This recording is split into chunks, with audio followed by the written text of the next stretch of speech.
Chapter 224. This woman was the oval-faced beauty who made tea for His Royal Highness a few days ago on the Yellow Dragon ship. After Su Fengyin made the Qingzhou Navy lose face in the following days, she was the least afraid of the gossip of her friends on the ship. She was even touched by Beiliang's crown prince many times. These few days, Qingzhou seemed to be calm, but under the surface, the Qingzhou aristocracy received a few secret letters from the capital. The rest of the Qingzhou aristocracy who had a similar reputation to Lu Feiqi were still in the imperial court in the capital. The contents of the letters they sent back were exactly the same. In summary, it could be summed up in one word: wait. The fat on Chu Lushan's cheeks trembled slightly as he smiled and said, "It's fine, it's fine. Miss Lu has made tea for His Highness before. It's fine even if she comes up and slaps Chu Lushan a few times." The young woman who just sat beside the old ancestor asked innocently, "Really?" Lu Feiqi unknowingly increased his tone and said, don't be presumptuous." The young woman immediately lowered her eyes and carefully massaged the old ancestor's shoulders. Lu Feiqi still seemed unsatisfied and said calmly, "Didn't you say you were hungry 2 hours ago? Go ask your father for some supper." Lu Qingyin made an "oh" sound and secretly stuck out her tongue. She unwillingly got off the bed and left the room. After closing the door, she saw her father's sour face. She walked closer and held Lu Dongjiang's arm and said coquettishly, "My good father, who are you angry at? Yan will scold him for you." Lu Dongjiang said helplessly. In the end, he couldn't bear to scold his beloved daughter. Firstly, she was the smartest among the children. Secondly, the old ancestor was good at reading faces and doted on his great-granddaughter. In the 3 generations of the family, there were close to 100 people. Even Lu Dongjiang himself didn't have the qualifications to be personally taught by the old ancestor. However, Yan had followed the old ancestor and learned to read since she was young. Lu Dongjiang walked to the bow of the boat and stood against the wind. He was really handsome. At that time there were many women in Qingzhou who adored him, but in the end, Lu Dongjiang only married a woman from an ordinary family in Qingzhou under the arrangement of the old ancestor. Therefore, Lu Qingyin's birth mother could only be considered virtuous, but not knowledgeable. These years she had been teased by her peers and friends. Lu Dongjiang also liked to travel with prostitutes. He also had some friendship with Li Baisher, who was both beautiful in Xiangfan City. Therefore there were some common poems in the scholarly circle. Lu Dongjiang's second daughter was personally married off to Beiliang by the old ancestor. However, this son-in-law of an aristocratic family had no deep connection with a prince with a different surname. His family was at the bottom of the second class in Beiliang and was far from being worthy of the Lu family. It was no wonder that his second daughter complained every time she returned to her parents' home. This time, Wei Wei arbitrarily used the Yellow Dragon warship to provoke them. Lu Dongjiang was the first to receive the news and immediately wanted to stop his daughter who wanted to join in the fun. However, the old ancestor, who had not paid attention to worldly affairs for many years, unexpectedly acted out of character and refuted his actions. As for today's private meeting with Chu Lushan on the Spring God Lake, it didn't seem to be an impromptu idea. Lu Dongjiang was undoubtedly kept in the dark about all of this. He didn't even know as much as his daughter. This made Governor Lu, who had a smooth career, a little discouraged. Lu Qingyin skipped over to the bow of the ship to tease a young man who had been brought back by the old ancestor when he was young. This man of sacrifice, who could kill several martial artists raised by the Lu family at the age of 10, followed the Lu family's surname and was named Do. The most extraordinary thing was that this person had double pupils, which was rare even in the vast history of the Qing dynasty. That was, one eye contained 2 pupils. Lu Dongjiang didn't have any good feelings about this young man and even somewhat didn't dare to look him in the eye. If Lu Do wasn't a servant that the old ancestor especially valued, and if Yan wasn't saved from the claws of a wild bear when she was young, Lu Dongjiang really wouldn't be willing to get close to him. For some reason Yan was very close to this person of the same age as her and he only smiled at Yan. Lu Qingyin patted the Lu family's trusted man of sacrifice who was clad in heavy armor and asked with a smile, "Lu Do, can you beat that Lu Qiuer? Is that fatty?" The young man nodded without hesitation. Lu Dongjiang panicked and whispered, "Yan, don't talk nonsense." There was a touch of disdain in the young man's eyes that did not match his identity, but it was hidden very deeply and disappeared in a flash. However, when he turned to face Lu Qingyin, his determined face was still sincere and kind. After an hour, Lu Qiuer walked out of the room. Lu Dongjiang and Lu Qingyin naturally had to send her off personally. Lucio intentionally or unintentionally glanced at the man of sacrifice Lu Do standing at the bow of the ship with a strange smile on the corner of her mouth. Lu Dongjiang waited for the ship to leave before he pulled Lu Qingyan back to the old ancestor's room. Seeing that the old ancestor showed signs of fatigue that was difficult to hide, Lu Qingyan hurriedly went forward to massage his shoulders and back. Lu Feiqi of the Pillar Kingdom, whose hair was as white as snow, glanced sideways at his grandson who was considered the most accomplished in the family. He stretched out his hand to signal the uneasy Lu Dongjiang to pick a chair and sit down. After the latter sat down meticulously, he quietly murmured with emotion, "The people of Qingzhou are not lacking in intelligence, but they can't get rid of this craftsmanship. Gu Jiantong's ability has never been weak. It's just that when compared to Su Xiao, he has this deadly old-fashioned craftiness." Looking again at his great-granddaughter Lu Qingyan, Lu Feiqi smiled and the fatigue on his face dissipated a little. He once again faced his grandson Lu Dongjiang and said earnestly, "When Tai Hong Lingshu and the other old fellows must be watching this time. Their secret letters to their descendants are nothing more than waiting for Su Xiao in the imperial court to suffer another setback, and waiting for the king of Jing and to teach the domineering heir of Bailiang a lesson. Only then will they be willing to state their position. But they don't know that there is no such thing as a stable and good thing in the world. In the end, they are unwilling to let go of the little knot that Su Xiao suffered a lot in the past. They have forgotten that living to our age, in the end, is just to seek good fortune for our descendants." Seeing that Lu Dongjiang only nodded in agreement, Lu Feiqi sighed and waved his hand, "You can leave first. Let Yin accompany me for a chat." Lu Dongjiang was still polite and left the room without leaving a trace. The old man retracted his gaze. The Pillar Kingdom slowly closed his eyes and shook his head. "Tell me the truth, do you like that man with double pupils?" Lu Qingyan smiled, "I quite like him. If I don't like him, how would little Do be willing to work for him?" The old man squinted his eyes and smiled, "That's right. It's a pity that your father doesn't know the weight of the word, affection." Chapter 225. Affection? Lu Qingyan was at a loss. Of course, she understood the importance of affection. There were thousands of ways to control people in the rich and powerful families. To put it bluntly, it was a combination of kindness and power. Since kindness was first followed by power, it naturally meant that affection was important. However, when it came from the old ancestor's mouth, the weight seemed to be much heavier than she had imagined. The old consecrator of the Green Party, who had seen the vicissitudes of life, turned his head to look at the plum-green incense burner. Its shape was like a spiral mountain range, engraved with the three celestial mountains of Penglai, Bo, and Yingzhou. 3 wisps of purple smoke curled up from the hollow mountain, creating a mysterious scene. Lu Qingyan had been with the old ancestor for many years. When she realized that the aroma had faded, she immediately ran to add more charcoal. The incense in the burner was made from ambergris imported from the South Sea. It was sandwiched with the unique watergrass of Qingzhou and made into a fragrant cake. Therefore the aroma was moderately rich and lingered for a long time. The smoke was not heavy and did not choke the nose. Lu Feiqi retracted his gaze and said softly, "Accompanying the emperor is like accompanying a tiger. The smart people around the emperor can be divided into 3 levels of intelligence. The great talents help the people and are the best people who help the country. The blue-eyed Zhang Julu is undoubtedly this type of person. The middle ones can guard a province and control several counties. If they are used too much, they will cause chaos and bring disaster to the country. If they are used too little, it will be a waste of talent. Our Qingzhou's Wen Tai and Hong Lingshu are all in this category. If your father, Lu Dongjiang, can train himself in the future, he can also barely be considered. The lowest are those who only know how to flatter the emperor. Their talents are average, but they are born to be observant. Yen, do you know why the great talents who have assisted the emperor in the past have not ended up as good as the little talents?" Lu Qingyan whispered, "Great merits intimidate the emperor?" Lu Feiqi did not comment and said indifferently, "Isn't it true that the king of Bailiang, Su Xiao, has great merits intimidated the emperor? Why can this butcher live to this day, divide the land and seal the border, and have 300,000 elite soldiers in his hands? There is no other reason than affection. When interacting with the emperor, affection far surpasses talent. Why can the eunuchs participate in politics and why can the relatives of the emperor hold power? Wasn't it because of the monarch's sentiments? The relationship between Su Xiao and the late emperor was less than that between father and son, but more than that between brothers. It was not easy. Therefore, even after the late emperor passed away, this friendship was more or less passed down to the current emperor. When they fought for the throne, Su Xiao just looked on coldly from the sidelines.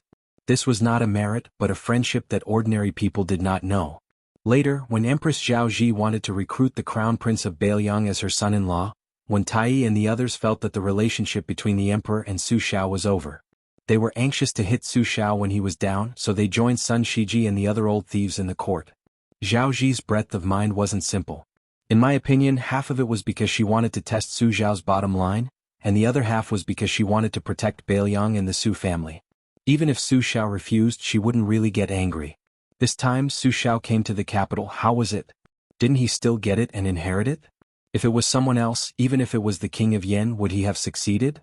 Lu Qingyan carefully said, "Old ancestor, how much of the relationship between ruler and subject that the king of Beiliang painstakingly accumulated in his military life is left?"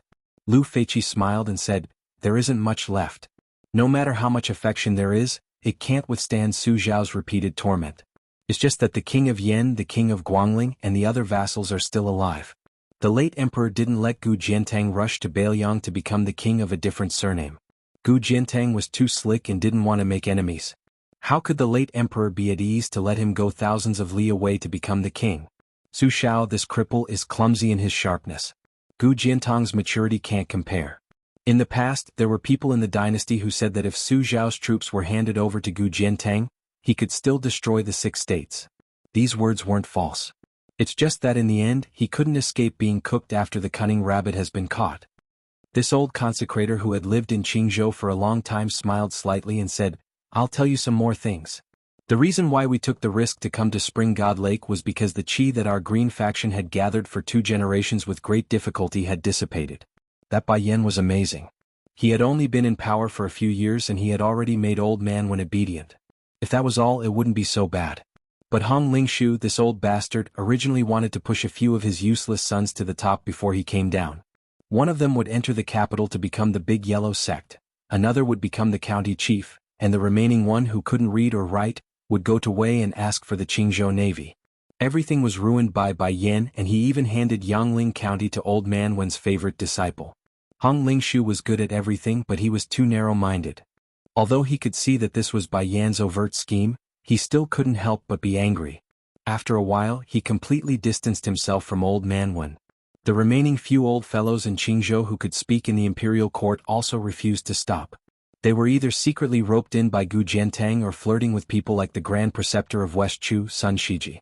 Actually, anyone could see the future of the Green faction, but when it came to themselves they couldn't care about the big picture.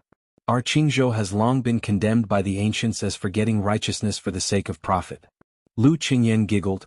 If the old ancestor was still in the capital, he wouldn't have allowed them to act so recklessly. Lu Feiqi rubbed his great-granddaughter's head, squinted his eyes and smiled. "You little bootlicker." The old man sighed. "How am I not a person who forgets righteousness for the sake of profit? I can only laugh at these old farts in front of you, little girl. Who knows, it might be their turn to silently criticize me tomorrow." Lu Qingyan snorted. "How dare they? Yan will let Lu Do kill their whole family tomorrow." Lu Feiqi stroked his beard and laughed heartily. "There are very few truly smart people in this world, but there are also very few truly stupid people. Your father's so-called descendants of wealthy families don't really understand this principle. It's just that the world is peaceful now, and they can't bear to see the tragic people's hearts stirred during troubled times. The Lu family's aides and officials who wish they could dig out their hearts and organs to call themselves loyal are not that important in my opinion. Scholars from poor families only study for food and clothing, while nobles only study for a bright future. Those who study for righteousness and wisdom are few and far between. It's a pity that so many history books that recorded the bloody lessons of our ancestors have been lost." Lu Qingyan nodded. "Of course, scholars who study for nothing are useless.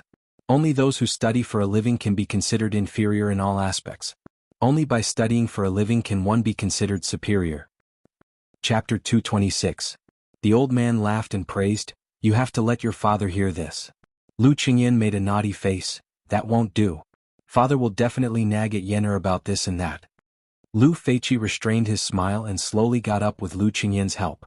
He walked to the window and sighed softly. "It's not strange that Crown Prince Zhao Sun lost to His Highness Beiliang, but it's interesting that even King of Jing'an, who was determined to cut off all means of retreat, couldn't keep him.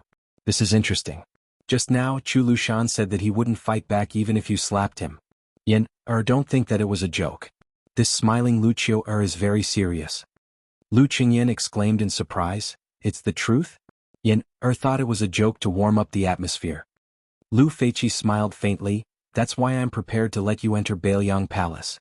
I don't expect to be the official wife, but I'm going to ask for a concubine for you. In terms of courage, those two old fellows, Wan and Hong, have never been able to match me in their entire lives."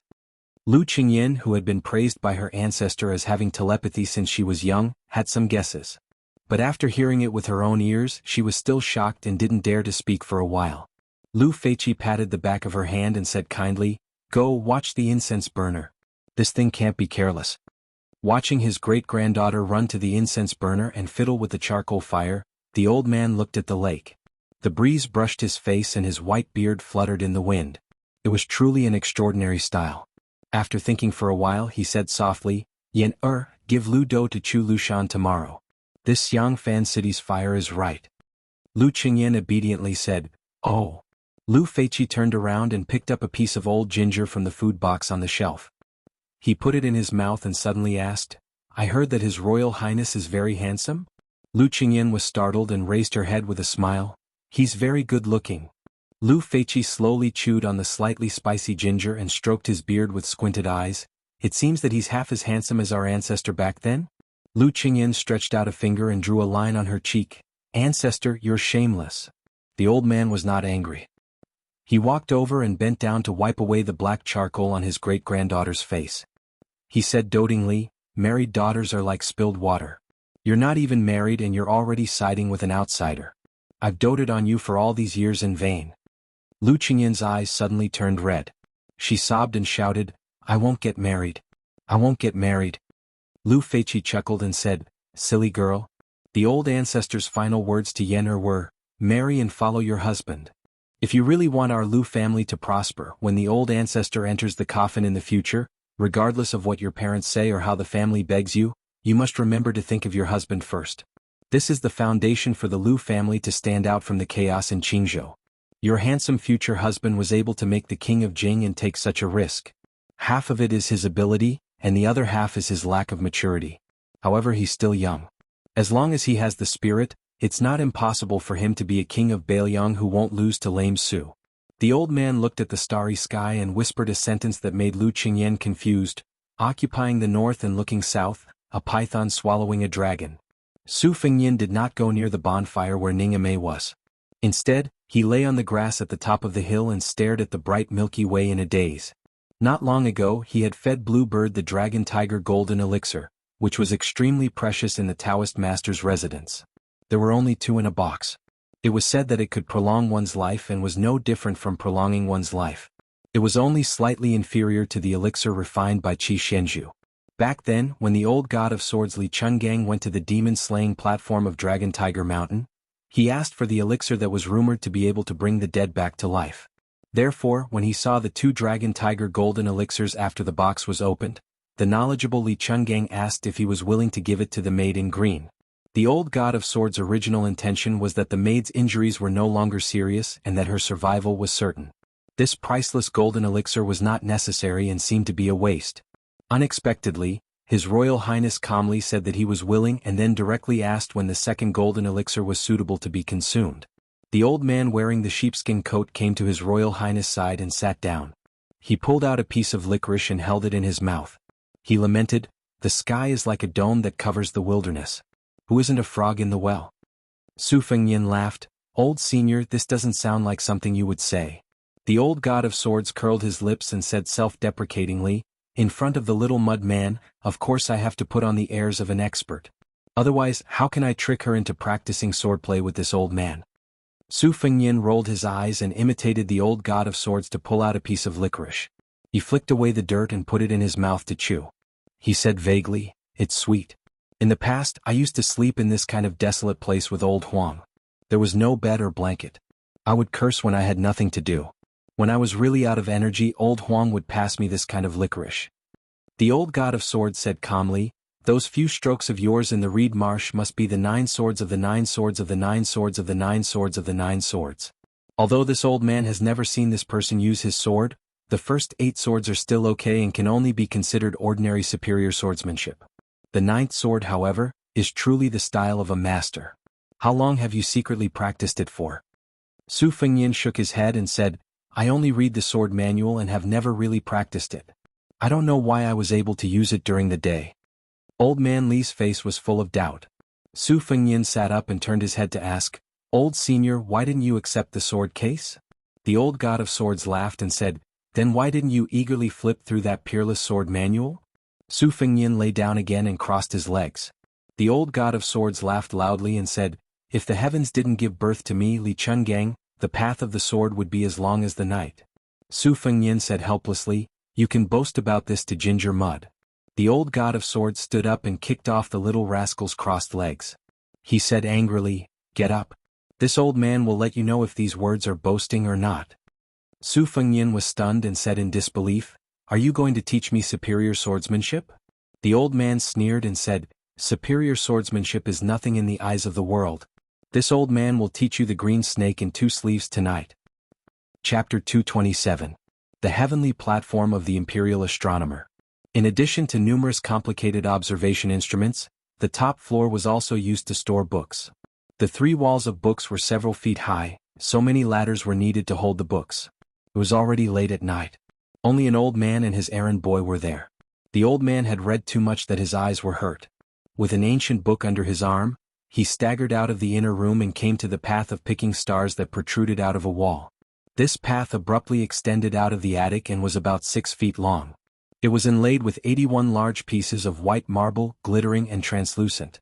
Walking on the road and looking down, timid people's legs would definitely tremble. Standing here, one could have a panoramic view of the imperial palace, which was against the rules. Therefore, there was no record of the heavenly platform in any map or document of the current dynasty. The old man walked to the end of the Jade Road and looked up. The little attendant hurried to put on a coat for Jian Zheng. The little attendant with red lips and white teeth was not afraid of heights. He sat down on the side and dangled his feet in the air. He accompanied the old man to look at the vast starry sky, lost in thought. The little attendant asked softly, Grandpa Jian Zheng, can you really see anything? I heard from Lord Jianghu that he saw with his own eyes 8 great pillars of qi rising into the sky from the territories of the 8 kingdoms, and then they collapsed one by one. Now only our Liang dynasty is left and it reaches the heaven. Since he was called Jian Zheng, he was naturally the first person in the imperial astronomer, Nan Huayu. The old man gathered his coat and smiled, I'm old and my eyes are not good. I can't see clearly. The young attendant said disapprovingly, Grandpa Jian Zheng, you have heaven's eye. Can't you see clearly? The old man smiled helplessly, Heaven's eye?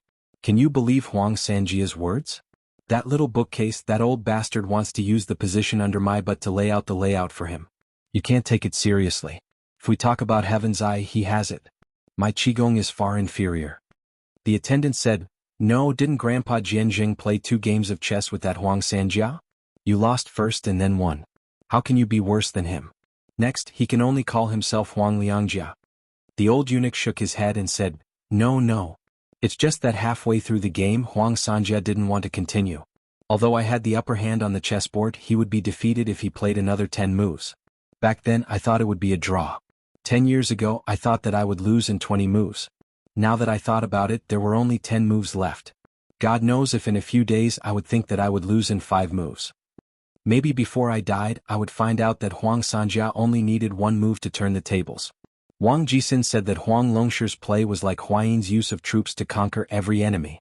These words were clearly a foreign language from someone who had only read the book and not personally played the game. It should have been Huayan's decision to deploy more troops. Huang Sanjia's true strength was in the mid-game. Only in the endgame could one see his foundation. It was a pity that there was no one in the world who could compete with him in the endgame. Presumably, this was the real reason he instigated the Spring and Autumn War. After all, a 3-chi chessboard was too small for him. Nan Huayu, who was treated as a state preceptor by His Majesty, called Little Bookcase, smacked his lips and said, Then isn't this demon really invincible? Is it true that no one can beat him in chess? The old man thought for a moment and said with a smile, It seems that no one can beat him, but there are some who can draw. The boy's eyes lit up. He pulled on old Jian Zheng's sleeve and asked impatiently, Who is it? The old man was afraid that Little Bookcase beside him would catch a cold. He first had the boy sit up and then put a book under the boy's butt. Then he said slowly, Back then the late emperor personally came out to welcome him. Hundreds of thousands of Great Peace City citizens lined the streets to welcome him. "Little bookcase, who do you think it is?"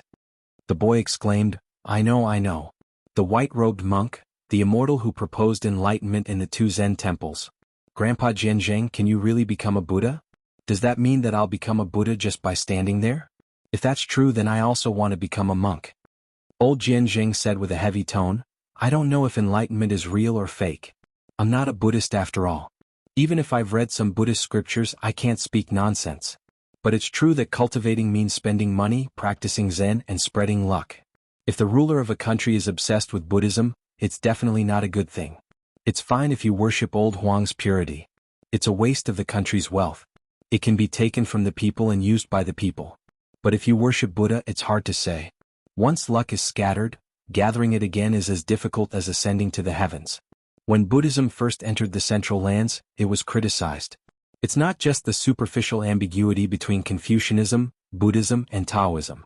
In reality, it's because Confucianism and Taoism, who value qi the most, are worried that Buddhism will ruin the momentum of the Central Lands. The boy said with a bitter expression, Then I'd better not be a monk. The old man smiled and rubbed the boy's head. The boy raised his head and asked, Grandpa Jianzheng, that king of Beiliang came to our imperial astronomer during the day. Why is everyone so afraid? I'm not afraid. Old Jianzheng stood and said, It's good that you're not afraid. All right, we've slacked off enough. We should go back to work. After we finish editing this new calendar, I should close my eyes. If that white-robed monk gets there first, it'll be another immeasurable disaster. Fortunately, this old man who's about to die has the help of you, little bookcase.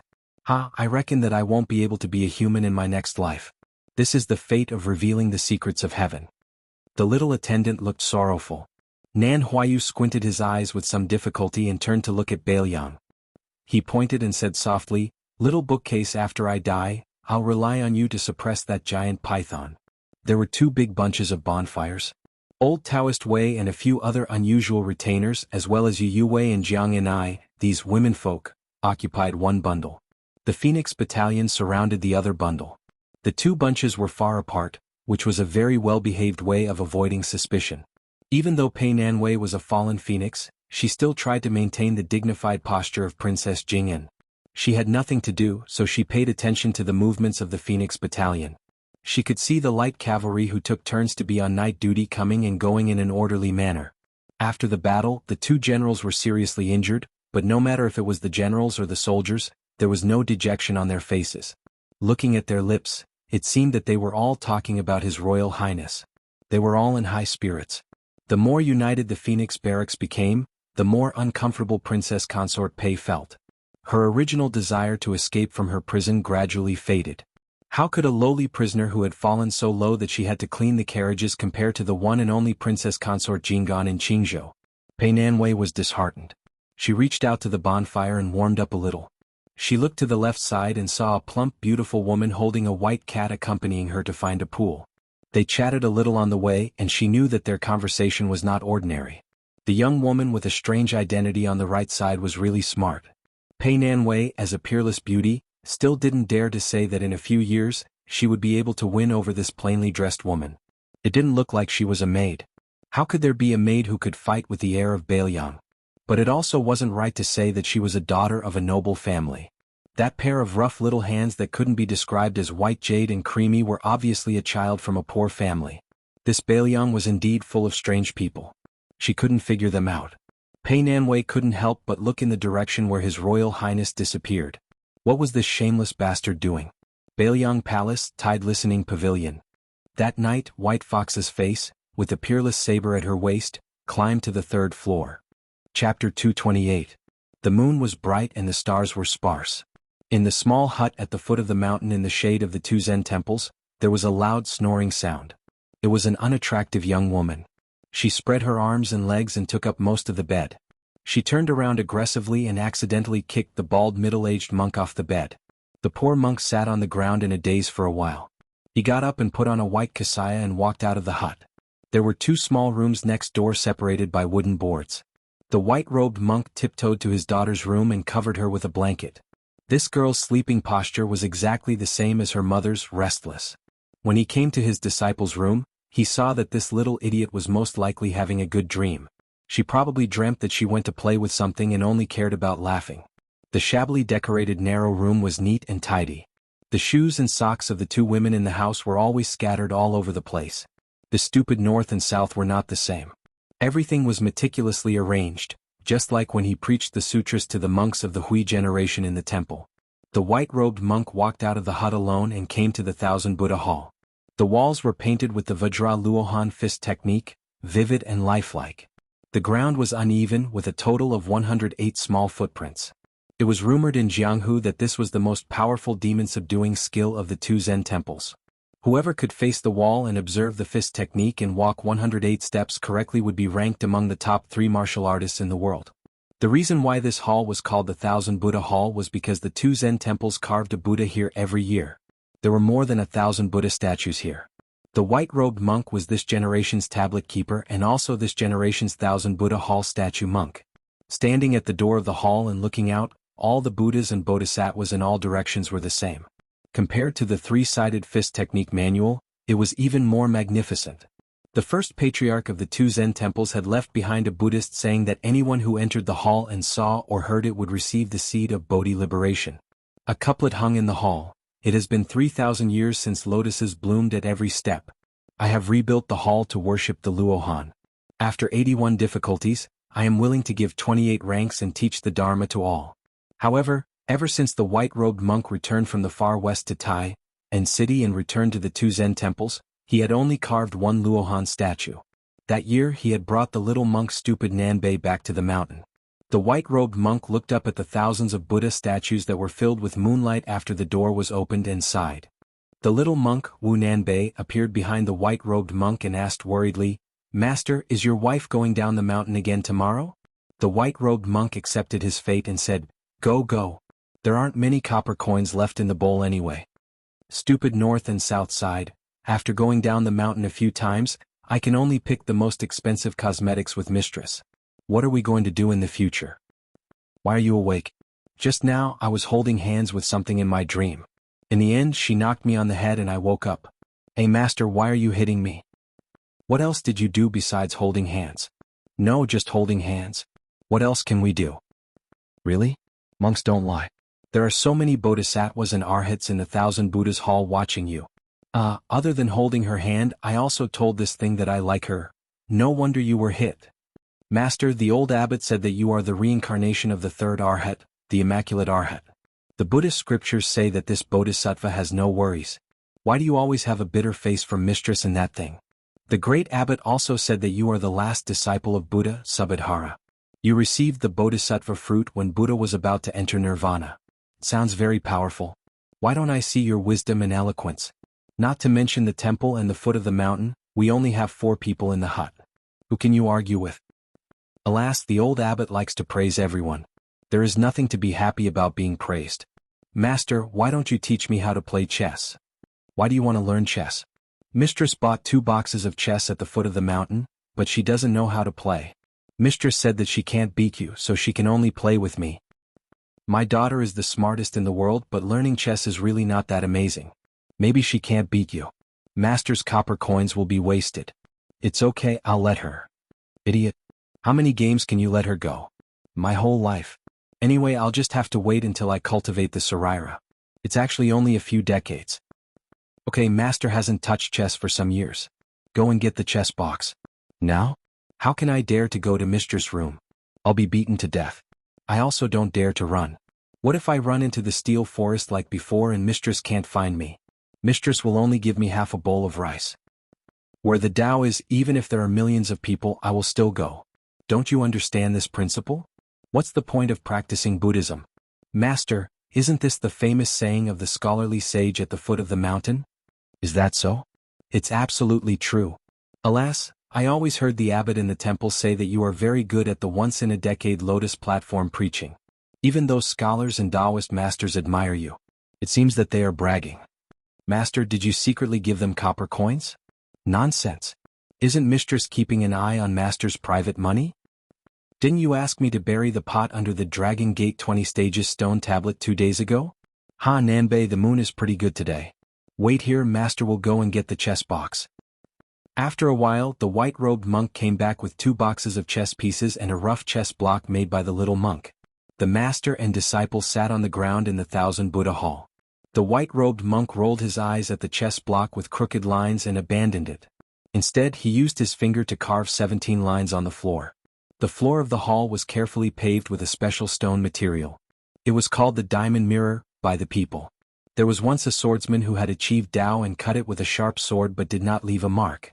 Therefore the 108 clear footprints showed the power of a sage. The little monk Wu Nanbei was not surprised by the lines his master drew with his finger. He only said with a sad face, "Master, the abbot is fine. The other abbot will definitely talk to me for a few days and nights." The white-robed monk said nonchalantly, "Let them nag." The little monk said with grief and indignation, "But they don't want to talk to you, master. They just won't let me go. Talk, talk, talk." This was the unique catchphrase of the strange family of 4 in this temple. The white-robed monk turned a deaf ear to it. He glanced at the 19 chess blocks and made a sound of surprise. He thought for a while and clapped his hands and laughed, "Wonderful, it's a pity there's no wine. Back then, master played 2 games to a draw with an old hooligan like you. They were 15 and 17. He said angrily that if there were 19, I wouldn't be his opponent. But looking at the situation at that time, this hooligan wasn't willing to be the first to propose 19. Stupid Nanbei, do you know who came up with the idea? I think it's Su Fengyan's second sister. She's called Su Weisheng. This name is very impressive. This thing has been envious of you for a long time. She complained that you didn't care about the name at all. Actually, I think this thing's name is nice. I just don't dare to say this to this thing. It's Su Fengyan again. When master goes back, I have to record how many cleavers he has in the account book. Master, you're recording cleavers every day now. If Su Fengyan really comes to the temple in the future, what should I do? Should I help this thing or you, master? What do you think? I'll help master first. When the time comes, I'll help this thing. Nanbei, master really didn't see it before. Turns out you're not stupid. Isn't that so? If you're not stupid, then you're still stupid. When the day comes when you're not stupid, this thing will really not like you. Ah? Master, don't scare me. I won't be able to sleep at night. I won't have the energy to cook for you tomorrow. If that's the case, just pretend that master didn't say that. Master, I don't want to learn chess anymore. I want to go outside and chant scriptures. Stupid Nanbei, master told you that chanting scriptures is useless. The scriptures and the 1,000 Buddhas in this 1,000 Buddha hall are all dead things. If chanting scriptures could produce relics, the abbot would have burned tens of thousands of them. Let's not talk about this anymore. I'll teach you how to play chess. The white-robed monk only roughly explained the rules of chess. In the first round he allowed 6 stones. Both the master and disciple placed their stones very quickly. The stupid Nanbei naturally lost. In the second round he allowed 5 stones. The little monk still lost. In the third round he allowed 4 stones. The little monk lost 3 rounds in a row. The white-robed monk frowned and said, "Nanbei, this won't do. How are you going to give this thing a handicap tomorrow and not let her see that you're giving her a handicap?" The little monk, who had a serious expression once he did something seriously, nodded and said, "Master, I'll play more seriously." In the fourth round he only allowed 3 stones. According to common sense, the white-robed monk allowed fewer stones.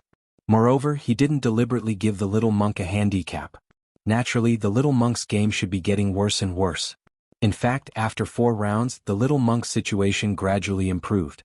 In the 5th round, the white-robed monk looked at the sky and said, "I won't give you any stones in this round. If you can last until the 160th round, you win. You can go play with this thing tomorrow."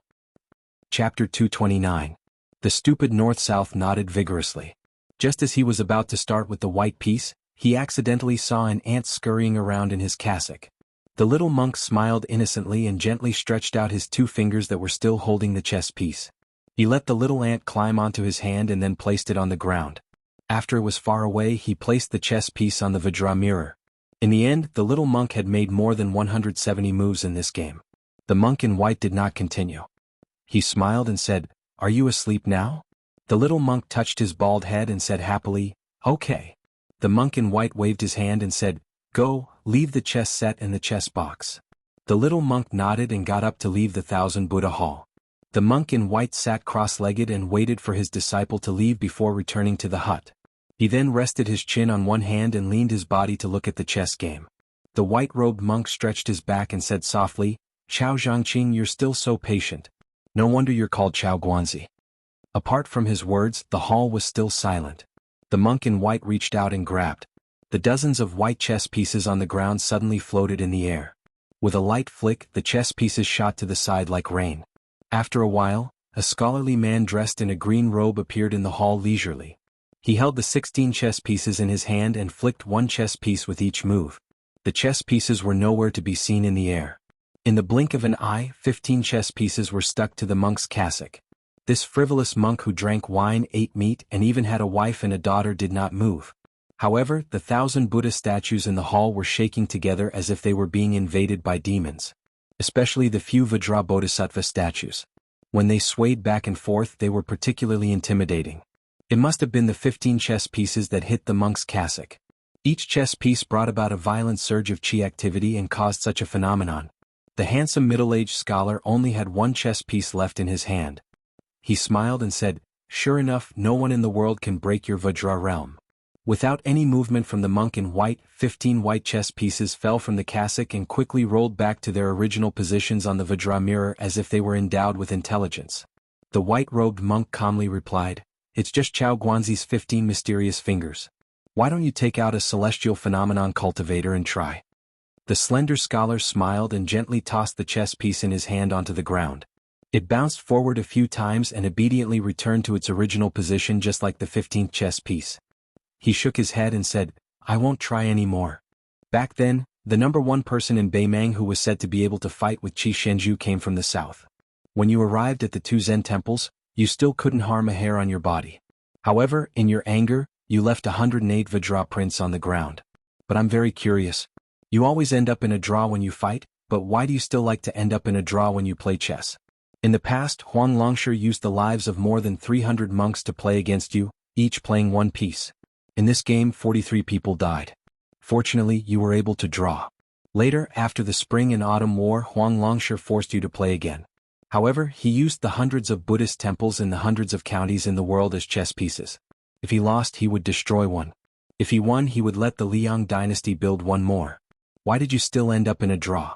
After I read the chess record, the chances of you winning the first game were indeed not high. However, in the second game you clearly had a chance to beat Huang Longsher. The white-robed monk raised his head and looked at the world-famous Chao Guanzi.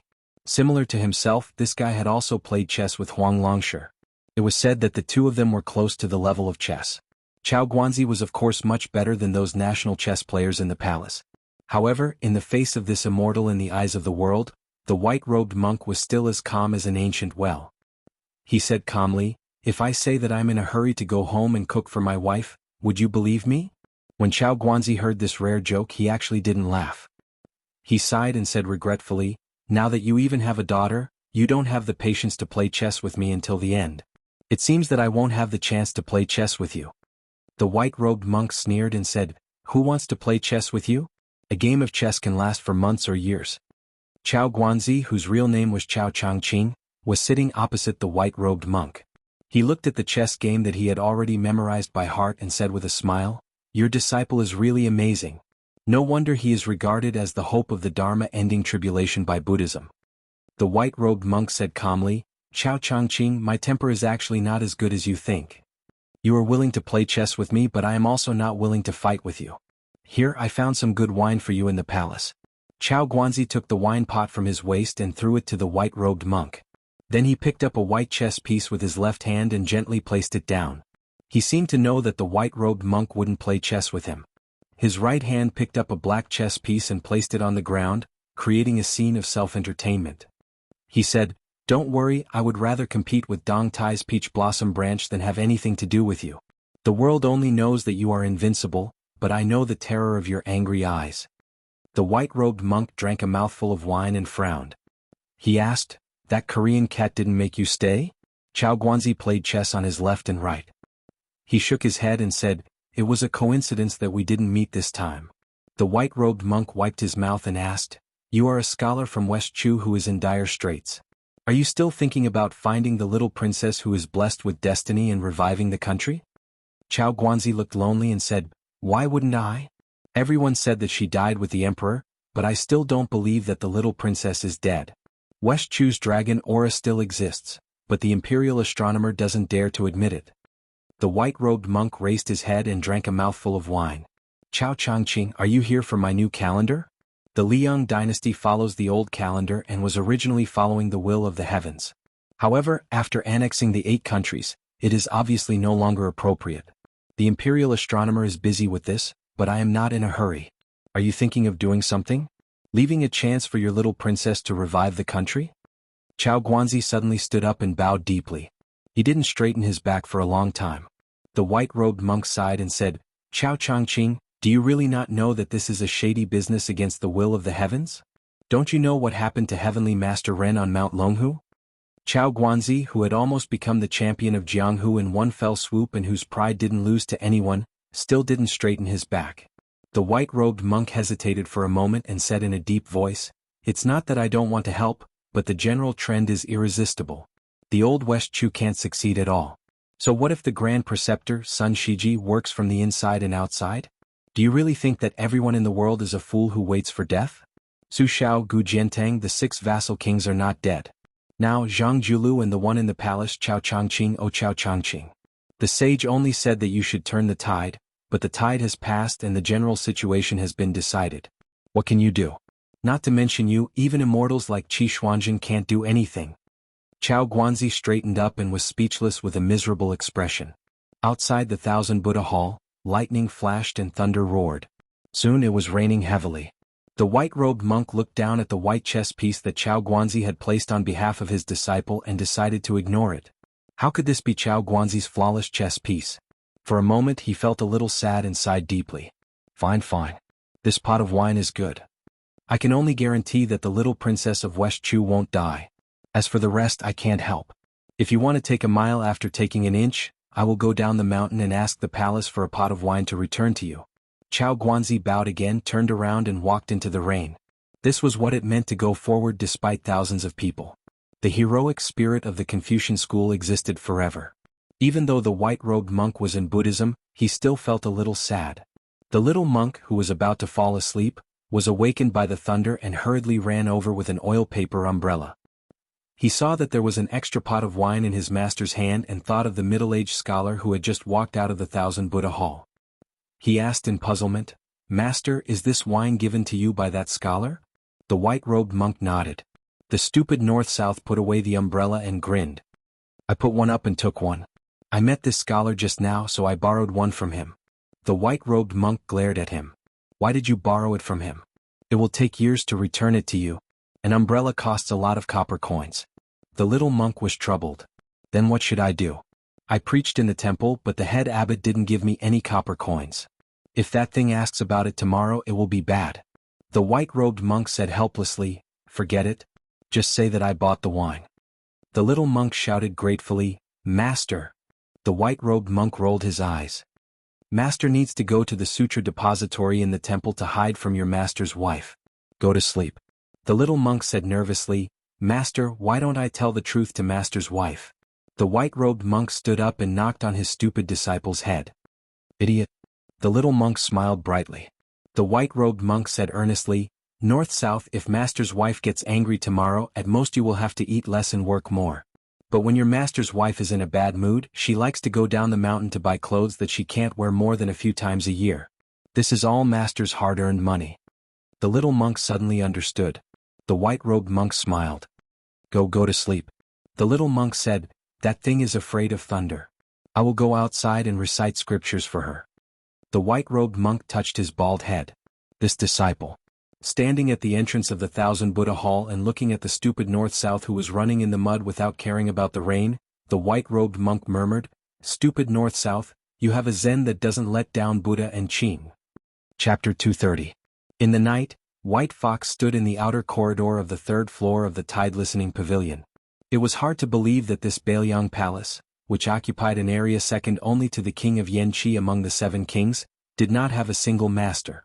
Not to mention the early death of the princess, Su Shao, who had taken the title of Pillar of the State, was far away in the capital. Even His Royal Highness had run out of Bailiang. The eldest daughter Su Weisheng was still fine, as she was not judged by her appearance but by her talent. She was still studying in the Shangyin Academy, while the youngest son of the king of Bailiang, Huang Manor, Su Longxiang, was practicing in the Dragon Tiger Mountain. This made White Fox laugh at himself when he occasionally took a break. When he met Su Longxiang, who was no different from a refugee or a beggar, he had never thought that he would be able to climb to the third floor of the arsenal today. He had already prepared for the worst-case scenario of doing business with the king of Bailiang, which was to read all the books in the tide-listening pavilion. Later he borrowed Su Fengnian to embroider the winter and spring thunder sabers, but he did not regret or feel any heartache. For him, there was nothing to be reluctant to let go except to keep his life to practice the saber. White Fox put his hands on the cool railing, thinking a lot. Like the rest of the people, he used to have a big prejudice against Su Xiao, who had conquered the world and built this honorable mansion. However, after staying here for more than a year and looking back at the hunchbacked and slightly lame old man, he always had a heartfelt admiration. The 11 barbarians inside and outside, those who dare to call themselves soldiers, will be beheaded immediately. The world's territory, the sun and the moon, the mountains and rivers, all are the subjects of the Liang dynasty. These two bold words were not the armchair strategists of those poets and writers, but the words of the ignorant man Su Xiao, who had been criticized by scholars for many years because of his lack of knowledge. What was more commendable was that Su Xiao almost did it. This was simply inconceivable. "Mr. Nangong, it's rare to see you slacking off." A cold voice came from behind White Fox with a slight smile. Bai Hu turned around and looked at the man in front of her. She shook her head and said, "I don't dare to be called Mr. by military advisor Li. Congratulations on reaching the third floor. You're 1 year faster than I expected." The one who came was none other than the state scholar Li Yishan. In the spring and autumn war, where talents emerged in large numbers and strategists resplendent, he was still the most outstanding. Back then, this person and Western Shu's Zhao Guangling were known as Su Rintu's left and right arms, left Zhao and right Li Yishan. Generally speaking, one person was the strategist, the other the decisive. Among them, Zhao Guangling was proficient in Changyang's stratagems, while Li Yishan focused on scheming. Many of the schemes that harmed the virtue of the underworld came from his hands. The two worked together, their coordination was flawless. Zhao Guangling vomited blood and died in the territory of Western Shu. His merits and demerits could not escape the eyes of everyone. Li Yishan stayed at the tide-listening pavilion to advise the king of Bailiang on the strategy. However, looking at his complexion, he was also terminally ill and did not look like someone who would live a long life. Indeed, when Western Shu was defeated, it was Li Yishan who proposed to kill anyone above the wheel, regardless of whether they were women or children. Until now, when Li Yishan was mentioned in Shu Prefecture, children would stop crying. How could such a person who did not care about the virtues of the underworld live a long life? Bai Hu asked, "There's something I don't understand. I'd like to ask military advisor Li." Li Yishan nodded and smiled. "Please speak. I'll tell you everything I know." Bai Hu was not a polite person to begin with. She asked directly, "The king of Bailiang is recognized as a talented general who can only lead an army, not a talented general who can lead a general. During the spring and autumn war, the other three famous generals were rarely like the king of Bailiang, who always led the troops in every battle. The Battle of the Western Fortress was undoubtedly the most magnificent war in history. However, he still boldly handed over the command to you and Qin Jibao and personally led the elite cavalry to attack the enemy's den. Why can the Bailiang army only have the surname Su and not others?" Li Yishan looked at the tide-listening lake, which was always quiet without any bait.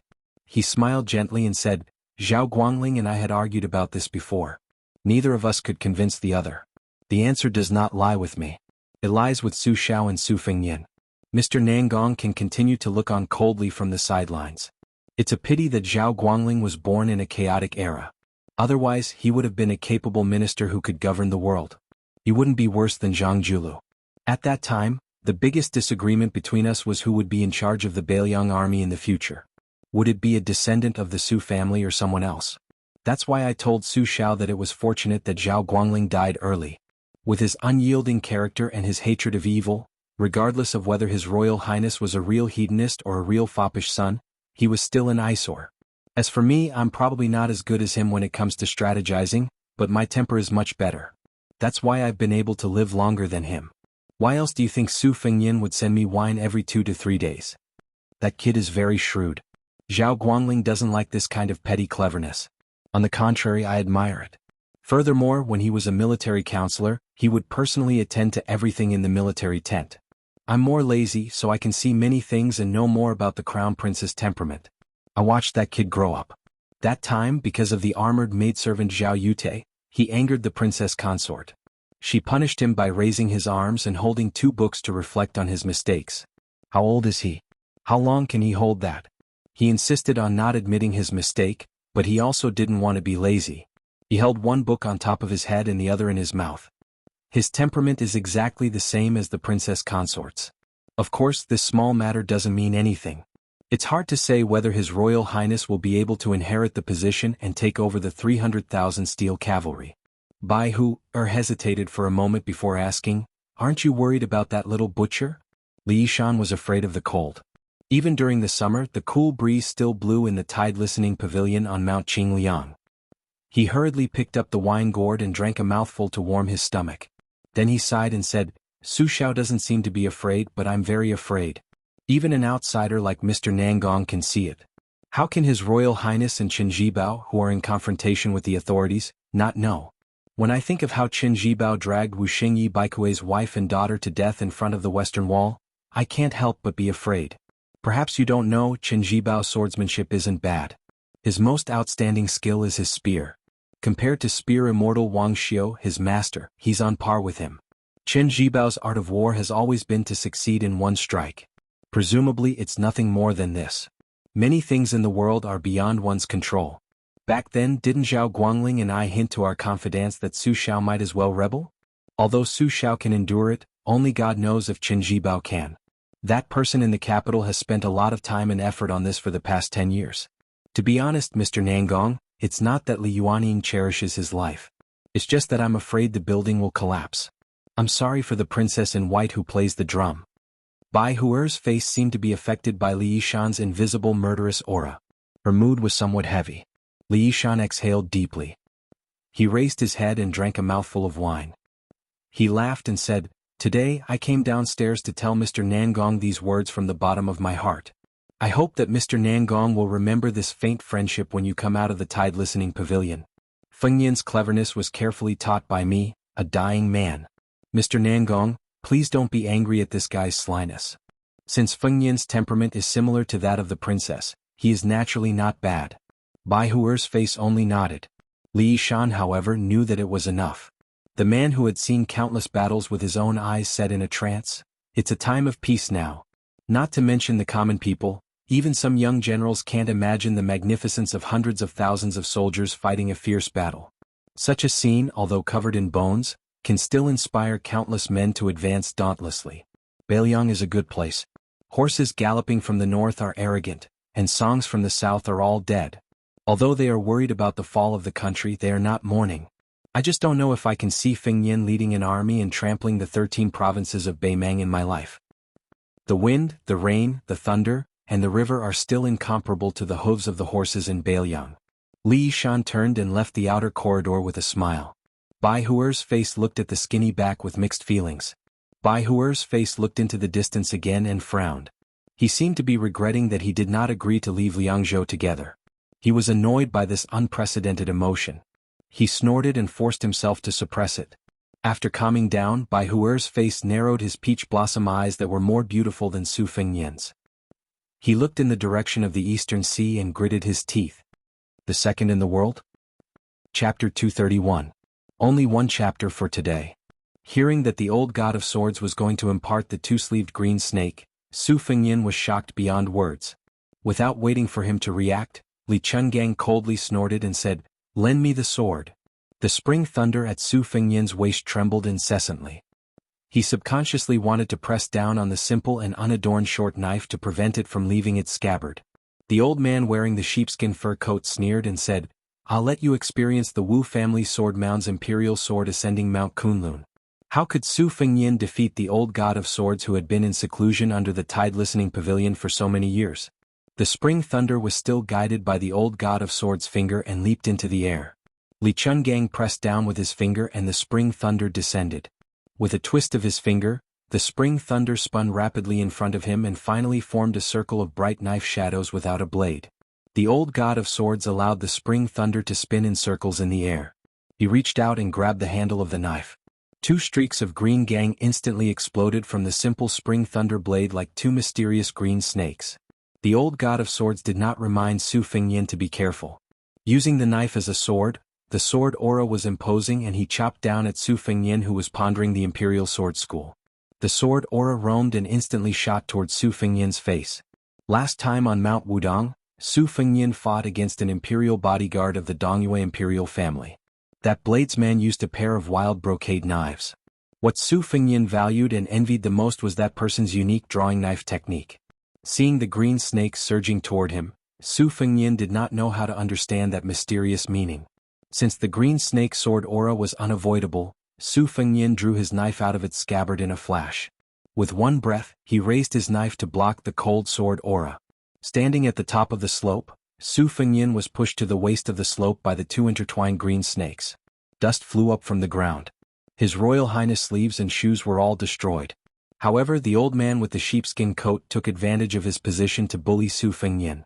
One sword after another, the sword aura grew stronger and the green gang became denser. Su Fengnian did not even have time to catch his breath. Fortunately, the fourth floor of the Grand Yellow Courtyard allowed two chis to produce green lotuses. Together with the green snake out of the hole, he was forced to retreat from the waist of the mountain to the foot of the slope. The old god of swords narrowed his eyes as he stood at the top of the slope. He asked, "Your drawing of the blade is a small trick. If this old man is not wrong, this is the famous technique of the Eastyu imperial family. It has never been written down in a secret manual and is only passed down by word of mouth. How did you learn it, kid?" The chi in Su Fengnian's body was surging like a tidal wave. His Grand Yellow Courtyard had just stabilized, so he immediately felt extremely uncomfortable. He said bitterly, "I once saw a member of the Eastyu imperial family use drawing of the blade once. You can say that I learned it secretly." The old god of swords nodded and did not think much of it. He only smiled and asked, "Have you rested enough?" Su Fengnian made a prompt decision and said resolutely and decisively, "Not yet." The old god of swords was not a kind person. He laughed and the green snake in his hand rose again with an even more ferocious momentum. It was not that Su Fengnian did not want to avoid the sharp edge, but that he could not escape at all. He could only use the most clumsy method to meet force with force. Fortunately, Li Chungang seemed to be holding back on purpose. Every time he attacked, he was not ruthless. Compared to the 200-300 Zhonglong sword forces on the official road, his aura was more like a soft knife cutting flesh. He probably wanted to see how many green lotuses the Grand Yellow Courtyard could produce. Su Fengnian gritted his teeth and sank his feet into the mud. He used the sword move covering armor imparted to him by his aunt to resist the green snake sword force. Unfortunately, the old god of sword aura was so powerful that Xiaodong could not bend any further under the pressure of layers of sword aura. With a bang, Su Fengnian and Xiaodong flew backward. They tumbled a few times before they got up and another green snake slithered over. Su Fengnian risked his life to change to the sword move from the flying sword of Dunhuang, to fight the enemy. When he was sent flying again, his mind was in a daze and he had a glimmer of understanding. The superior way of the sword was divided into the control of the sword and the creation of the aura. It gave up the sword will and sought the sword moves. Therefore the sword tomb of the Wu family was the best. However, there was a flaw. The more profound a swordsman's cultivation was, the more he needed a divine weapon. For example, when Wu Luding left the tomb, he brought the Su of Gojoseon with him. As for the latter, the long sword itself was only a support. The aura of the sword was the way of the king. For example, when Li Chungang used the umbrella and the water droplets as his sword, he could already predict that everything in the world could be used as a sword. However, when he truly faced the green snake with two sleeves, Su Fengnian realized that the reason why Li Chungang was able to reach the peak of the way of the sword was because of the old god of swords' control of the sword and the creation of the aura of the sword. The green snake slithered in a seemingly straight line, but in reality, it could freely change its direction under the guidance of the chi. It was because of the exquisite control of the aura that it could create such a grand scene. The old god of swords held the spring thunder in his hand and slowly walked down the hill. "Kid, you're not dead yet?" Su Fengnian's ferocity was aroused. He pretended to be fat and laughed, "Not yet." Again. Li Chungang dismissed it with a laugh and said softly, "The small injustice in the chest can be dispelled with wine. The great injustice in the world can only be dispelled with the sword. Kid Su, be it this old man's wooden horse ox or the Su of Gojoseon that is now in Wu Liuting's hands, or the great Liang dragon sparrow that your mother used in the past, if you don't dare to think about leveling the world with one sword, how can you reach the realm of earth immortals if you don't even dare to think about it? When you get used to this old man's two sleeves green snake, you will naturally have your own spirit." Only then will the Great Yellow Court be your Great Yellow Court. When facing an enemy you can't retreat before the battle. This principle that this old man taught you tonight is not inferior to the two sleeves green snake. Over at the two bonfires, only sword aura could be seen soaring into the sky near the hillside. Ningame was a little worried and wanted to lead a pair of white horses to keep an eye on it. However, he was stopped by the old Taoist priest Wei Shuyang with a smile. Ningame, who was slightly further away from the bonfire, asked Elder Mi in a low voice, "Jinren, is that old senior the old god of swords Li?" The old Taoist priest, who was close to 70 years old, had a look of longing on his face. He seemed to remember the frivolous days when he imitated Li Qingdan and roamed the Jianghu. He stroked his beard and laughed. "Yes, it is the old god of swords. Now that I think about it, it is indeed like a dream. I didn't dare to imagine that I would be able to travel with this old senior in this life. How fortunate." Ningame had always been a shy and introverted person with a good temper in private. He smiled as if he didn't know how to continue the topic. To him, Li Chungang was just a first-rate immortal on land that the older generation of Jianghu martial artists talked about. He was nothing more than a 100-year-old child with the face of a baby, who could travel 100 miles in an instant, and whose swordsmanship could look down on the world. Now that he had actually met him, he was somewhat unprepared. The old man's eating and sitting posture were really unconventional. Especially when the old senior's sword, the wooden horse and ox, was broken by Wang Xianji of the martial emperor city. In addition, for some reason he only had one arm left. He really couldn't help but sigh. To Ningame, he had personally witnessed the green snake sword aura being so irresistible. If he had both arms, what would it be like? However, how could one sleeve two green snakes? Wei Shuyang seemed to have seen through Ningame's thoughts. He shook his head and said, "General Ning, it's not that simple." Ningame didn't say anything.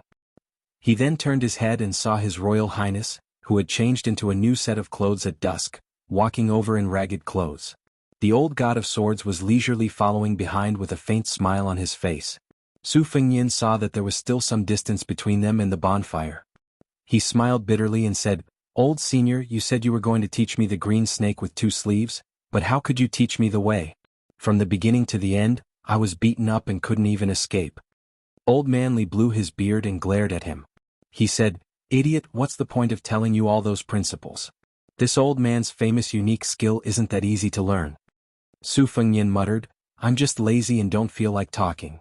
The old god of swords laughed instead of getting angry. He chuckled and said, "That's true. The green snake with two sleeves is called two sleeves. Not to mention the sword intent, there are already 66 sword moves. If I were to explain them to you one by one, this old man would have to waste a lot of time and energy." Su Fengyin put on a pitiful expression that said, "I knew it."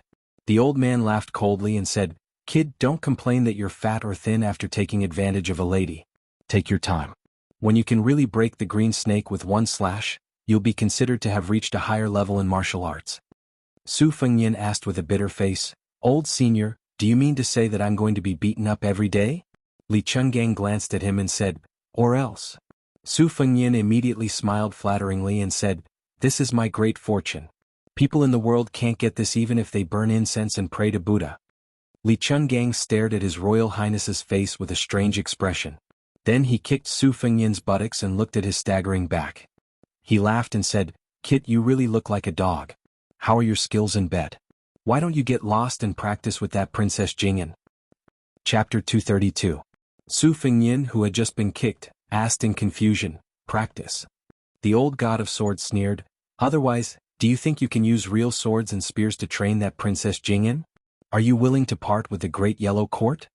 Even someone as thick-skinned as Su Fengyin was still somewhat embarrassed, so he didn't continue to harp on this topic. He walked closer to the bonfire and sat down beside Yu Wei. Ningame walked over with one hand carrying some golden roasted meat, which dripped with oil. He handed one to His Royal Highness and one to the old god of swords. The famished Su Fengyin tore into the meat and joked, "General Ning, let's sit down together. Let's bask in the old god of swords' immortal aura." Ningame, who had removed his armor but was still carrying the short halberd on his back, sat down with a bashful smile on his face. This general of martial arts had a fierce appearance, but his voice and personality were the complete opposite. Su Fengyin looked at General Ning, who was eating elegantly, and laughed out loud for no reason. Everyone around the bonfire looked at each other. Su Fengyin asked Ningame in a soft voice, When fighting on the battlefield, some great generals and fierce men like to shout things like, "Give me your life, thief," or, "I'll take your dog's head." General Ning, what should we do with your soft voice? I've been curious about this for some time now.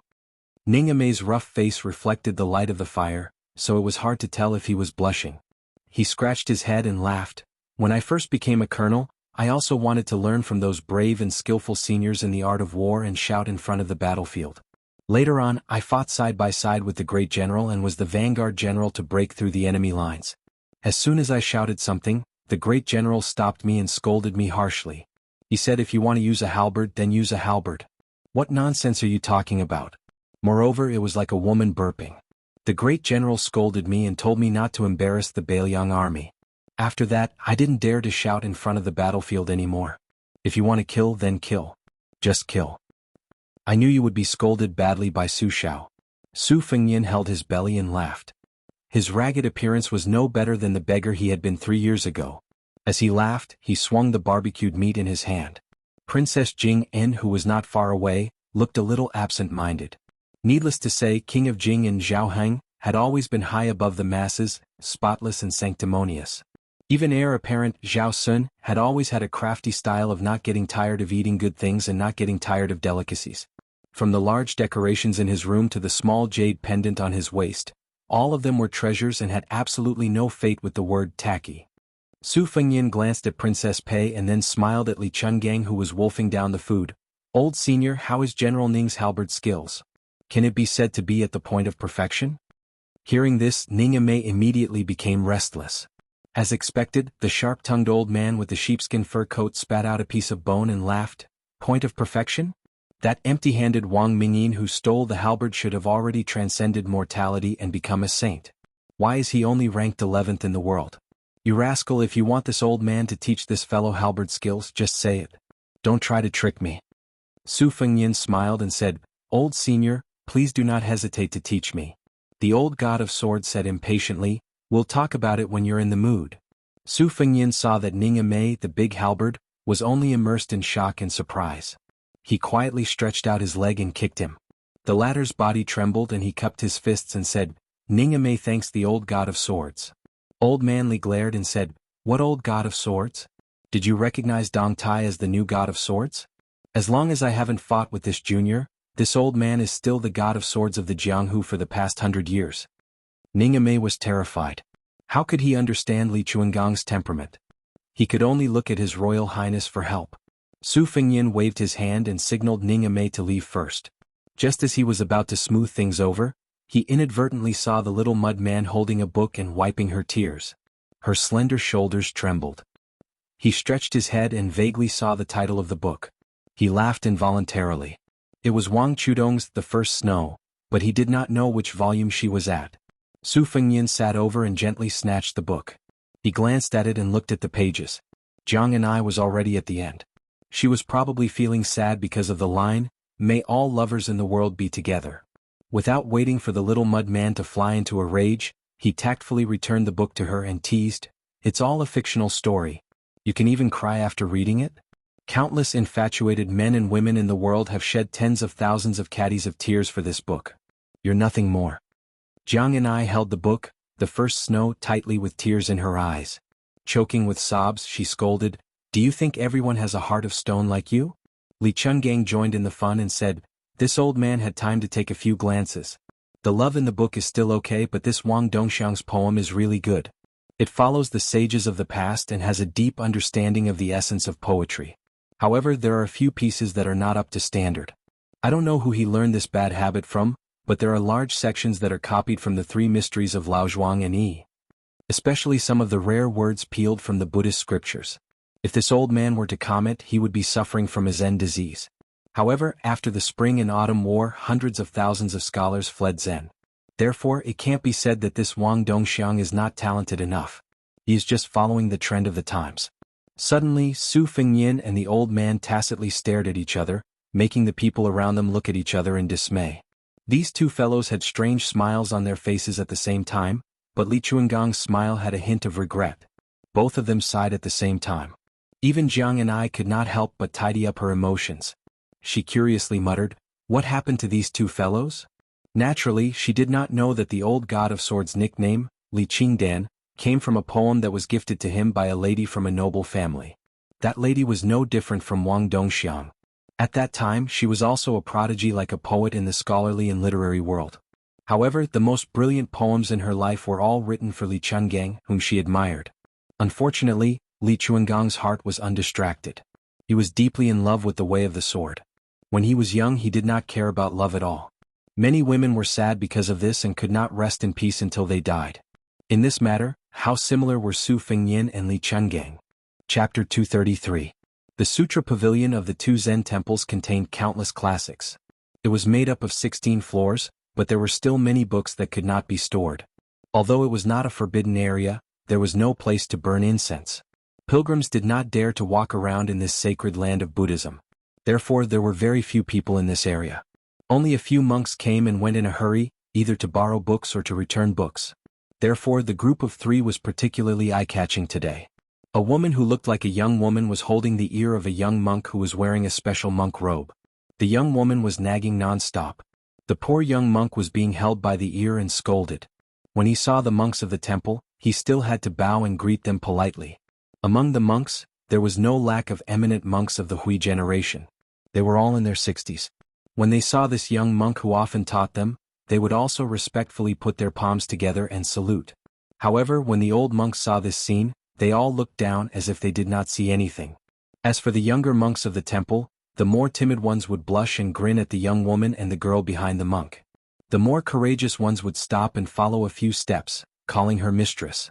Most of them would try to worm their way into being friends with the girl of the same age. Unfortunately, the girl ignored them and was annoyed. She glared angrily and said, "Go away, who are you gathering so many bald heads to light up the lanterns for in broad daylight?" The young monks laughed and dispersed, not forgetting to sneak a few glances at the girl. The young woman who had been holding the young monk's ear said angrily, "Nanbei, you're really loyal. If I didn't ask my daughter to do it, how long would it take for you to give up your master? Tell me, why is your master hiding in the Sutra Pavilion? Which vixen at the foot of the mountain did he receive a love letter from this time?"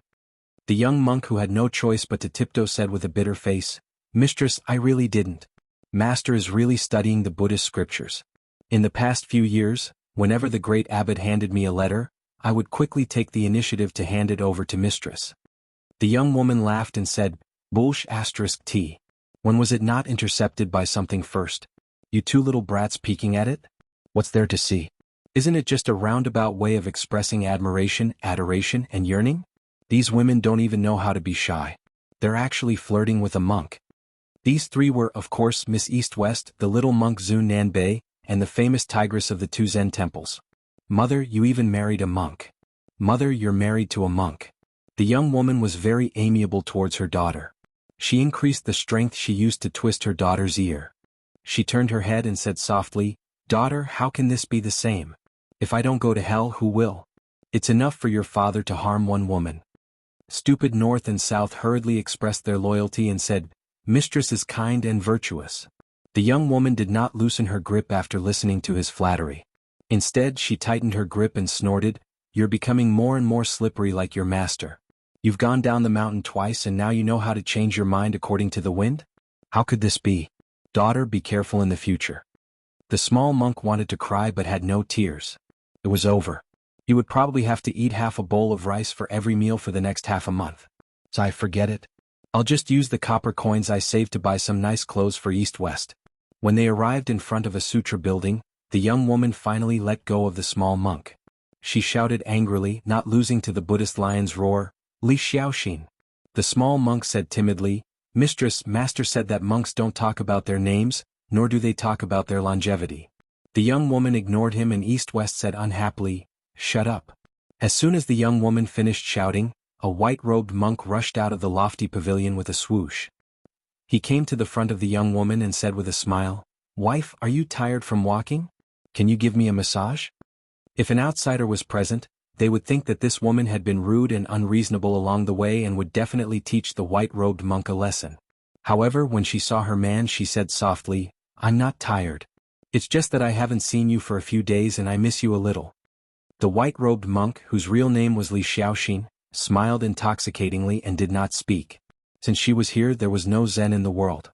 The East-West girl shook her head and walked away like an old man. The small monk, Nanbei, followed behind her and asked softly, "Going to play chess?" The young woman, who was thinking about which abbot to ask for fruits to satisfy her cravings, frowned and said, "Aren't you going to teach some old monks with the surname Sure?" The small monk looked at the hot weather and the hair on East-West's temples sticking tightly to her cheeks. He felt a little distressed and said, "There's still 2 hours left. Do you want to find a place to cool off?" East-West said absent-mindedly, "Why hasn't Su Fengnian come to our temple to play?" The small monk smiled brightly, revealing his white teeth. He volunteered, "Why don't I tell Master to let me go down the mountain to find Su Fengnian? Can I show him the way?" East-West did not speak. She just turned to look at this stupid Nanbei.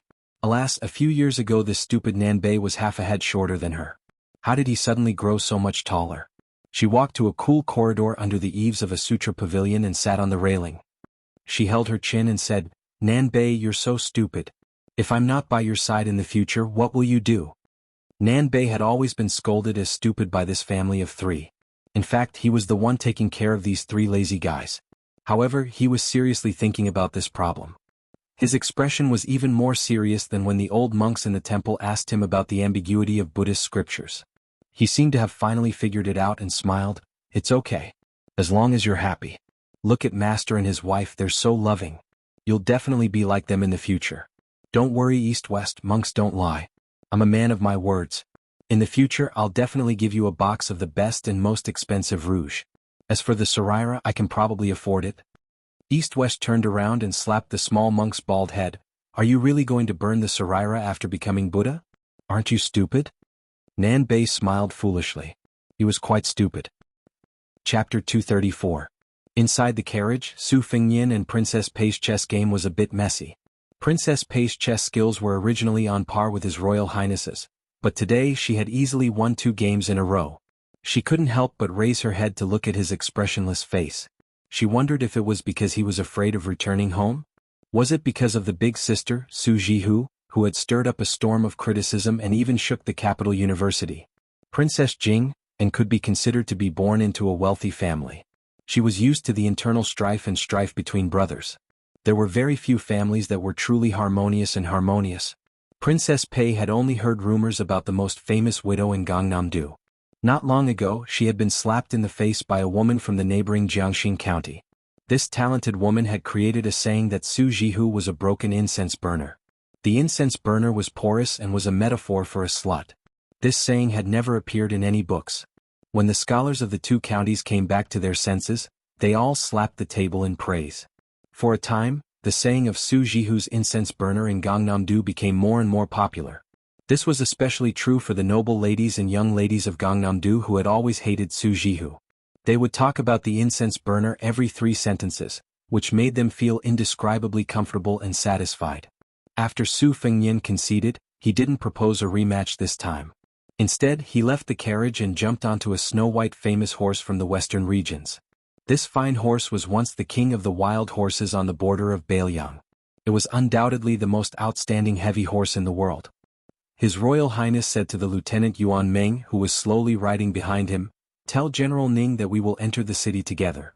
Yuan Meng's expression changed and he secretly grinned. Under normal circumstances, the Beiliang battalion would maintain a distance of 1 li. Today, since His Royal Highness wanted to take a stance, he was naturally happy.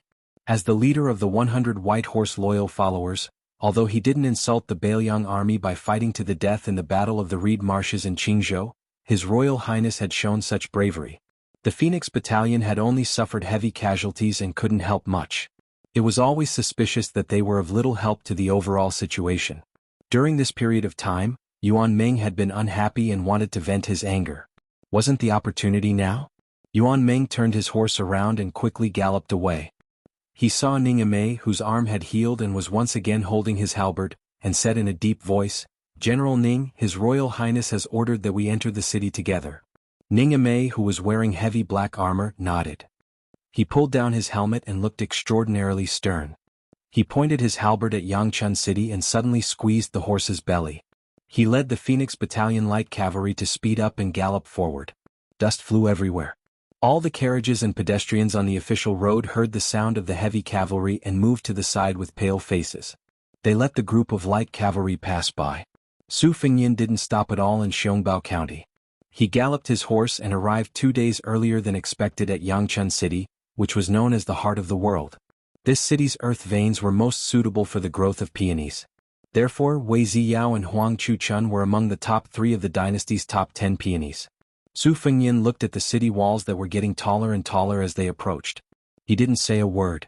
The guards at the city gate and the merchants and commoners who were using the road to enter the city all looked at this white-robed young master. Good heavens, this horse was extraordinary. Was it a heavenly horse? Even the officials of Yangchun City didn't have such a mount, right? The experienced and knowledgeable guards had better eyesight than ordinary people. Just this horse alone was more imposing than those generals. If there was no mistake, this young master should be one of the top aristocratic families in Yangzhou. When they asked for the road pass according to the rules, they had to smile. If this young master was a generous person, it would be even better if he gave them some money as a reward. However, when the guards heard the thundering sound of cavalry and saw a group of unfamiliar riders with unknown banners charging toward them, their expressions immediately became serious. One of them hurriedly went to inform the city gate captain, while the others berated the common people to temporarily stop entering and leaving the city gate. The 6 or 7 city gate guards and other miscellaneous people all dodged to the foot of the city wall on both sides. Only then did they feel compelled by their duties to block the road with their spears, trembling with fear. Among them, a burly man from the Jiangnan Dao had the right to carry a saber. He took 2 steps forward. Under the scorching sun, he swallowed his saliva, moistening his dry throat that had been tossed around by the heavens. Just as he was about to shout, a halberd general among the cavalry, who was dressed very differently from the Yangzhou soldiers, rushed to the city gate. He placed his 80-gene halberd on the captain's shoulder. Without exerting much force, the captain, whose figure could not be considered weak, staggered. This foreign general, who was wearing black armor and riding a black horse, was like a killing god. He coldly said, "Get out of the way." The 2 trembling captains said in a trembling voice, "General, foreign troops entering the city need to show the tiger seal and the official document from the Ministry of War." Originally, there were only less than 10 generals in the Liang dynasty who had made meritorious contributions. Other than the 6 fixed military officer titles of Long Xiang, Piao Qi and Fu Guo, they were all second class. The rest of the generals who could be called general were even rarer. For example, Su Shao, who had just been stripped of his title as the pillar of the state, and Gu Jiantang, a famous general in the spring and autumn period who had been given the title of pillar of the state. However, outside of Beiliang, as long as one was a military officer above the 7th class, they would be happy to be called general by their subordinates in private. However, in public, it was easy to cause trouble if one openly called a general who did not have an official title. It could be seen that this small soldier from Hutting County was really afraid of this majestic general of unknown origin. Damn, how could he not be afraid? This guy was holding a halberd. The dynasty claimed that there were millions of soldiers who dared to use a halberd. How many people dared to use a halberd? Su Fengyin raised his head and glanced at the 3 words Yangchun City, written in seal script on the city wall.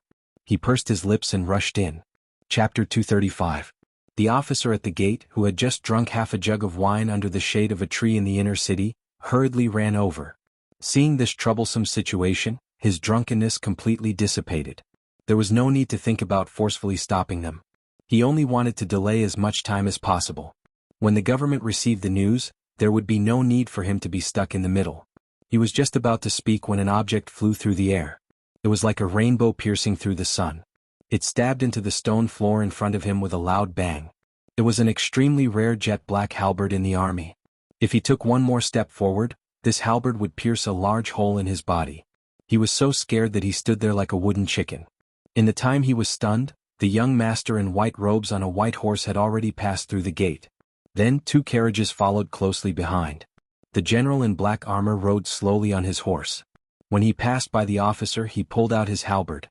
The light cavalry passed through the gate. More than 100 cold and beautiful standard knives were unsheathed. They shone dazzlingly through the gate. No one dared to move. It was not until the cavalry troop that trespassed the city gate of Yangchun City disappeared that everyone who did not dare to breathe loudly finally felt relieved.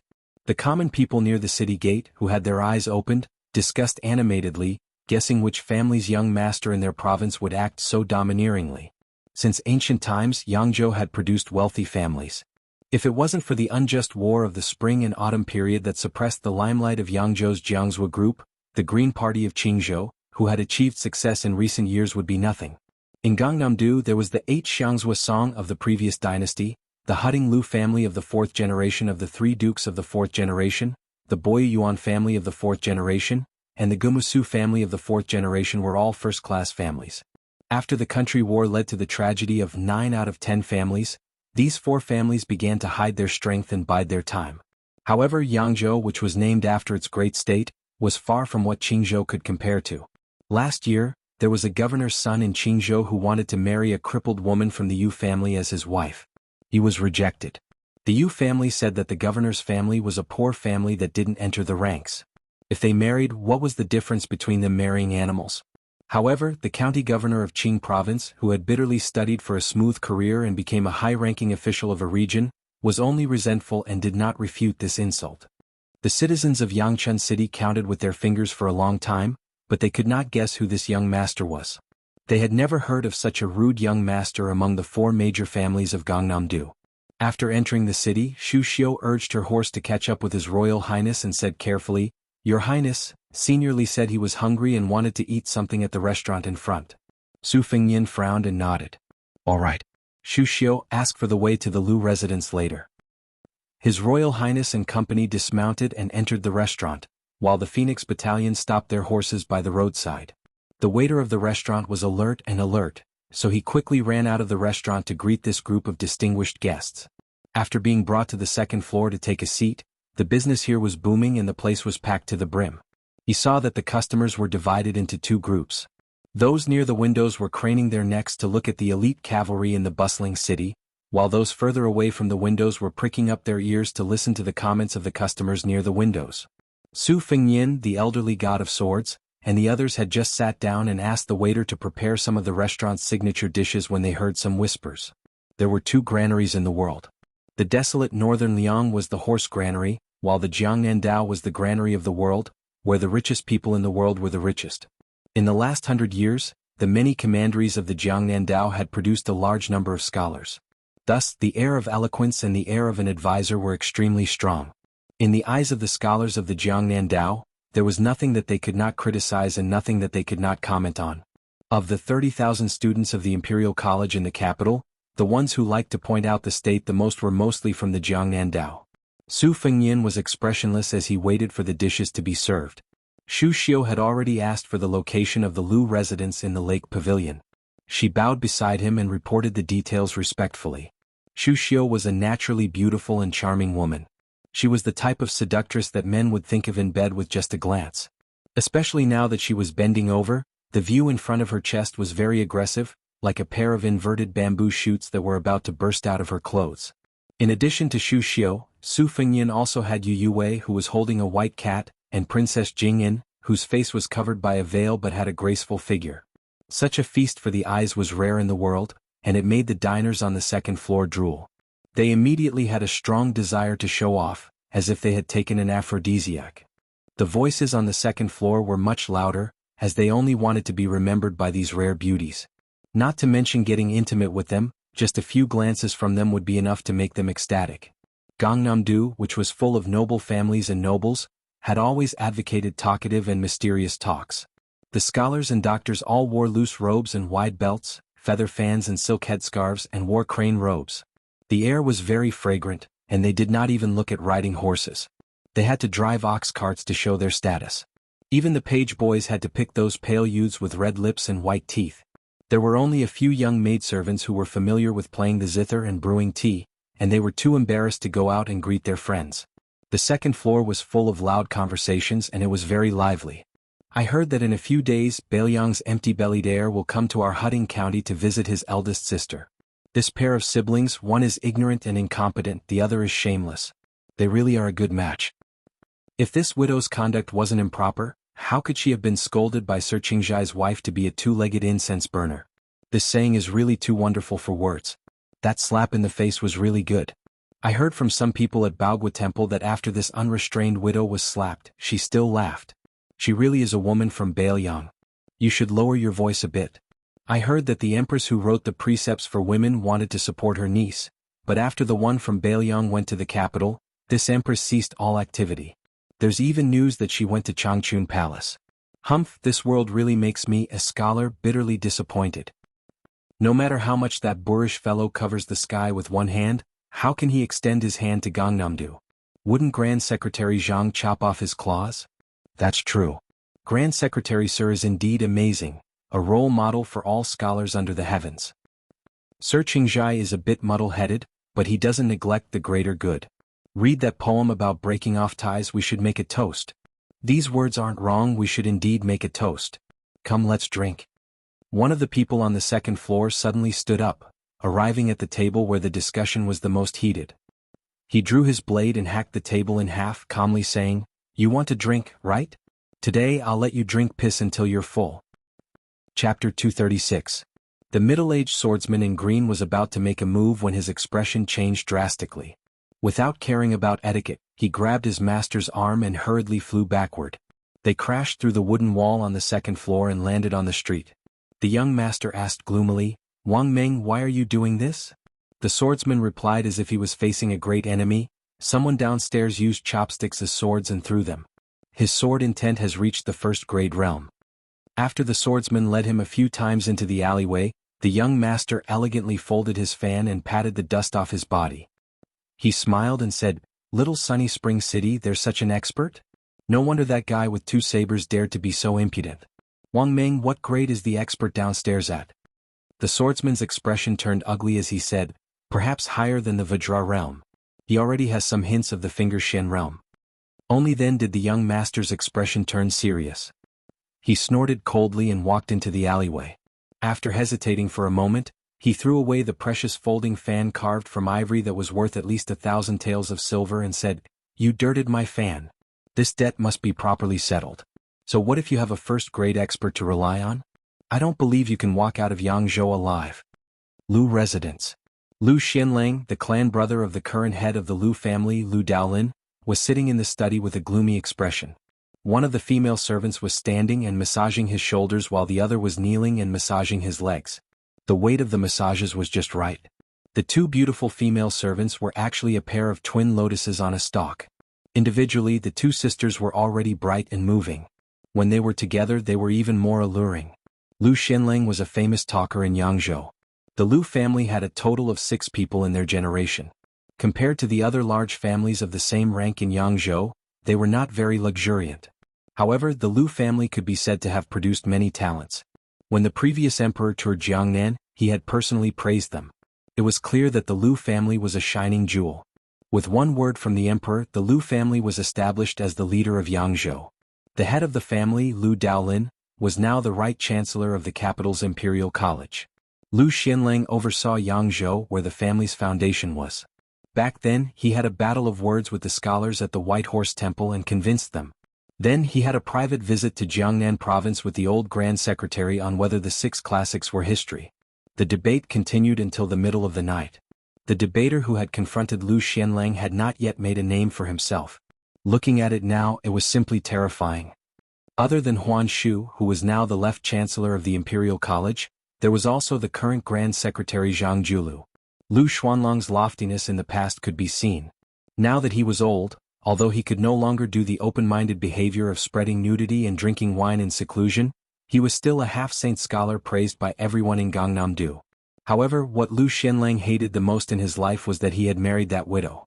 Not only had he caused the death of the son the family had placed high hopes on, he had also brought countless humiliation to the Lu family. In recent times, he had written letters to his brother, who had disregarded all opposition and strived to bring that wanton widow into the family, full of resentment and complaints. However, his brother was stubborn and refused to drive that woman out of the Lu family. Of the 4 major families in Yangzhou, the ranking was now Jiang Xinxuan, Bo Liyuan, Hu Ting Lu and Gu Mu Su. Originally, with the Lu family's wealth and power, they were firmly ranked second. However, it was because of this wanton woman, who he had never treated as his daughter-in-law, that the Bo Liyuan family's reputation overtook. Now the crown prince of Beiliang was coming to Yangzhou. Lu Xuanlong's resentment was mixed with the bitterness that was difficult to tell to others. How could the wife of the young man from Jiangxing County, Lu Lighting, have the ability to disturb the imperial concubine who wrote the admonition for women in the palace. There was an arrangement that he did not know. His original intention was to endure the pain and remove the black sheep from the family. He could no longer allow her to stir up trouble and ruin the reputation that the Lu family had painstakingly accumulated for dozens of generations. However, he did not expect that before the imperial concubine in the palace could do anything, he received shocking news that the imperial concubine had been banished to the Changchun palace by His Majesty and was completely banished into the cold palace. Lu Xianlang, who was holding a saint's classic in his hand, slammed the book on the table. The two maidservants were so frightened that their hands trembled and they could not help but increase their strength. This caused Lu Xianlang, who was fond of eating stones when he was young, to feel a wave of pain. This great scholar used to take bait before. Today, not only in the summer, even in the winter, he had to eat ice to relieve his qi. Fortunately, compared to the other 3 families who had taken the 5 minerals powder, he was much better off. However, to the scholars of Gangnam-do this was nothing. Lu Xianlang was in pain from taking the 5 minerals powder. He could grit his teeth and endure the pain. However, the lowly maidservants did not serve him well. They were immediately slapped in the face. A palm print appeared on their smooth cheeks. Only then did Lu Xuanlang's mood improve slightly. He signaled a maidservant to retrieve the book. Holding it in his hand, he coldly said, "Incense burner, what a fitting name." A cold snort came from the door. "If you knew this would happen, why did you do it in the first place?" The 2 maidservants' faces were as white as snow, contrasting with the red palm print. Lu Xianlang waved his hand impatiently. They quickly bowed their heads and left. They did not even dare to call out their honorifics. They just kept their mouths shut and left. This was because that person did not like them to talk. If they spoke, it would dirty her ears. At the door stood an old woman who was no longer in her prime. Her expression was cold and gloomy. She had a face that did not have any good fortune to speak of. She looked gloomy. The old woman said in a strange tone, "When I came here, I met that B*****. She even paid her respects to me. Lu Xianlang, only you can pick such a virtuous daughter-in-law. What a blessing." Lu Xianlang coldly said, "The eldest brother is the father. What can I do?" The old woman sneered. Her voice was like that of a ghost. What an understatement. "My son was killed because of your lack of understanding of the big picture." Lu Xianlang angrily said, "Quan is still my son." The old woman sneered, "Lu Xianlang, you have a few sons. I only have Quan Lu Xianlang dejectedly said, "I want to read." The old woman stared at the man who should have helped and respected each other. Her face was distorted. She turned around and said, "Lu Xianlang, don't forget who my father is. Back then you did not stop that widow from entering our house. This time, if you dare to let that little bastard surnamed Su into our house, I will not let you off." Lu Xianlang waited for her to leave. He tore a saint's classic in half and leaned against the chair, panting. The housekeeper hurried over and knocked on the door in a panic. He did not care about the usual etiquette. His lips were pale as he bent down and whispered a shocking news that shocked the whole city. After hearing it, Lu Xuanlang's expression was uncertain. His 10 fingers tightly grasped the chair.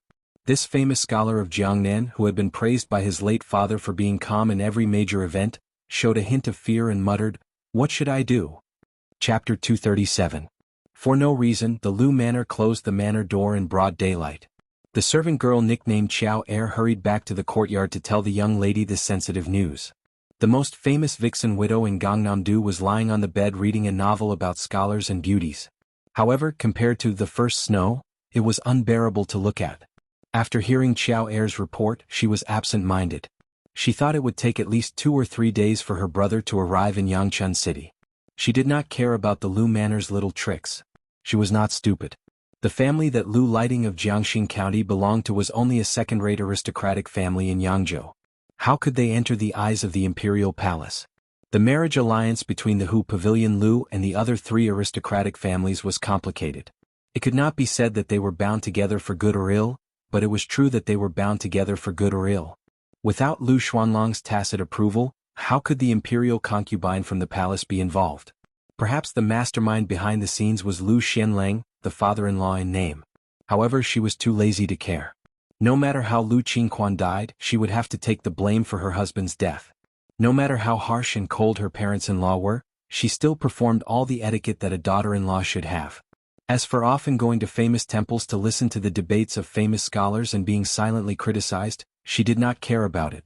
She liked to see those self-proclaimed distinguished scholars become as excited as if they had been injected with chicken blood when they saw her enter a banquet. Thus, when she was slapped in the face by the wife surnamed Lu at Baogua Temple, she only laughed. God knows who pitied who. After marrying far away to Jiangnan, she could be said to have seen through these scholars. Most of them had their eyes above their heads and relied on the shadow of their ancestors to not make progress. They rested on their past achievements. The officials from Gangnam-do, for example, were completely different from the remonstrants in the north. They liked to pick on trivial matters to make life difficult for the emperor. They were not afraid of being flogged by the court and were not afraid of being publicly humiliated. From time to time, they would make a scene of remonstrating to death. It felt like they were afraid that the emperor would not be angry or annoyed. They scrupulously adhered to orthodoxy and were loyal to the law to the point of being paranoid. It was no wonder that many scholars said that officials from Gangnam-do were the most like officials. However, the Jiangnan Dao had indeed produced a small group of rather formidable characters. They were well versed in politics and their methods were well practiced. They were able to govern the world and help the people. However, these civil and military officials who held authority in their hands had all left the Jiangnan Dao, like carps leaping over the Dragon Gate, and were never willing to return. They were not keen on talking about the profound, but no one could deny that it was these important officials who had truly propped up the Jiangnan Dao to flourish. If it was up to her, Lu Daolin, the head of the Lu family who controlled half of the Imperial College, was one of them. The Minister of Personnel Yu Lian and the General of Dragons Su Gong were also one of them. As for Lu Xianlang and a large group of so-called famous scholars who were renowned in both the north and south of the Yangtze River, they lacked a lot of perspective. These old fellows only focused on the rise and fall of their clan's status. If they rose, they would be wild with joy. If they fell, it would be as if they had lost their parents. In their eyes, the martial artists who had made great contributions to the dynasty during the Spring and Autumn War were just crude and barbaric generals. When they said that they were a family of generals, they were far more derogatory than praising. In Gangnam-do they were especially disliked. If she was just an ordinary daughter of a family of generals, her spine would have been broken by the moral gentleman. Fortunately, who was she? She was the eldest daughter of the butcher, Su Xiao. The servant girl who loved and loved her the most asked softly with a face full of anticipation, "Miss, when will His Royal Highness arrive at our Yangchun city?" The widow, Su Jihu, used a finger to scratch the little girl's beautiful face and teased, "Pinch your fingers and count. How many times have you asked in the past 2 days? Have you asked 10 times? The little girl blushed and said, "This servant is hoping that His Highness will help Miss vent her anger. Lu Lighting and that shrew are really too hateful." Su Jihu threw the book away and stretched. He smiled and said, "The latest would be the day after tomorrow. The last time my younger brother sent a letter, he had already arrived in Xiongbao County." The servant girl, Chiao Er, who had been bought by the widow for 10 taels of silver, laughed out loud. Her limpid eyes curved into a pair of crescent moons. She cleverly said, "Compared to the second princess, His Highness still prefers Mississippi." Su Jihu hugged the girl's delicate body and rested his chin on her forehead. He laughed heartily and said, "You really know how to talk." Outside the Lu mansion, the second housekeeper, who had just understood what Lu Xianlang meant, gave a look to the gatekeeper, whose status in Hutting County was comparable to that of a 6th-rank official. The gatekeeper hurriedly opened the side door, allowing only one person to enter and exit. The second housekeeper's surname was originally not Lu, but because of his loyalty, the Lu family bestowed him with the surname Lu. Don't underestimate this change of surname. In the era where the well-dressed gentry looked at the children of poor families as if they were dogs, it was already a great honor. The second housekeeper's name was now Lu Dongyang. For more than 10 generations he had served the Lu family. The head housekeeper had followed the head of the Lu family to the capital. Lu Dongyang held great power in the Hutting County family and had been influenced by the Lu family's simple and upright style. He liked to step on wooden poles and wear crane cloaks with large sleeves in heavy snow. He claimed that in his life he liked to wear cold clothes, drink cold food and sleep cold. Therefore, the Hutting County gave him the elegant title of Mr. Four Han. He walked out of the side door alone and saw a group of 45 elite light cavalry escorting the carriage. "You can give me the name card. I'll visit again when I have time." Captain Yuan Meng's face was gloomy, but he couldn't act rashly. His Royal Highness wasn't present, and after all, His Highness's closest daughter, Commandery Princess Chang, was living here. As for the Lu family's status in Gangnam-do and how powerful they were, would he care about these foul things? Probably seeing through the awkward situation of these Bailiang barbarians, the second housekeeper, Lu Dongyang, with the deep foundation of the Linlang Lu family, suddenly woke up from the shock when he first heard about the bloody deeds of these people. He was no longer afraid and sneered in his heart. 50 light cavalry dared to act so boldly in Huding County. They really didn't know what was good for them. What kind of scholars were those unlucky scholars whose blood spilled on the scene in the restaurant? They were nothing more than low-class people in Huding County. At most, they were the descendants of the Jianmen or the officialdom. They were thousands of miles away from becoming a scholar. Did they really think that they could be domineering in Huding County by killing a few low-class people? They had to lower their heads and beg the Lu mansion to bribe them. How could this group of barbarians be qualified to enter the Lu mansion? In the carriage, Princess Jing and Enpei Nanwei had been lifting the curtain and watching from the side. They were sitting on top of the mountain and watching the tigers fight with relish. Chapter 238. After Su Shao, Gu Jiantang, and a few other vassals toppled the 10 great clans of the spring and autumn period, the Liang dynasty vaguely formed 3 major clans. Gangnam-do was one of them. After the Liang dynasty destroyed the 8 kingdoms, it ordered a portion of the clans of the 8 kingdoms to move to the capital and form another group through marriage. There were also some clans who took the initiative to move north in the past 20 years. During the reign of Hongjia, it was the most frequent. There were no less than 300,000 people. Thus, it was called the Gangnam-do northward migration. Most of them chose Gangnam-do, which was rich and far from the capital. This undoubtedly strengthened the strength of the 4 clans of Yangzhou. Under the influence of the current master, Lu Daolin, the number of talents the Lu clan absorbed was second only to the Yu clan. Naturally, the Lu clan had its own pride and confidence. If the guy who dared to stab a general of Qingzhou to death in front of Zhao Heng was here, there would be nothing to see in this undercurrent. Without a doubt, he would lead these brave and fearless white horse soldiers to crush them. But since he went to Jiangxing County, it would be interesting. If the Huding County government had a powerful general who did not fear the Beiliang army, it would be even more lively and interesting. Thinking of this, Princess Pei finally revealed a long-lost smile. Jiang and I, who was sitting in the same carriage, was dazed. This sister was really beautiful. The old god of swords, Li Chungang, lazily leaned against the carriage door and dozed off. He had made up his mind not to get involved in such family matters. At some point, Yu Yuwei stepped out of the carriage. Holding the white cat, Wu Meinyang, she stood at the bottom of the steps. She looked at the second housekeeper who had pretended to be someone else and said calmly, "Open the middle gate." Lu Dongyang sneered and pointed at the sign. Yu Yuwei turned her head to Yuan Meng sitting on a warhorse and said calmly, "Field Officer Yuan, the Lu clan of Huding County treated us with respect. Of course we have to return the favor." Yuan Meng was puzzled. First of all, he was not clear about the relationship between His Highness and this beautiful courtesan. Since she was qualified to accompany His Highness out of Beiliang, she could not be too bad. Only an idiot would treat her as a famous courtesan. Secondly, the way she returned the gift was very particular. Therefore, he looked at the courtesan who had always given people a feeling of weakness and waited for her to continue. If she only told the Phoenix Battalion to turn around and leave, he would definitely look down on her. Unexpectedly, Yu Yuwei sneered and said, "Stab this blind servant to death." Earlier, His Highness said that after killing him, the corpse must be left at the door. Now, it seems that there is no need to waste energy. We are only here to see Princess Chang.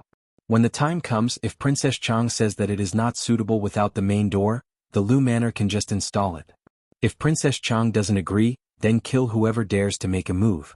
Yuan Meng laughed heartily and cupped his fists as a sign of respect. Then he turned his head and said in a deep voice, "Draw your blade and return the gesture." Yu Yuwei hugged the charmingly naive white cat and turned to walk back to the carriage. The red-faced second steward was left behind, so angry that he couldn't speak. When he saw the Beiliang cavalry draw their blades, the fear that had just disappeared once again enveloped his body. Especially when he saw the fierce lieutenant jump up the steps, he was so scared that he immediately turned around and tried to run through the side door to ask for help. However, a person could not outrun a horse, let alone a Beiliang warhorse. When second steward Lu Dongyang stepped through the door, Yuan Meng's blade hacked down. He fell into a pool of blood and crawled forward with difficulty. This scene caused some of the servants in the manor to cry out in shock. Yuan Meng dismounted his horse and gave this Sir Sihan a heavy stab. Then he grabbed a leg and threw him out of the side door. His Royal Highness had told him before leaving that the corpse should be left at the door. Yuan Meng did not pay any attention to the Lu Manor servants who had scattered like birds and beasts. He stood at the door and gave the order, "Tear down the middle door." Princess Pei was stunned. She looked at Yu Yue, whose words and actions had always been as gentle as water, and was somewhat stunned. Jiangxin County, Lu Manor. The Lu Manor was considered a family with good roots in Yangzhou. However, the nobles were also divided into different ranks. Compared to the four great clans, the difference was like heaven and earth. Lu Lighting, nicknamed Mr. Chengzhai, was currently comforting his wife. He was famous in Gangnam-do for his culinary skills. During this period of time, he did not care about the old adage that a gentleman should stay away from the kitchen. Almost every day he personally cooked for his wife and racked his brains to please her. Lu Lighting was tall and slender. In Gangnam-do he was like a crane in a flock of chickens. He had an elegant appearance and was born into a noble family. This kind of man was naturally not lacking in romance. A few years ago, when he first met the widow at the White Horse Temple, he was attracted to her. So what if she was a widow? She was the eldest daughter of that butcher and looked so foxy and delicious. It seemed like water could be pinched out with a light pinch. However, although she had a bad reputation and it seemed like anyone would climb into her bed for a night of pleasure, Lu Lighting, who was a womanizer, knew that this beautiful woman had a very cold temperament. This aroused Mr. Chengzhai's infinite desire to win. He tried his best to please her and could not wait to serve her like an empress. A few days ago she finally relented. When they were admiring the peonies at Baogua Temple, she said that if he dared to divorce his wife she would consider it. When Lu Lighting thought about it he broke out in a cold sweat. How could he have been bewitched? He could not see through her cold temperament.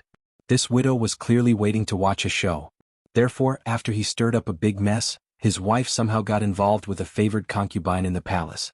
He could no longer care about his scholarly demeanor and face. He immediately wrote a poem to break off relations and threw it outside the Lu Manor. Fortunately, the widow's reputation had long been ruined. Who would stand on her side? Otherwise, the Lu Manor would not have remained silent and allowed him to splash dirty water. When Lu Lighting thought of this, he secretly rejoiced. It was a blessing in disguise. If she was not a widow who should be drowned in a pig cage, how could he know that his wife's family had incense burning in the imperial palace in the capital? This was something that could be heard all the way to the heavens. Lu Lighting rubbed his wife's shoulders and carefully asked with a smile, "Wife, why has there been no movement in the palace recently? Why hasn't that concubine sent an edict to Gangnam-do?" Wife Lu put on an indifferent attitude, but in reality she could only pretend to be mysterious. Not to mention her, at first even her family didn't know how to make the empress, who wrote the admonition for women, angry. Her father read by the light of a lamp and flipped through the family tree before he vaguely found a very faint relationship. As for why the thunder was loud but the rain was small, suddenly there was no sound. With her family background, how could she know the truth? As for her husband by her side, how could she not know the fishy smell that could not be brought to light? However, since she was married, she could only vent all her anger on that wanton widow. In her opinion, that slap was not wrong at all. This kind of immoral widow who always wanted to seduce men from other families should be paraded through the streets. It was fine for a man to have 3 wives and 4 concubines, but could it be that you, a widow, wanted to have 3,000 male companions? She was afraid that her husband would continue to pester her about the concubine in the palace, so she could only coldly say, "It's late. Go to sleep." Lu Lighting glanced at his wife's appearance and silently lamented in his heart. She really could not be compared to the heavenly beauty Widow Su. Under the moonlight, outside the Lu Manor, 50 brave light cavalry ignored the night curfew and forcefully entered the city, heading straight for the manor. The young master in the lead, wearing a white robe and riding a white horse, did not stop his horse. He urged his horse forward and pulled on the reins. The horse's hooves smashed down on the Lu Manor's central gate and stomped on it. After the horse stepped on the central gate, he urged his horse forward into the Lu Manor. Chapter 239. The middle gate of a slightly larger mansion would not be opened often, especially for the Lu family, which had deep roots in the present age. Not every guest would open the middle gate. Not to mention the county chief of Huding County, even the governor of Yangzhou and other officials of the border might not have the qualification and honor to do so. The door could be said to be the face of a family. The Lu family was full of hidden dragons and crouching tigers. There were hundreds of officials, advisors and servants. Although they had just sent the housekeeper Lu Dongyang to send away the group of people on the street, many people were secretly observing every move here. However, when the Baoyang's light cavalry opened the door, the Lu family did not send out any men of sacrifice. Only a middle-aged Confucian scholar with a pure yang scarf on his head and cloth shoes on his feet walked out. He was dressed simply and shabbily. Behind him was a young servant with a delicate temperament. He held an ancient sword in a black sandalwood scabbard wrapped in the skin of a southern sea shark. Unlike other famous swords, this sword did not have the slightest chill when it was sheathed. The middle-aged man looked at the housekeeper who had died in the courtyard and sighed softly. The door had been opened in an uproar. Lieutenant Yuan Meng and the Confucian scholar in the courtyard looked at each other. The middle-aged man from the Liu family bowed slightly and said indifferently, "Today the Liu family did not treat guests well. As the housekeeper, Liu Dongyang should be punished, but not to the point of death. A return of gifts needs to be returned." Yuan Meng knew what was good and was on guard. He held the Bailiang knife in his hand tightly. The murderous aura that was nurtured by battle formations was naturally different from the aura of Jianghu people. After the Confucian scholar who was not holding a book but a sword by his side bowed, he faced the drowsy old man in a sheepskin coat in the carriage in the distance. This time he bowed deeply and said, "I am Liu Baijie from Huding County. I received the ancient sword Bashio when I was 11 and have been practicing swordsmanship for 36 years. I would like to learn from Senior Li." When the old god of swords heard the two words Bashio, he slowly opened his eyes and glanced at it. He nodded and said, "It is indeed Yang Yuzhang's sword." This old man was limited by his aptitude and his swordsmanship was mediocre, but his vision was not bad. When this old man fought with others, he would have a headache every time he saw this guy. However, Yang Yuzhang once said that he would not accept any disciples in this lifetime. "How did you obtain the last sword from the Tangxi sword furnace?" Liu Baijie, who introduced herself in front of Li Chenggang and performed the etiquette of a junior, smiled and said, "It's probably because I was nicknamed Tangxi when I was young. I met my master by chance and was given the Bashio sword and half of the sword manual. For 36 years he had not dared to slack off for even a single day. His master held the old senior in high esteem. He said that the two-sleeved green snake could dominate the sword forest for 50 years. Junior has been longing for this for a long time. Today I have the courage to draw my sword partly because I am forced to do so by my status as a disciple of the Liu family, but mostly because I want to sharpen the inferior swordsmanship that I have cultivated behind closed doors for 36 years. If I lose, I implore Senior not to take your anger out on the Liu family." The old man with the sheepskin fur coat said impatiently, "Your tone is exactly the same as Yang Yuzhang's. Why don't you try? If you only have the craftsmanship of Yang Yuzhang's swordsmanship and not the ingenuity of his swordsmanship, then you are not worthy of this old man taking action. Who the F***ck wants to make things difficult for you aristocratic families? Do you have nothing better to do? Swatting flies with a bamboo pole in a latrine pit, you will be splashed with feces no matter what." This old man did not believe in heresy back then and suffered a great loss at the hands of lame Su. At this point the old man immediately shut his mouth. Exposing one's shortcomings was not Li Chuangang's usual style. Liu Baijie smiled and stretched out two fingers to gently stroke the scabbard. The famed Bashio sword was half unsheathed. At this moment, a familiar sound of footsteps came from behind. The woman called out, "Little uncle." Liu Baijie, the youngest and most leisurely of the Liu clan's glittering jewels 7 jades in the lake pavilion, had a sorrowful expression on his face. His fingers swiped back and the Bashio ancient sword that had appeared in the world immediately returned to its scabbard. Everyone only caught a glimpse of a bright azure edge. Liu Baijie was the youngest son of the previous master of the Liu clan, Liu Xianhua. Compared to the current master's eldest son, Liu Daolin, he was a full 20 years younger. Liu Baijie was born of a concubine. He was naturally intelligent, but he was indifferent to fame and fortune. He was not passionate about the three immortals of Confucianism and was obsessed with the way of the sword. Until now he had not married, so naturally he did not have any children. He rarely showed his face in the Liu clan. Among the influential members of the Liu clan, Liu Baijie was the only one who was truly close to the widow. He, who did not have any children, largely regarded Su Jihu as half a daughter. If he had not secretly stifled the signs of many disasters, the Liu clan would have long been in chaos. Not to mention others, the woman whose father was the master of the Su clan had done too many dirty deeds. But he was apprehensive about her identity as his sister-in-law and felt the pain of losing a child. Otherwise, Liu Baijie would not have allowed such a scandal to happen in the Liu clan. After such a big event as the removal of the center gate, which was enough to shock Yangzhou, Su Jihu, no matter how much he was restrained in the Liu clan, still received the news immediately. Only then did he confirm that his younger brother had arrived in Yangchun City. Other than him, who else could have done such a shocking thing? How could Su Jihu bear to blame him? However, the Liu clan was still her home and name. It would not be good to make things too tense, especially when her father-in-law, Lu Xianlang, was willing to do anything for the sake of his reputation. Which famous person would not cherish their reputation?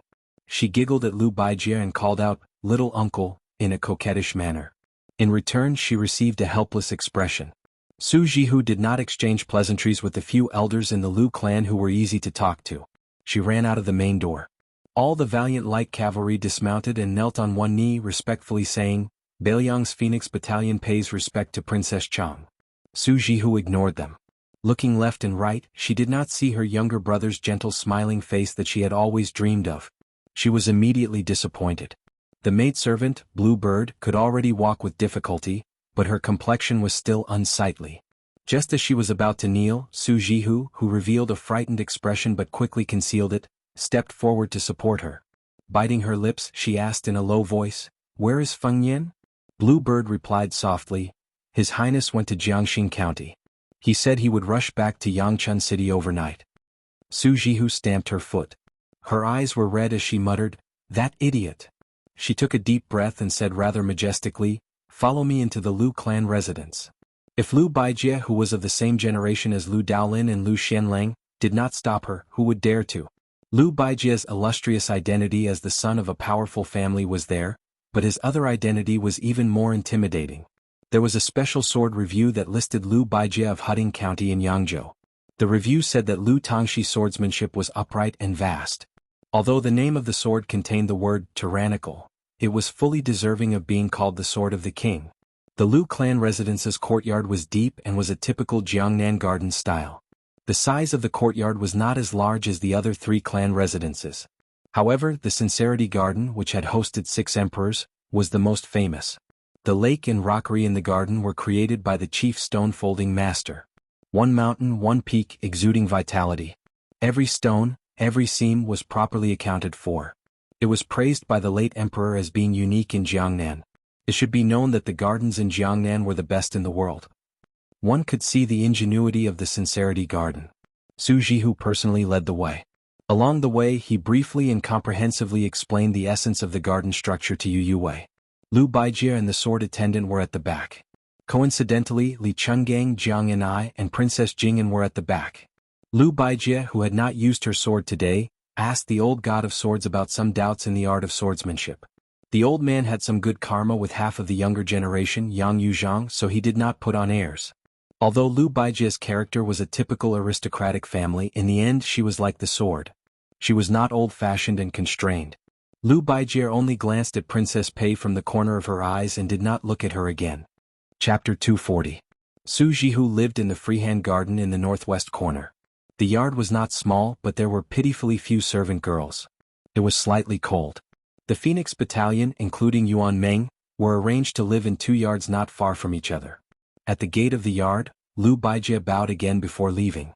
Entering the yard, Su Jihu had his personal servant girl Qiao Er bring some iced plum soup. After sitting down he asked, "What happened on the road?" Blue Bird truthfully reported everything that had happened at the reed marsh. Blue Bird spoke calmly and tirelessly. The danger involved could not be described as simple twists and turns. Su Jihu's expression rose and fell. In the end, when he heard that His Royal Highness was safe and sound, he covered his chest and sighed heavily in relief. Su Jihu turned his head with a strange gaze to Pei Nanwei, who still had not been able to sit down. This unruly younger brother was really something. He even dared to steal a Wangfei. From afternoon to dusk, the freehand garden was calm. Su Jihu asked the girls about Su Fengyin and especially liked to hear some embarrassing stories. Su Jihu did not have the good mood to be treated coldly by the Lu manor that was within reason. After a sumptuous dinner, a well-educated page came and lightly knocked on the door. He came from the smallest retreat garden in the Lu manor. Lu Baijie, who was regarded as a sword immortal by the people of Yangzhou, did not live there much. For most of the year she took this page to travel and visit hermits. The one who opened the door was the servant girl Qiao Er. For some reason the two of them did not see eye to eye. At this moment, it seemed that enemies would not meet unless they were enemies. Seeing Qiao Er, the page said coldly and stiffly, "My master wants to see your mistress." The atmosphere was already strange. After these words were said, it became even more awkward. Qiao Er huffed coldly and left after saying that she understood. Looking at her back with clear eyes, the page secretly revealed a thread of annoyance. Sitting in the pavilion by the lake, Lu Baijie smiled slightly and muttered to herself, "The youth already knows the taste of worry." Su Jihu walked out of the garden and sat down in the pavilion. He said guiltily, "I've troubled you this time." Sword Immortal Lu, who didn't have any of the bad habits of a noble family but still had the backbone of a noble family's descendant, shook his head and said, "It's not that I'm causing trouble for little uncle, but if I do that, it will be even more difficult for you to conduct yourself in the Lu estate." Su Jihu said indifferently, "This is nothing. It's nothing more than a fake smile in front of me and a colder smile behind me." Lu Baijie sighed and said, "Let's not talk about second steward Lu Dongyang first. His Highness the Crown Prince ordered his retainers to commit murder in the downtown area. No matter how bad their conduct was, they were still scholars from Huding County. One of them was even a descendant of a servant. If the Crown Prince didn't dismiss him, little uncle could still go to elder brother and say a few words. Lu Manor would come forward to clean up this mess. At most, we'll just give some compensation to the families of the lesser concubines, as well as a few officials' salary. Anyone would have complaints about using money to buy their lives, but a proper official's position should be enough to shut their mouths. For such a troublesome matter, little uncle doesn't mind making an exception for you. But to tear down the central gate of the Lu estate and kill Lu Dongyang in front of the entire street of Huding family, second brother cares about his face and not adding insult to injury is already the limit of his patience. The Lu family has experienced ups and downs for hundreds of years and has suffered a lot of humiliation. It's just that in the past 100 years, the bumpy days have gradually lessened. Today we've been humiliated to this extent. I'm afraid even the master will be angry." Su Jihu was silent. Lu Baijie frowned and said, "Jihu, at this time and place, there are only the two of us. Little uncle will speak frankly. As His Royal Highness' younger brother, how can you act without any regard for the consequences?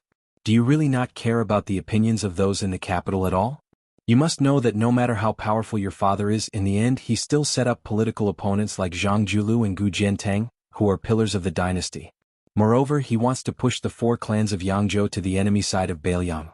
Because of you, Su Shufei was demoted to the Cold Palace. If it was His Majesty's idea, it would be fine. If it was His Majesty's idea, do you think the Su family will still have any friendship left in His Majesty's heart?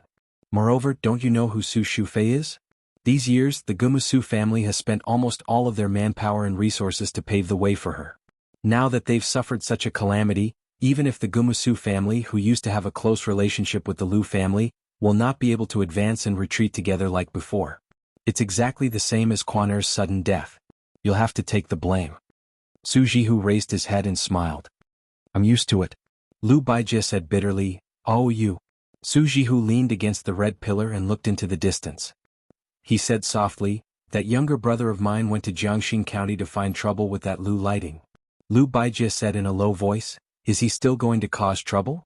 Is he not afraid of being unable to clean up the mess?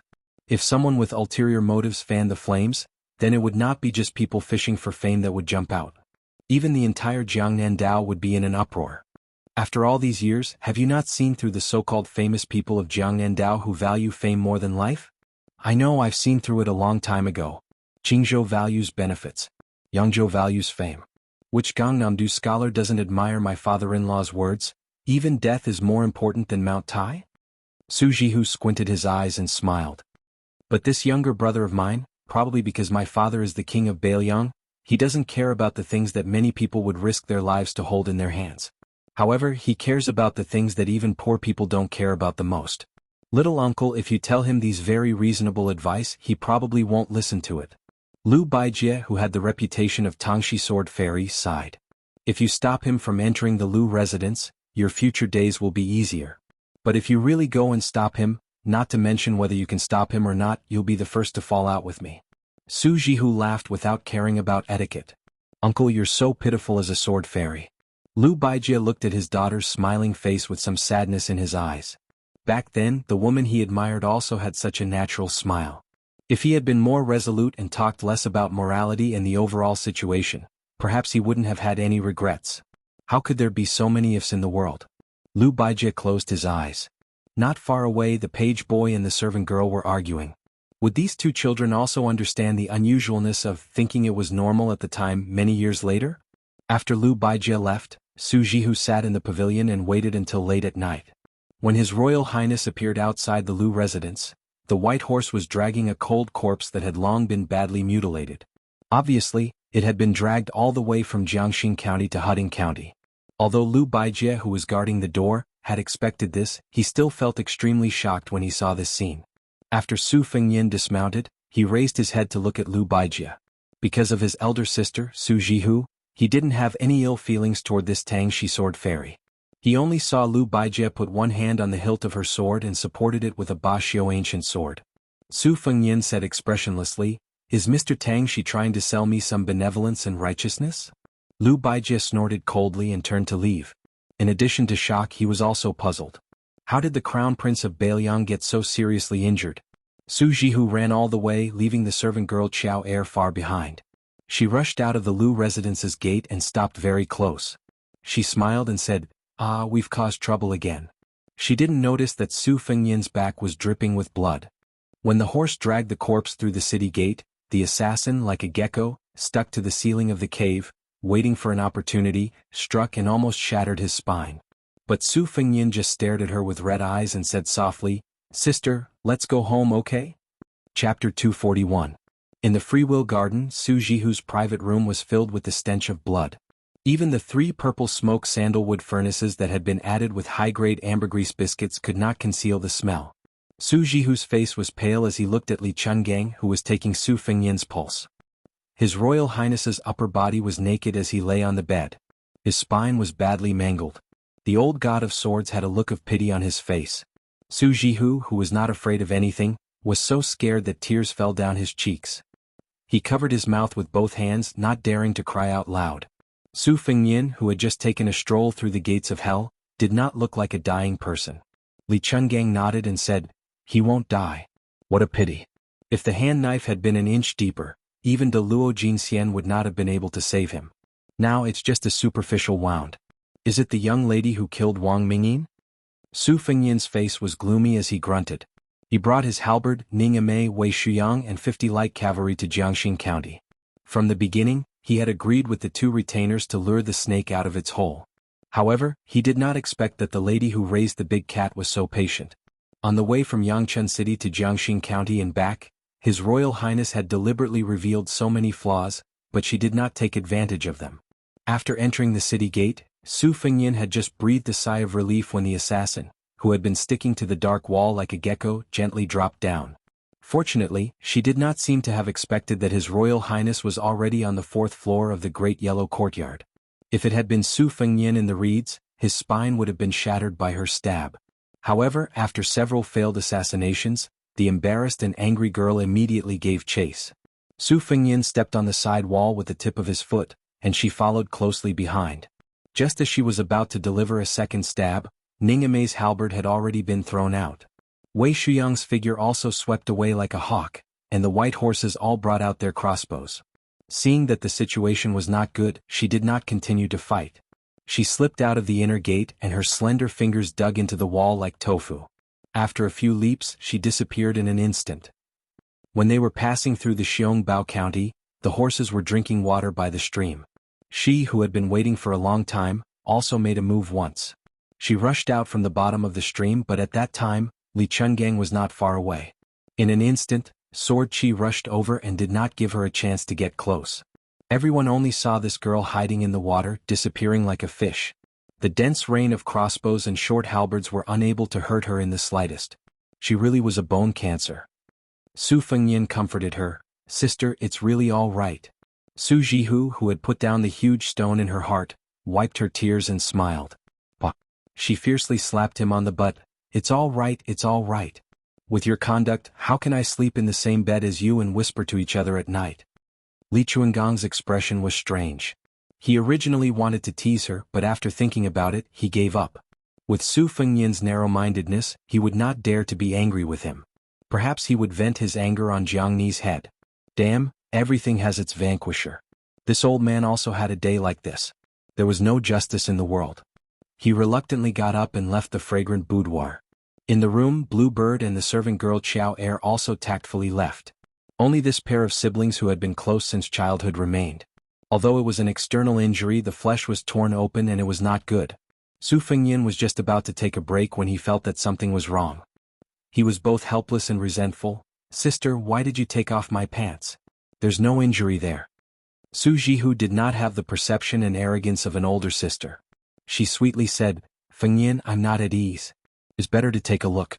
There are no outsiders here. Why are you blushing?" Su Fengyan reached out to protect his belt. He turned his head and angrily said, "Sister, how old are you already? Don't be so shameless, okay?" Su Jihu pretended to have a face full of hidden bitterness. If it was someone with a shallow cultivation like those famous scholars in Gangnam-do, they would have lost their souls. But Su Fengyan had been with this older sister for many years. How could he not know her tricks? He didn't dare to loosen his grip at all, fearing that she would succeed. The siblings were in a stalemate. Su Fengyan begged for mercy. "Sister, I'm begging you, okay? No one takes advantage of the situation and torments the injured like you." Su Jihu resentfully withdrew her hand. But she did not forget to slap His Royal Highness's butt again. She chuckled and said, "Oh, very perky. It's good to practice the blade. This physique is very good. When your injury is healed, the fertile water should not be left to outsiders. You have to let me have some fun." Su Fengyan had a headache and said, "If you continue like this, I'll go to my second sister's place tomorrow." Su Jihu leaned over, her charming face close to His Royal Highness. Her breath smelled like orchids. She snorted and said, "You heartless fellow. Tell me who in the family doted on you the most? Who wet the bed when you were young? And who secretly washed your quilt? Now you're turning your back on me?" Su Fengyan turned his head to look at this dignified and virtuous face. It was difficult for outsiders to see it. He said softly, "Sister, why don't you come home with me?" Su Jihu squatted at the head of the bed. She rested her chin on her hand and stared at her younger brother who had just entered Yangchun and started a massacre. She said gently, "This is sister's home. A married daughter is like spilled water. Why else would there be the saying, spilled water can't be recovered? Even if sister goes back to Bailiang, it's only to visit family, not to go home." Su Fengyan didn't say anything. Su Jihu reached out and stroked this fellow who didn't hesitate to make enemies in Gangnam-do for her. After looking at him for so many years, she still couldn't get tired of looking at him. She said softly, "My youngest uncle, that Tangshi sword immortal Lu Baijia, said that you're going against the tide and won't amount to anything. This is because he doesn't know how much Fengyan likes sister. Of course, sister knows how much your heart aches. You killed those boring scholars in the city and went to Jiangxin County to drag Lu Lighting to death to Huding County. Other than wanting to avenge sister, you also want to force sister out of Gangnam-do so that I can go back to Bailiang with you. Am I right? You fool, I'm still your sister no matter where I am. If I really go back to Bailiang, will I be happy? In the future, when your second sister goes back from Shangyin Academy, she'll be jealous of you every day. I can't win against her when it comes to reasoning, so I don't want to suffer this. This time you came to see sister first. She's not happy even when you call her second sister. She'll be furious." Su Fengyan snorted in a fit of pique. Su Jihu reached out and pinched this increasingly angular face. She said with a smile, "You're becoming more and more attractive, but you're still a child." Su Fengyan was just about to speak when Su Jihu waved her hand and said, "Go to sleep. Don't chase sister away. I'll take a good look at you." Su Fengyan fell into a deep sleep. Chapter 242. When His Royal Highness woke up in the morning the next day, he found that his eldest sister had fallen asleep at the head of the bed. He got up with a wry smile. The wound on his back had already scabbed over, and the speed of his recovery was astonishing. Although there was still a long way to go before he reached the Vajra realm, he already had a huge advantage over the body of an ordinary martial artist. The sound of Su Fengyan waking up did not wake Su Jihu up, but it startled the servant girls sleeping next door, Chow Er Chiao. Most of the servant girls who did their jobs were not deeply asleep. She casually put on a coat and trotted in. It was a hot summer day, so she was dressed lightly. Her growing figure was graceful, and she had the unique moist spirit of a Jiangnan woman. Her body was light and pure. Otherwise, the capital's officials and dignitaries would not have raised thin horses in their households. The thin horses trained by the Gangnam-do and the West Chu concubines were known as the two beauties. Su Fengyan raised his finger and shushed her, indicating for the budding young girl to be quiet. She glanced at His Royal Highness's naked upper body, and her small face flushed red. She quickly lowered her head, afraid that she would overstep the rules. The higher the status of a powerful family, the stricter the rules and regulations. The masters also had different personalities, so the servants naturally did not dare to be arrogant and overstep the boundaries. Moreover, the servant girl Qiao had heard too much about the arrogant behavior of Beiliang's heir apparent from the Mrs. Mouth. In addition to yesterday's disturbance, she did not dare to be careless. The little girl originally thought that His Royal Highness would at most go to Jiangxing County to beat up that henpecked Master Qingzhai after seeing the Mississippi. She would never have thought that His Royal Highness would use a horse to drag Lu Lighting's corpse from Jiangxing County to the Lu residence. Su Fengyin picked up a mutton-fat jade bottle at the head of the bed, lowered his voice and chuckled, "Xiao heir, help me apply the ointment. I can't reach my back." The little girl trembled as she took the jade bottle. She poured out the fragrant ointment onto her fingertips and sat on the edge of the bed. Her face, ears, and neck were red as she gently applied the ointment onto His Royal Highness's back. When her fingertips touched the skin, her delicate body trembled. The girl's sparkling and translucent skin was almost dripping with water. However, when she saw that in addition to the new injuries on His Royal Highness's back, there were also some old scars, she only felt shocked. She didn't dare to imagine why His Royal Highness, who had such a prestigious family background, would be covered in scars. The little maid Xiao heir lived in the courtyard of the Lu residence, which was as deep as the Marquis's palace. She was especially fortunate to be under Su Jihu's protection. How could she understand the sinister ups and downs of the Jianghu? To her, if the miss ate less rice or caught a cold from heatstroke, it would be a big deal. It was like being slapped in the face by a fierce woman. She would risk her life to avenge the miss and repay the kindness. Generally speaking, Xiao heir was lucky to be able to meet such a widowed master like Su Jihu. She didn't need to worry about being molested by her master's men. In the aristocratic families, how many maids as delicious and seductive as her could maintain their virginity? They would have long been secretly eaten or openly eaten until not even their bones were left. The private affairs of the boudoir were something that even the moral model sages and scholars couldn't say anything about. With her help, Su Fengyin put on a new set of clothes and quietly got off the bed. He smiled and said, "Xiao heir, I'm going out to get some fresh air. You just wait for my sister and let her wake up naturally." Xiao heir timidly and shyly agreed. Only now did she secretly notice that His Royal Highness was tall and slender. He was much taller than the Gangnam-do men. Su Fengyin walked out of the room. Blue Bird was standing in the courtyard. Master and servant left the freehand garden and strolled along the lake. Su Fengyin saw that the Tangxi sword fairy Lu Baijie was already sitting in the pavilion. He didn't know if she was waiting for him. Su Fengyin walked over without hesitation. Lu Baijie was the youngest of the 7 glittering jewels of the Lu family. Because he had never married and had children, he did not leave the family and lived in Retreat Garden. Because the head of the family, Lu Daolin, held the position of the Right Chancellor of the Imperial College in the capital, all the affairs in the Lu residence were usually handled by Lu Xianlang. Tangxi Sword Immortal usually did not care about worldly affairs, but the more he was like this, the more his words carried weight on important matters. Even Lu Daolin and Lu Xianlang, who held the power of the Lu family, had to pay attention to the opinions of this concubine-born brother. Among the 7 heroes of the Lu family, apart from these 3, one of them had devoted himself to cultivating Taoism and one of them had entered Buddhism, while the other 2 were officials in Yangzhou. They were both primary grade 4 officials. Being a local primary grade 4 official was already a true high-ranking official. They were far more popular than being a primary grade 4 official or even a secondary grade 3 official in the capital. Although the officials in the capital had always looked down on the officials from other places, the ones who truly wanted to enter the cabinet were mostly secondary grade 4 officials. It would take at most 6 years and at least 3 years to accumulate enough experience and popularity before returning to the capital. Only then could they be considered as the true pillars of the dynasty. Originally, with Lu Baijie's talent, he could have become the backbone of the Lu family, second only to the head of the family, Lu Daolin. However, the head of the family was still his elder brother, Lu Daolin, so Lu Xianlang could only complain. After entering the pavilion, Su Fengyin gave a junior's salute and said respectfully, "Fengyin pays his respects to Mr. Tangxi. Last night, I mistakenly thought that Mr. Tangxi wanted to stop me from entering the mansion. In a moment of desperation, I spoke disrespectfully. I hope Mr. Tangxi won't blame me." Lu Baijie said coldly, "His Royal Highness is too serious. However, I don't have much moral benevolence to sell. Why did your Highness enter the pavilion?" Su Fengyin said with a smile, "Big sister has been saying that Mr. Tangxi is good all these years. Today I came to ask for a beating from Mr. Tangxi. Coincidentally, I was a little injured. I thought that Mr. Tangxi would be gentler." Lu Baijie was obviously stunned for a moment.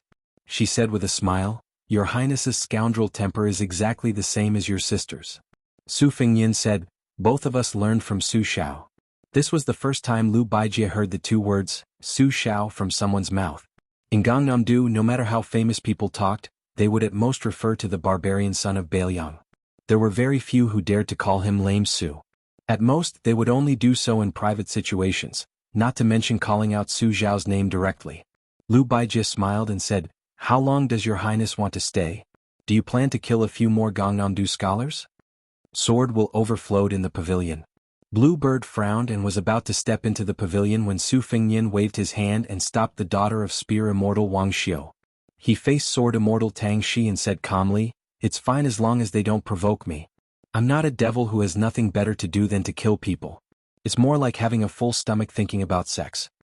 Lu Baijie smiled coldly and said, is your highness not afraid of causing trouble for the king of Bailiang who is still in the capital? Su Fengyin shook his head and smiled. Mr. Tang Shi, you don't know. If I came to Gangnam-do calmly and then left Gangnam-do calmly and let those scholars talk about my elder sister, Su Xiao would really be angry. Whether it's killing Lu Lighting or scholars, the memorials from Jiangnan are flying to the capital like snowflakes. Su Xiao has a headache, but he's actually very happy. When he returns to Bailiang in the future, he might secretly scold me for killing so few. Lu Baijie sighed helplessly and said, your highness, your family. However, there was clearly more sincerity in Sword Immortal Tang Shi's faint smile. Su Fengyin looked at the lake and said, my elder sister still refuses to return to Bailiang. She says this is her home. What's so good about this home? Mr. Tang Shi, please teach me. Unexpectedly, Lu Baijie laughed for no reason and said, it's not good at all. It's a pity that I don't have the final say in this home. Otherwise, I would have told your sister to scram back to Bailiang long ago. Hurry up and scram. Out of sight, out of mind. Otherwise, I won't be able to enjoy myself when I go out to play. Su Fengyin immediately had a good impression of this Sword Immortal of Yangzhou. He grinned and had a bit of the feeling of a naughty junior interacting with an enlightened senior. Chapter 243. Most of them were acquaintances from Huting County. When they saw the widow Su Jihu get off the carriage, they immediately shut their mouths. Compared to their previous attitude of watching a show, after yesterday's incident, the other counties in Huting County were still fine. However, all the well-informed aristocratic families in Yangchun County had long been shocked speechless by the methods of His Highness the Crown Prince. After killing the scholars on the street, he rampaged through the soldiers in the city that were several times more numerous. It was said that he even dismantled the middle gate of Lu Manor. That night, he dragged Mr. Qingzhai's corpse into the city and threw it at the gate. What kind of behavior was this? How could this be described as tragic? The elders of the aristocratic families in the city got up in the middle of the night and talked with their old friends under the light. They all lamented that this was the greatest humiliation in Yangzhou in 100 years. It was said that Lang Jiang Dong Gong Huang, who was the most ruthless in dealing with the aristocratic families, had received orders to bring 600 elites from the provincial capital to Yangchun today. Who didn't know that Lang Jiang, who killed Gumusu's third son as soon as he took office, had a deep relationship with the Yu family. Furthermore, he was General Gu Jiantong's trusted aide in the past. The gate of the temple was tightly shut. After Su Fengyin got off the carriage, he saw that there was a small and exquisite square pond in front of the temple. Beside the spring, there were green trees hugging each other, and there was also a strange old pine. Su Jihu intimately held his arm and walked over. There were stone dragon heads on each side of the pond. Spring water dripped from the dragon mouths. The water was clear, and the scattered copper coins at the bottom of the pond could be seen clearly.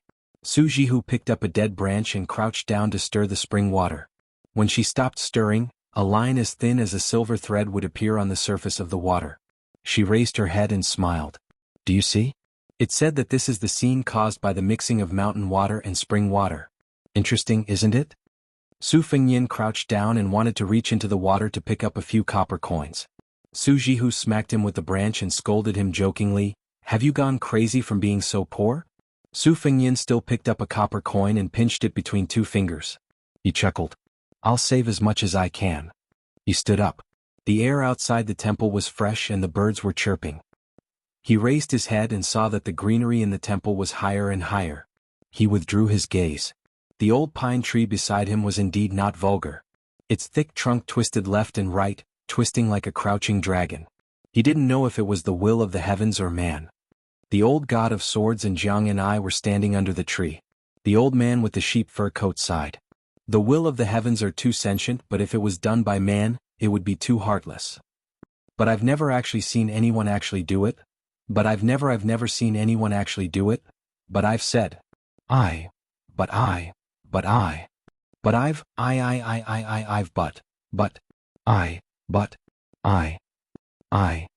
Su Fengyan smiled and said, shall I try?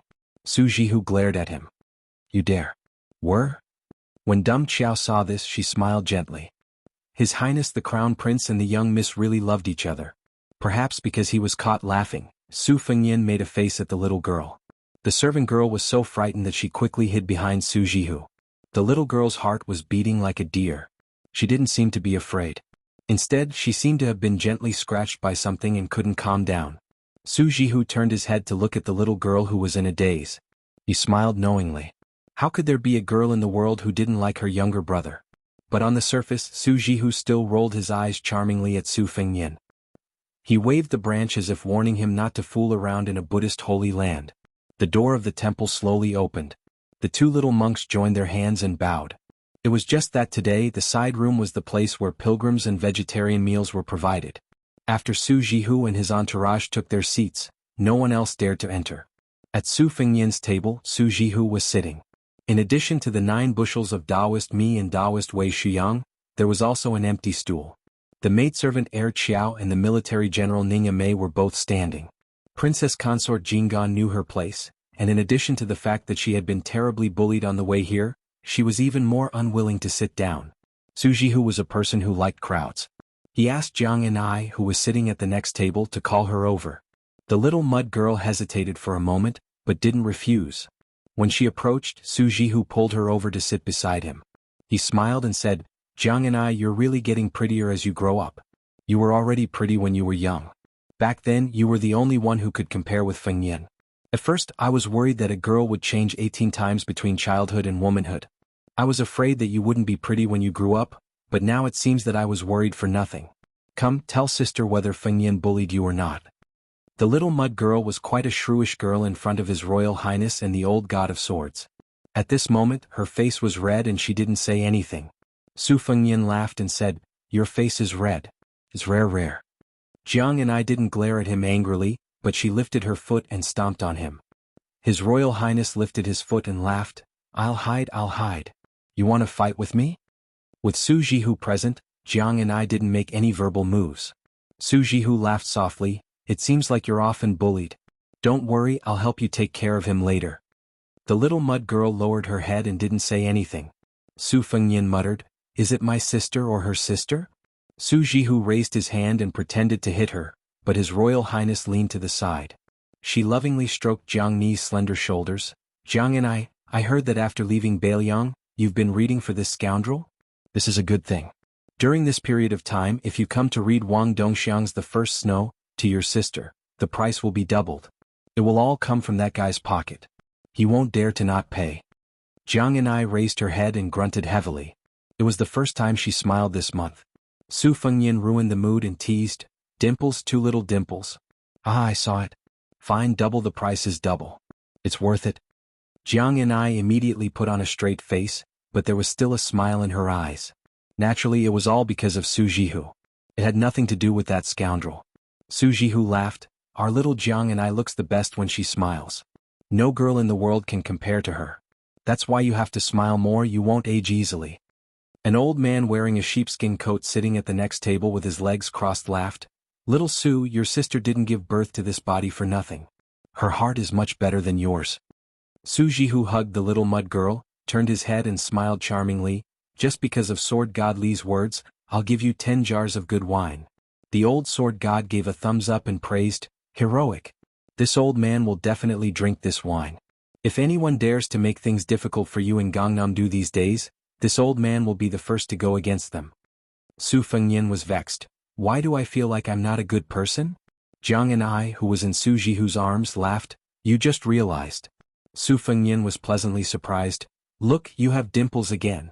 Jianghu turned her head and was about to put on a straight face when Su Jihu gently poked her little dimple that could make all the men in the world drunk.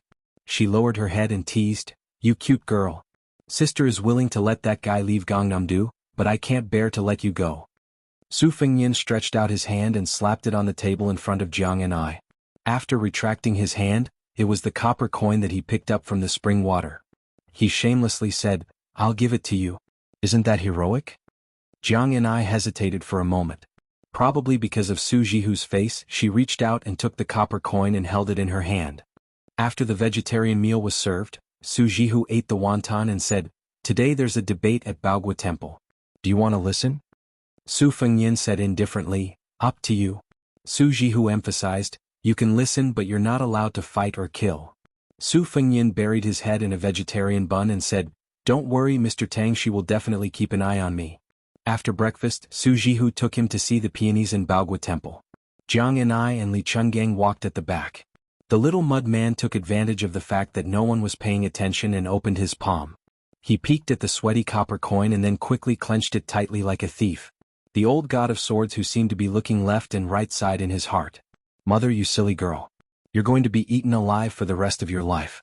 Could it be that a small copper coin is more valuable than this old man's lifetime of swordsmanship?" Chapter 244. Most of the peonies in Baogua Temple had already passed their flowering period, so the two types of peonies, Yao, Huang, Wei and Zi, no longer competed for beauty. Only a few relatively mediocre peonies were still blooming, such as the Mo Kue peonies that hid flowers in the leaves, which reduced their charm. However, a starving camel is still bigger than a horse. The peonies in Baogua Temple could still be considered splendid compared to Beiliang Palace. Just walking around the temple and admiring the scenery took up 3.5 hours. There was still some time before lunch, so the group of people sipped tea in an elegant meditation room.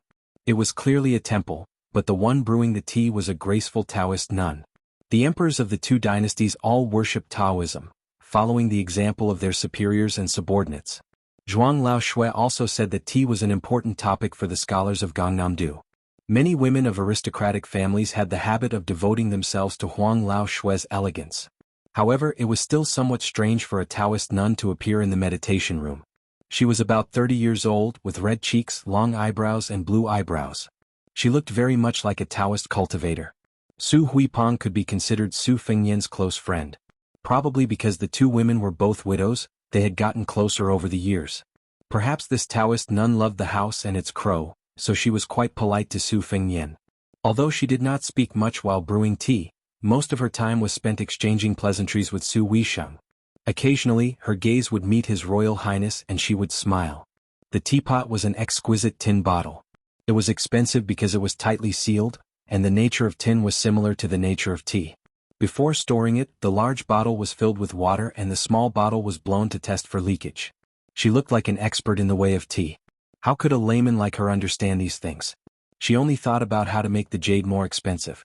The teapot was a simple and unadorned style.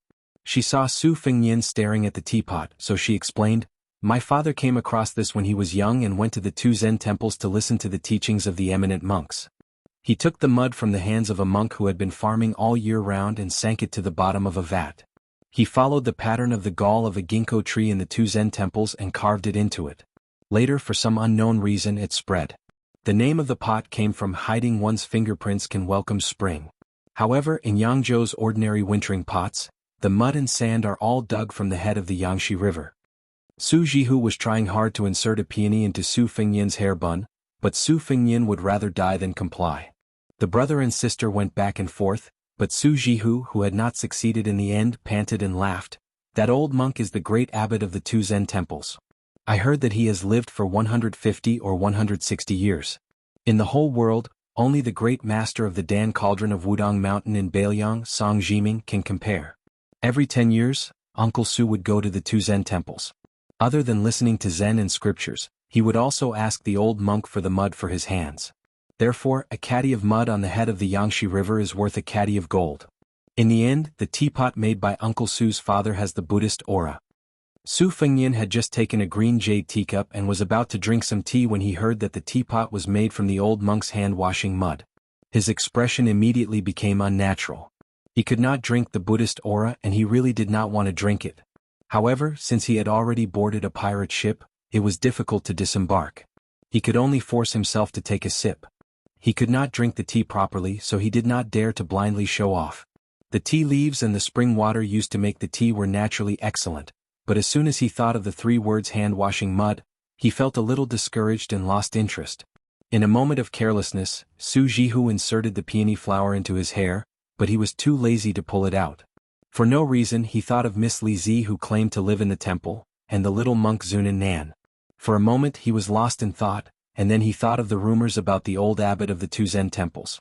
It was said that this old monk, who was regarded by the world as a holy monk and destined to be called an ancestor after his death, was very interesting. He was very illiterate.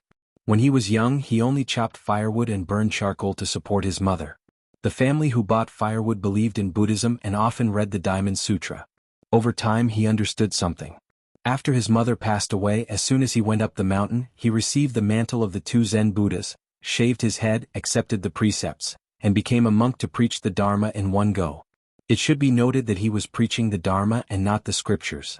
Although this had something to do with his poor background and illiteracy, there was no doubt that this monk's comprehension was close to that of the great Buddha. Listening to the Diamond Sutra he understood 10,000 things. The monks of the 2 Zen temples had recited more than 10,000 scriptures. However, when they asked this monk for advice on Buddhist scriptures, the monk would come straight to the point and say that he had never read their scriptures. Therefore the monk only asked them to recite the scriptures. Often when they recited a small part or half of the scriptures, the monk would say, "Stop," and then he would explain to them. No one disagreed. There was once a century-old abbot of the Fahua Temple, the largest temple in the southern kingdom, who asked a 40-year-old monk why he could not understand the meaning of the Lotus Sutra after reading it 10,000 times. In the end, after the old abbot recited only a few paragraphs, the young monk began to explain the meaning of the scriptures. The old abbot was enlightened and left with gratitude. When the world heard this, it was simply amazing. It was impossible to imagine how a monk who could not even read scriptures could save people. Even the immortal chi of the Dragon Tiger Mountain had to salute him when he saw him. The 2 most outstanding figures of Buddhism appeared at the same time in a lotus debate 60 years ago, but the result left everyone confused. The 2 just sat facing each other without saying a word for the whole night. That was the last time the immortal Qi Xuanzhen appeared in the world before he ascended. Chapter 245. When this monk was no longer young and grew older, no one had ever heard of him learning to read or read scriptures. Only when the white-clothed monk, who had been away for 15 years, returned did he have his disciple talk about scriptures for 3 days and 3 nights, nodding repeatedly. In the end he risked universal condemnation and allowed the white-clothed monk to drink wine and marry a wife. Later on he had an epiphany of betrayal. Su Fengyin was shocked and spilled tea all over the floor.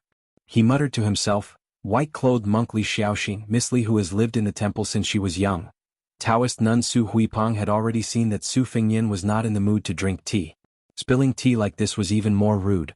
How was it different from the secular world? She was somewhat unhappy but did not say anything. She no longer had any thoughts of pouring a second cup of tea for His Royal Highness.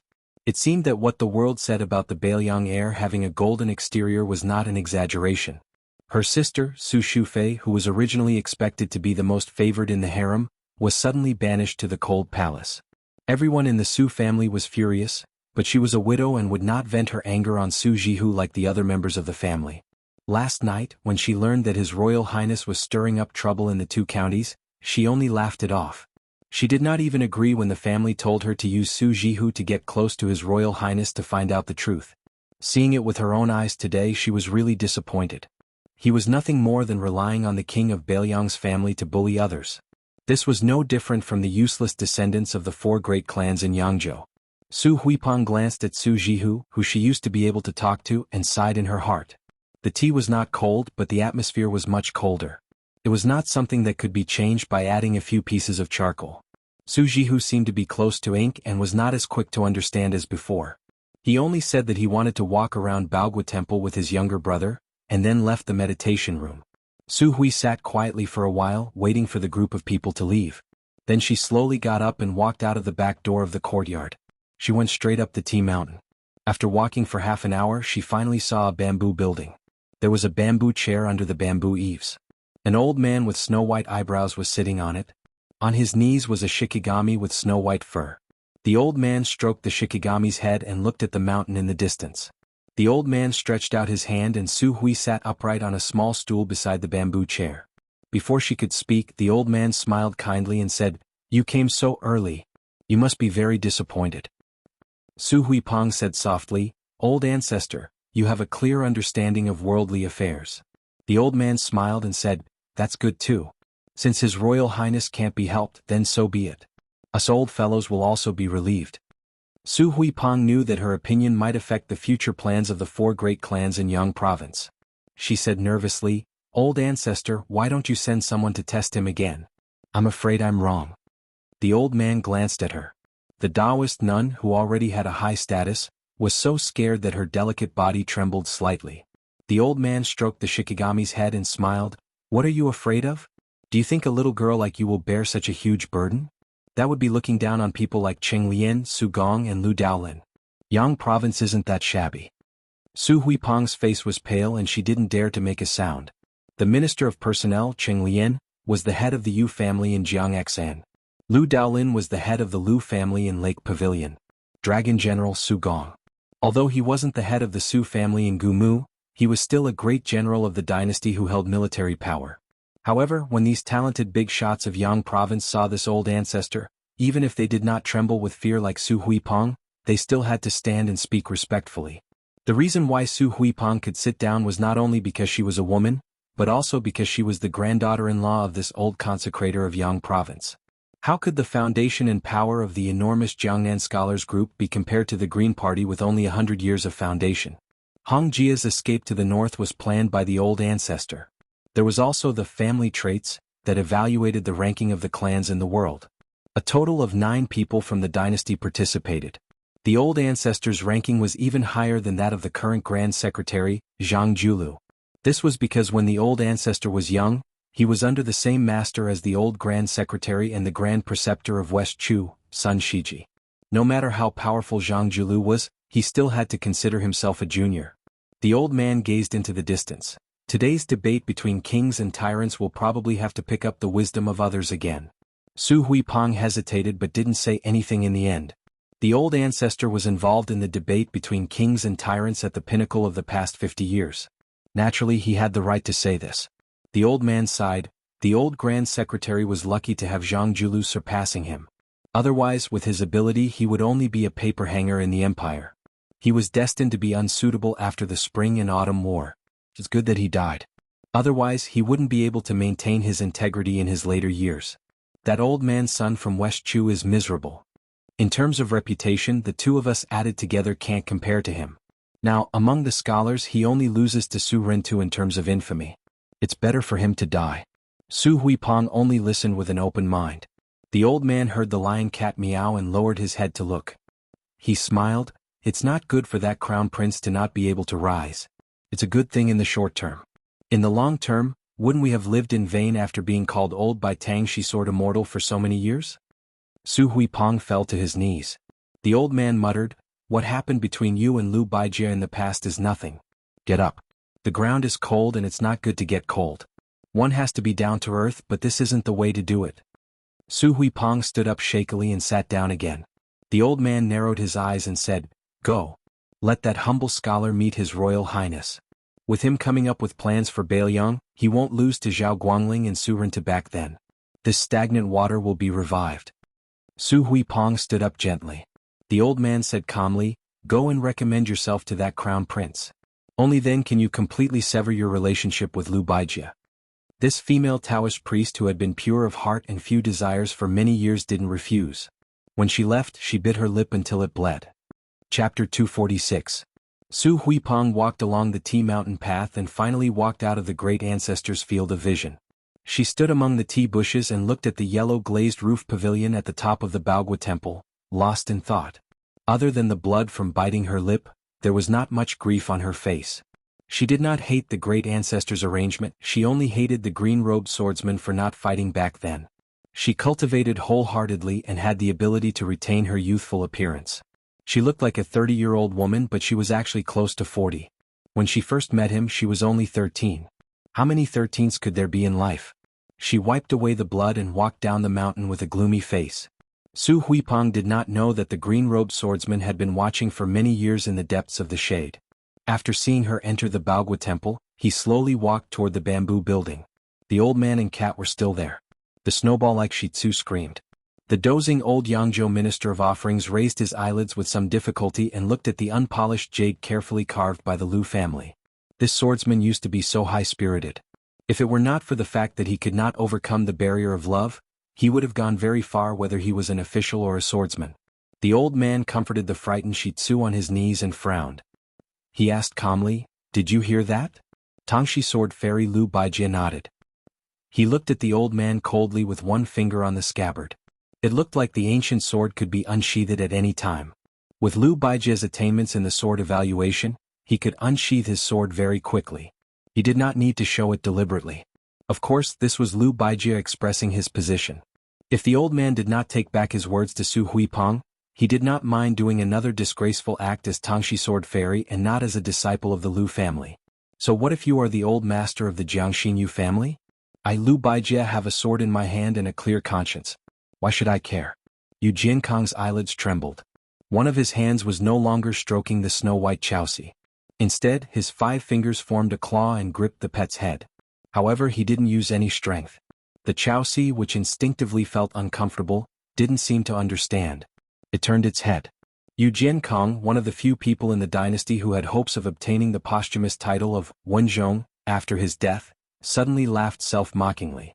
As for the posthumous title of Wenjing, that was even higher than Wenzhong, the dynasty had been empty for 120 years. Even he didn't have any extravagant hopes. The old man only looked again at the distant green mountains. There were many mountains and rivers in Jiangnan, and he never got tired of looking at them. There was actually a rare hint of compromise in his light tone. He said softly, "Tangshi, you know that back then my original intention was for you to be the head of the Lu family." Lu Daolin was also willing. Lu Baijie rudely interrupted, "I don't want to." Old consecrator Yu Jian frowned and said, "You are unwilling to marry the pearl of the Yu family, unwilling to become the head of the Lu family, unwilling to be recommended to become an official, unwilling to be a general. As a child of the Lu family, Tangshi, do you know that there are too many things you are unwilling to do that are against the rules? If you didn't slack off like this, how could the Lu family even surpass the Bo family and the Yuan family and suppress you all?" Lu Baijie was silent. Her finger no longer touched the scabbard. The old consecrator sighed and extended his hand, indicating for this junior that he had once thought highly of to sit on the stool. After Lu Baijie sat down, Yu Jiankang, who had specially rushed over from Jiangxing County to Baogua Temple today, smiled. "It's a pity that she's not a descendant of the Yu family. The juniors of my family are more than steady but lacking in drive. They can only preserve what they have, and it's very difficult for them to revive. How would they dare to call us old fellows old farts? Even if they have resentment, they don't even dare to curse in their stomachs. At such a young age, they all have an unbearable stench of lethargy. Tangshi, do you know why I'm making things difficult for a girl like Su Huipeng?" Sword immortal Tangshi shook her head. The old consecrator picked up the Persian cat with both hands and sighed. "How is she worthy of you?" Lu Baijie smiled bitterly. "But I just can't let go of her." The old man snorted coldly. "Your father had a son in his later years and he especially doted on you. Before he died, he even left a letter for me and Su Yinxing. Ignoring the rules of the sect, he didn't hesitate to hand over some of his family's assets and take the risk of inviting a wolf into the house, begging us to help you become the head of the Lu family. Do you really think Lu Daolin doesn't know this secret? I could have kept it a secret, but Su Yinxing had already revealed it to him. These past few years, Gumu has used the Lu family's influence to secretly grow stronger. The wolf has already entered the house, but you have greatly disappointed your father. It's true that Lu Daolin is a good person, but how can he take advantage of a group of treacherous people like Gumu's Su family? Let's not talk about the distant matters." Empress Zhao watched coldly from the sidelines and remembered all of this in her heart. Do you really think that Empress Zhao would be as close as sisters with that girl from the Su family? This time, the Crown Prince of Bailiang stirred up trouble and angered the Gangnam-do scholars. The 30,000 students of the Imperial College in the capital were incited. How can your brother be safe in the Imperial College? If nothing unexpected happens, Lu Daolin, who can't do anything inside or outside, will take the blame and resign as the right chancellor. Huan Shu, who has been fighting with your brother for many years, will naturally be happy to take advantage of the situation. The Lu family's setback in the capital, in the end, isn't it Yangzhou's loss? If not, why would I, an old man with one foot in the coffin, come here? To listen to the boring difference between a king and a tyrant? Or to be threatened by you with a sword? Sword Fairy Tang, she said calmly, "Uncle, Aren't you afraid of playing the lute to a cow by telling me this? It wasn't clear whether he was angry at her misfortune or lamenting her incompetence, but the old consecrator was vaguely angry. He raised his voice and said, Tang Shi, I can prevent Su Hui from doing that thing, but this time, you have to come out and share the burden of the Lu family. Otherwise, with my temper, letting an insignificant Su Hui go and embarrass the Gumasu family all these years is just a reminder to them. Tang Shi, I'll ask you one last time. Are you willing to go to the capital to be the assistant minister of the Ministry of War? No matter how you become a fourth-rank official in the capital, I'm only asking if you are willing or not. Lu Baijie said bitterly, I only ask that you don't make things difficult for her. The old consecrator smiled slightly and returned to his usual carefree state. He said with a pleasant expression, Tang Shi, those who are closely involved can't see clearly. If you are willing to be an official, who would dare to make things difficult for her? Lu Baijie shook her head and said, even the daughter of the king of Bailiang is bullied like this. She is only an abandoned child of the Gumusu family. How can I be at ease? The old man said calmly, all right, I can make an agreement with you. You go to the capital. After all, she is the granddaughter-in-law of the Yu family in name. No one can bully her. Sword Fairy Tang Shi, Lu Baijie stood up and left calmly with her hands clasped in front. The old man narrowed his eyes and leaned back in his chair. His thoughts were unfathomable. Chapter 247. A pair of master and servant walked out of the bamboo building. They were the young master holding a fan and the green-robed swordsman who had seen the Bailiang's light cavalry in the restaurant. The handsome young master had changed into an ivory fan with 3 different beauties painted on it. He squatted beside the old guardian Yu Jiankong and reached out to pet his Persian cat. He raised his head and smiled, Old ancestor, why do you have to trouble yourself to let Sword Immortal Tangshi become an official? The Lu family's foundation is not much worse than our Yu family's. One Lu Daolin is nothing to be afraid of, but with this one it's hard to say. How can Lady Yuan and Lady Gumusu enter your eyes? However, once the Lu family has Sword Immortal Tangshi, as long as they earn some military merits, they can become an assistant minister of the Ministry of War. In another 7 or 8 years with the Lu family's support, it won't be difficult for them to take charge of a ministry. Compared to Lady Su Shufei, it will be more important. The old guardian smiled, Lady Su Shufei is nothing. To tell you the truth, no matter which family's woman enters the palace, she will not be a match for Empress Zhao. Nowadays, taking the path of a foreign relative is the stupidest method. Lady Gumusu does not believe in heresy and is short-sighted. Sooner or later she will cause trouble. However, the path of a dynasty's military and politics is very profitable. Our Gangnam-do doesn't lack scholars, but we lack people like Lu Baijie who can immediately make contributions. Whether it's in the long run or in the private sector, I will let him enter the Ministry of War. As for whether Lu Baijie can emerge from the cracks between Lame Su Gu Jiantang and the other vassals, we will have to take it one step at a time. With Lu Baijie's personality, he can at most become a general and not a minister of the Ministry of War. However, we can distract the Lu family, create a rift between the Lu family and the Su family, make Lady Yuan, who has been arrogant all these years, feel as if there is a fishbone stuck in her throat. We can also make the Lu family feel indebted to our Yu family. Think about it, how many can we achieve in one fell swoop? The young master held the fan with 2 fingers and smiled. 4. After pondering for a while, the young and handsome young master opened his fan and said carefully, Ancestor, the Su and Lu families are in-laws after all. If Sword Immortal Tangshi controls the military power in the future, it seems that he can make the imperial court fear Bailiang even more. The old man was gratified and said, this is only half a gain and half a loss. It's not good to talk nonsense. Cripple Su and Lu Baijie's personalities are naturally incompatible. His Majesty may not be unable to see it.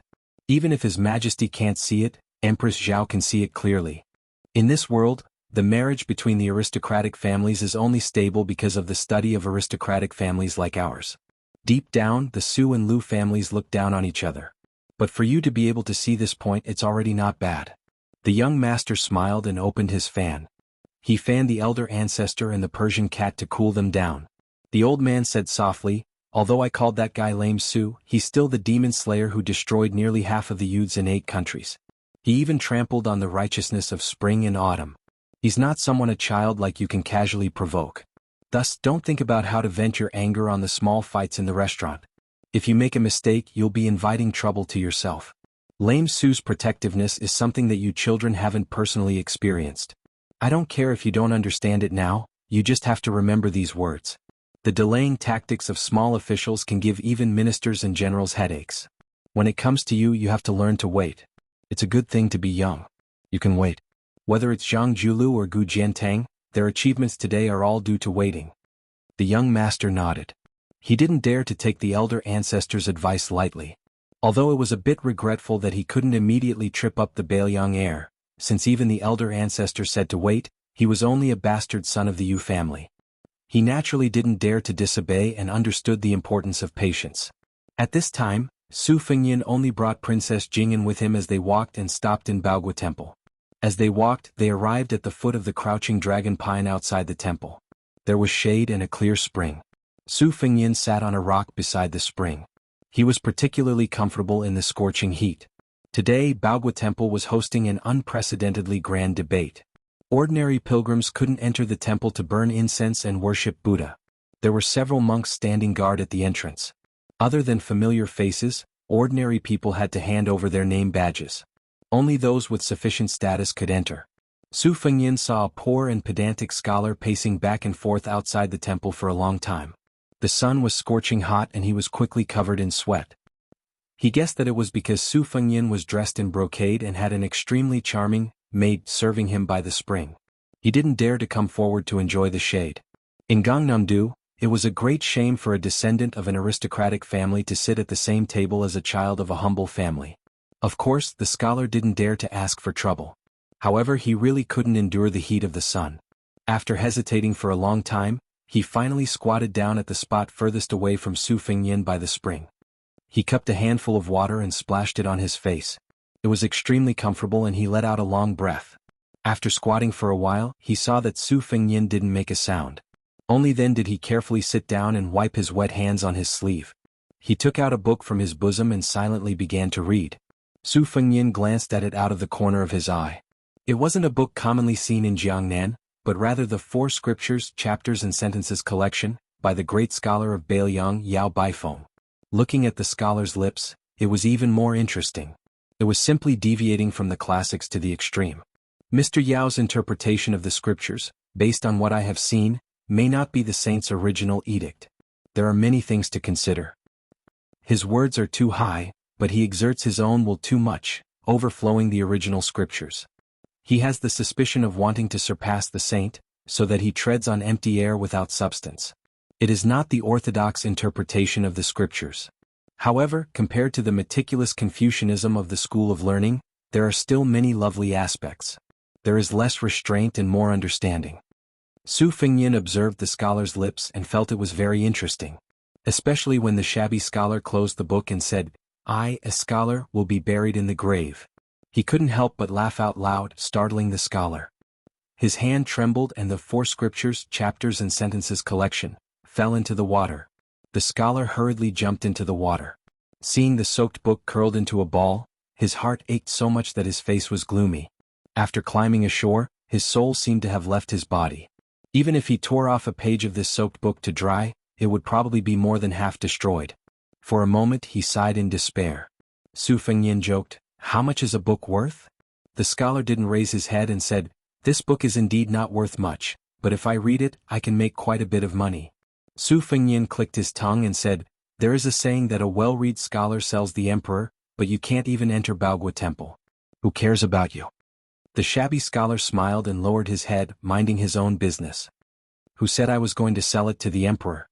The sage Yunxiu governs the country and pacifies the world, but there is no such thing as the emperor." Su Fengyan bent down and picked up a watermelon that had been chilled for some time from the spring water. He reached out and knocked on it. It just happened to split into two. He smiled and said, "Do you want to eat?" The scholar raised his head with a puzzled expression. Su Fengyan smiled and said, "You don't dare?" The scholar didn't say anything and only frowned. Su Fengyan simply threw half of the watermelon over. The scholar was flustered and managed to catch it with great difficulty. Seeing Su Fengyan engrossed himself in eating, he lowered his head and ate a mouthful. The coldness penetrated his heart and lungs. Su Fengyan joked, "To be buried in the grave, what great ambition." The scholar paused for a moment. This time his heart and lungs were really cold. Chapter 248. The Confucian school of exegesis was the same as the Buddhist school of Buddhism.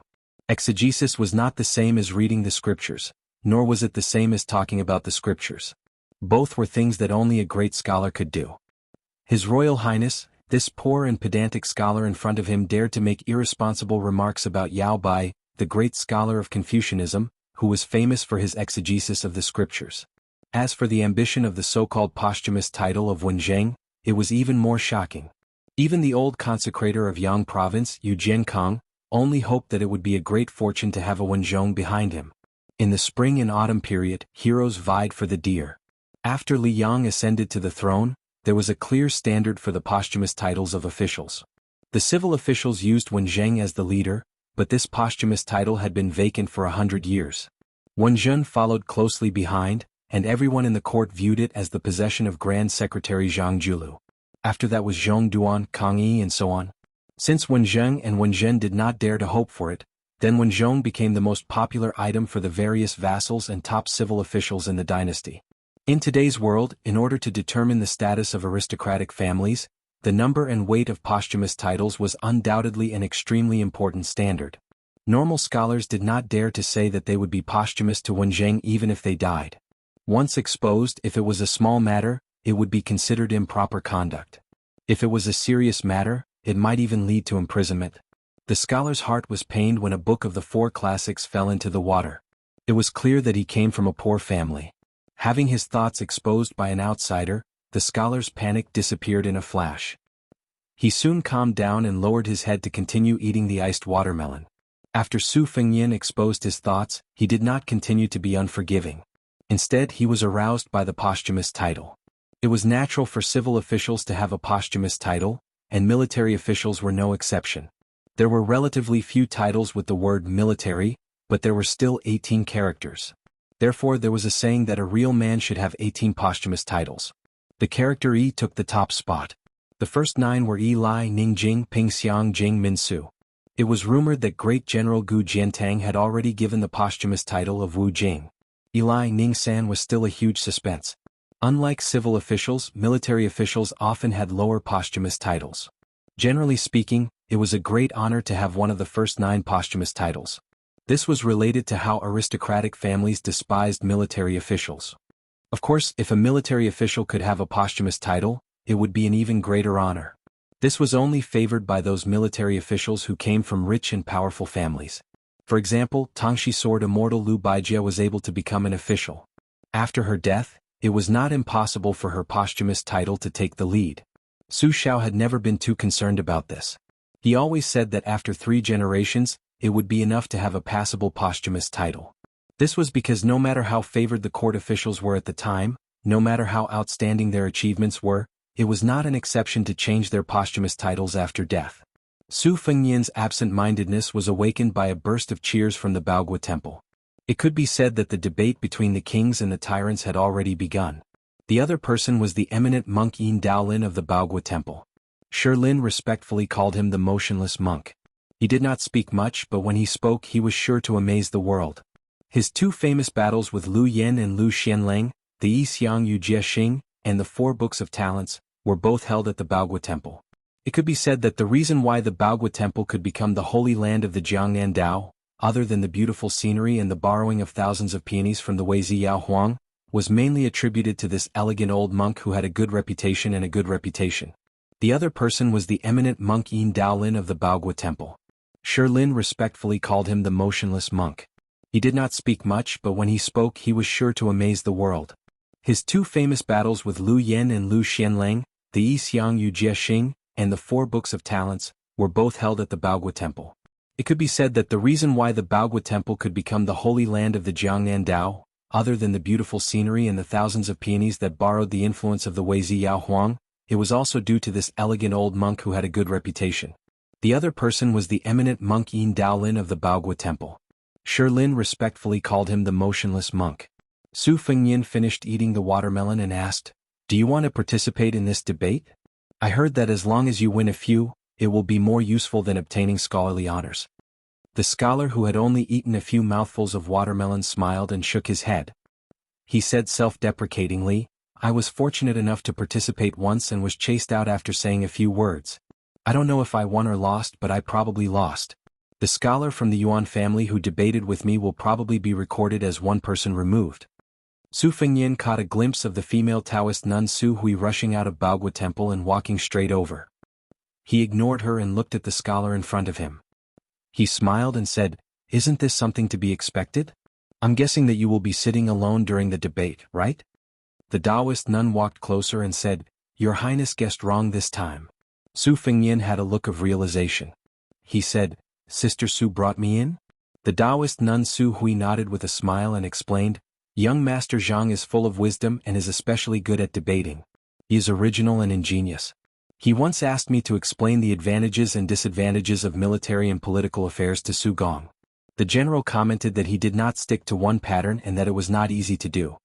Su Fengyin was slightly surprised and said, "Oh." During lunch, he chatted with his elder sister Su Jihu about Su Hui's family background. The general of Gumusu's family, Dragon General Su Gong, was the mainstay of the family. This general, who was good at both military and political affairs, was born in a rich and powerful family. He presided over the military affairs of the 3 provinces in Gangnam-do. He had made a lot of bold and decisive reforms and tidied up the government. Su Xiao thought highly of this person. Since he could be praised by Su Xiao, who was known to be arrogant, he was naturally a very powerful character. As for the 6 matters that disappeared in Yangzhou, even Su Fengyin might not believe it. There was a copy in Su Xiao's study room and he circled a lot of it himself. As for how to strengthen the border defense and solve the financial problems, Su Fengyin had seen it with his own eyes, so there was no need to doubt its weight. On the way to Huding County, he had specially asked Lu Chuer to get a copy, but he did not expect it to be written by the poor scholar in front of him. He just did not know how this child Zhang was related to Su Hui. The relationship between a woman from a rich family and a poor scholar was just a beautiful scene in a novel about a scholar and a beauty. Especially in Gangnam-do, where family status was very important, it was even more unrealistic. This was probably the reason why Wang Dongxiang's The First Snow was so popular in Gangnam-do.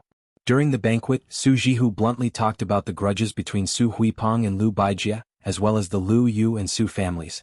It was obviously impossible for this female Taoist nun to be tired of this poor scholar. This made Su Fengyin even more curious. Could it be that this scholar was really a great talent in running a country? Born in a poor family, it was really rare for him to have a strategic vision. Su Xiao's former right-hand men, Yang talent Zhao Guangling and Yin talent Li Yishan, were not poor scholars. They were real gentry families. Su Fengyin was just about to exchange some pleasantries when he found that Tang Shi Sword Fairy had also appeared. Su Hui's face immediately darkened and she turned a blind eye. Lu Baijie smiled bitterly. When the poor scholar saw this one of Lu's glittering 7 jades, he did not bow to her and seemed to be familiar with her. He took the initiative to bow to her, but he regarded himself as a nephew. This kind of arrogance would make a scholar's hair stand up in anger. Tang Shi Sword Fairy was a celestial figure, so what kind of person was this nobody? How dare he not avoid or retreat? Was he not afraid of dirtying the eyes of Mr. Lu Qi? Lu Baijie also seemed to have a good impression of the scholar. She gave him a few words of sincere encouragement before turning to look at Su Huipeng. She hesitated for a moment before saying, "I want to talk to you." Su Hui sneered and said, "Mr. Lu Qi has avoided suspicion for so many years. Why are you making an exception today?" Chapter 249. Su Fengyin and the poor scholar both automatically turned their heads. With a tacit understanding, they decided not to look or listen. This pair of man and woman who had stirred up a great commotion in Gangnam-do were in a deadlock. In the end, it was the female Taoist Su Huipeng who was defeated. She walked with Lu Baijie along the quiet and empty wall of Baogua Temple. Before leaving, Su Huipeng did not forget to bid farewell to His Royal Highness. Then she told the scholar that there was no harm in entering the temple to debate. She had already told Baogua Temple that no one would stop them. So there were only 3 people left by the spring. The scholar surnamed Zhang frowned slightly. Su Fengyin smiled and said, "My surname is Su and my given name is Dian Xia. Dian as in classic, Xia as in sword case. What do you think of my name?" The poor scholar smiled and said, "Dian in the case cannot cry. A good name." Princess Jing and Pei Nanwei, whose face was covered with a veil, could not help but roll her eyes. Su Fengyin asked, "Since you have permission, why don't you go in and listen to the debate? As for me, I'm just an idiot. Since Sister Su said that your talent is not ordinary and I want to bask in your glory, I'll sit with you." The scholar asked in return, "Sitting with me, Aren't you afraid of being laughed at by the scholars and celebrities? Su Fengnian smiled strangely and did not answer. Instead, he turned his head and asked Princess Pei, "Tell me, am I afraid?" Princess Jing, who had suffered a lot along the way, did not dare to ignore the question. Her tone was stiff and cold as she said, "Not at all." Su Fengnian was satisfied. He smiled and looked at the poor scholar. The latter sighed and nodded. He put down the finished watermelon and picked up the 4 classics chapter and sentence collection, which had been exposed to the sun, and carefully put it into his sleeve. The 3 of them walked out of the shade of the ancient pine tree and walked toward Baogua Temple. Su Fengnian was in the middle, Princess Jing, and was on the left, and the poor scholar was on the right. There was a difference between who came first and who came first. As soon as the 3 of them left, Su Fengnian saw a little girl who had been wandering at the foot of the wall trotting to the spring. Previously, because of his presence, the sallow and skinny little beggar-like child did not dare to come forward to enjoy the shade, so she hid in the corner. After the 3 of them left, she finally gathered her courage and went to the spring under the tree. First, she lifted the 2 halves of the watermelon and placed them on a rock by the spring. But when she inadvertently met eyes with Su Fengnian, the little girl in ragged clothes turned pale and quickly put the watermelon back to its original place. Seeing that this rich and imposing child was not angry, she timidly squatted under the tree. The scholar was afraid that this aristocratic scholar who was familiar with Tangxi Sword Fairy and Su Huipeng would be unhappy, so he said softly, "This child is pitiful. She begs for a living and depends on her paralyzed grandfather. If it weren't for her, the old man would not have survived last winter. I taught her some words so that she can use some tricks when begging. Alas, her grandfather must have fallen ill again. Otherwise she would not have come to Baogua Temple to pick up copper coins. She doesn't dare to pick up too much each time. It's only a few copper coins, enough to buy half a basket of steamed buns, but it's enough food for her and her grandfather for several days. As for the watermelon," Su Fengnian said expressionlessly, "after slicing the watermelon rind, it can be fried as a dish." The poor scholar nodded after a moment of shock. Yes. It must have been the first time Princess Jing'an had heard that watermelon rind could be used to cook a dish. She unconsciously glanced at the little girl. The debate between Baogua Temple's Wang and Ba attracted many Gangnam-do scholars. Those who had the qualifications to participate in the grand occasion had already entered the temple and taken their seats.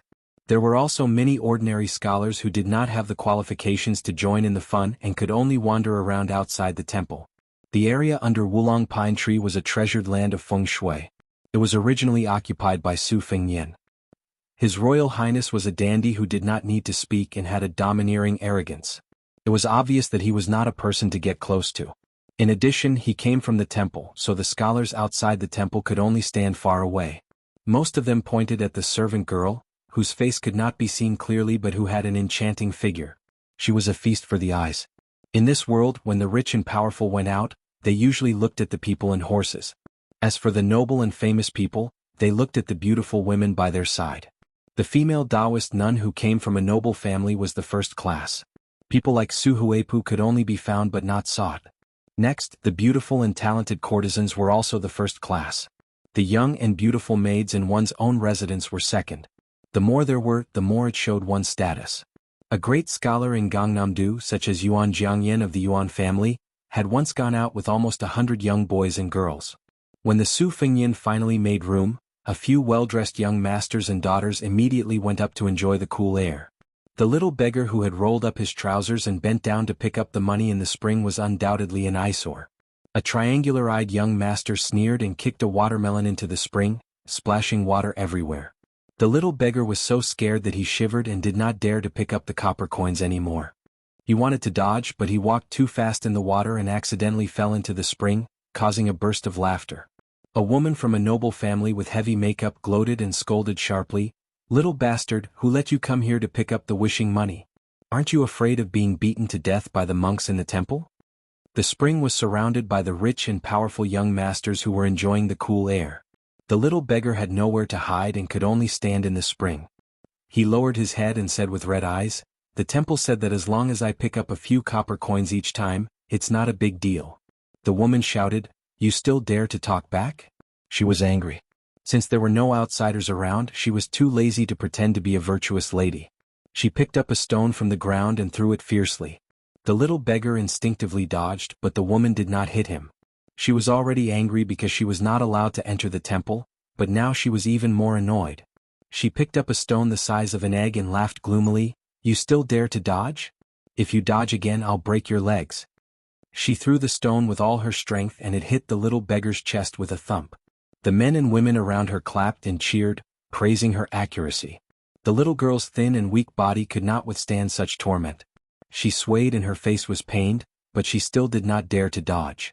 She stood in the water and said with a sobbing tone, "I won't dare to pick it up again.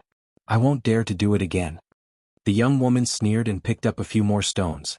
She even distributed them to her friends. It was better to be happy together than to be happy alone. They prepared to play a game similar to throwing bamboo arrows into a pot. Gangnam-do scholars always had the custom of throwing pots in a song to liven things up. Many famous scholars were good at blind throwing screens and back throwing. The dragon general Su Gong could even fill a pot with more than 100 bamboo arrows.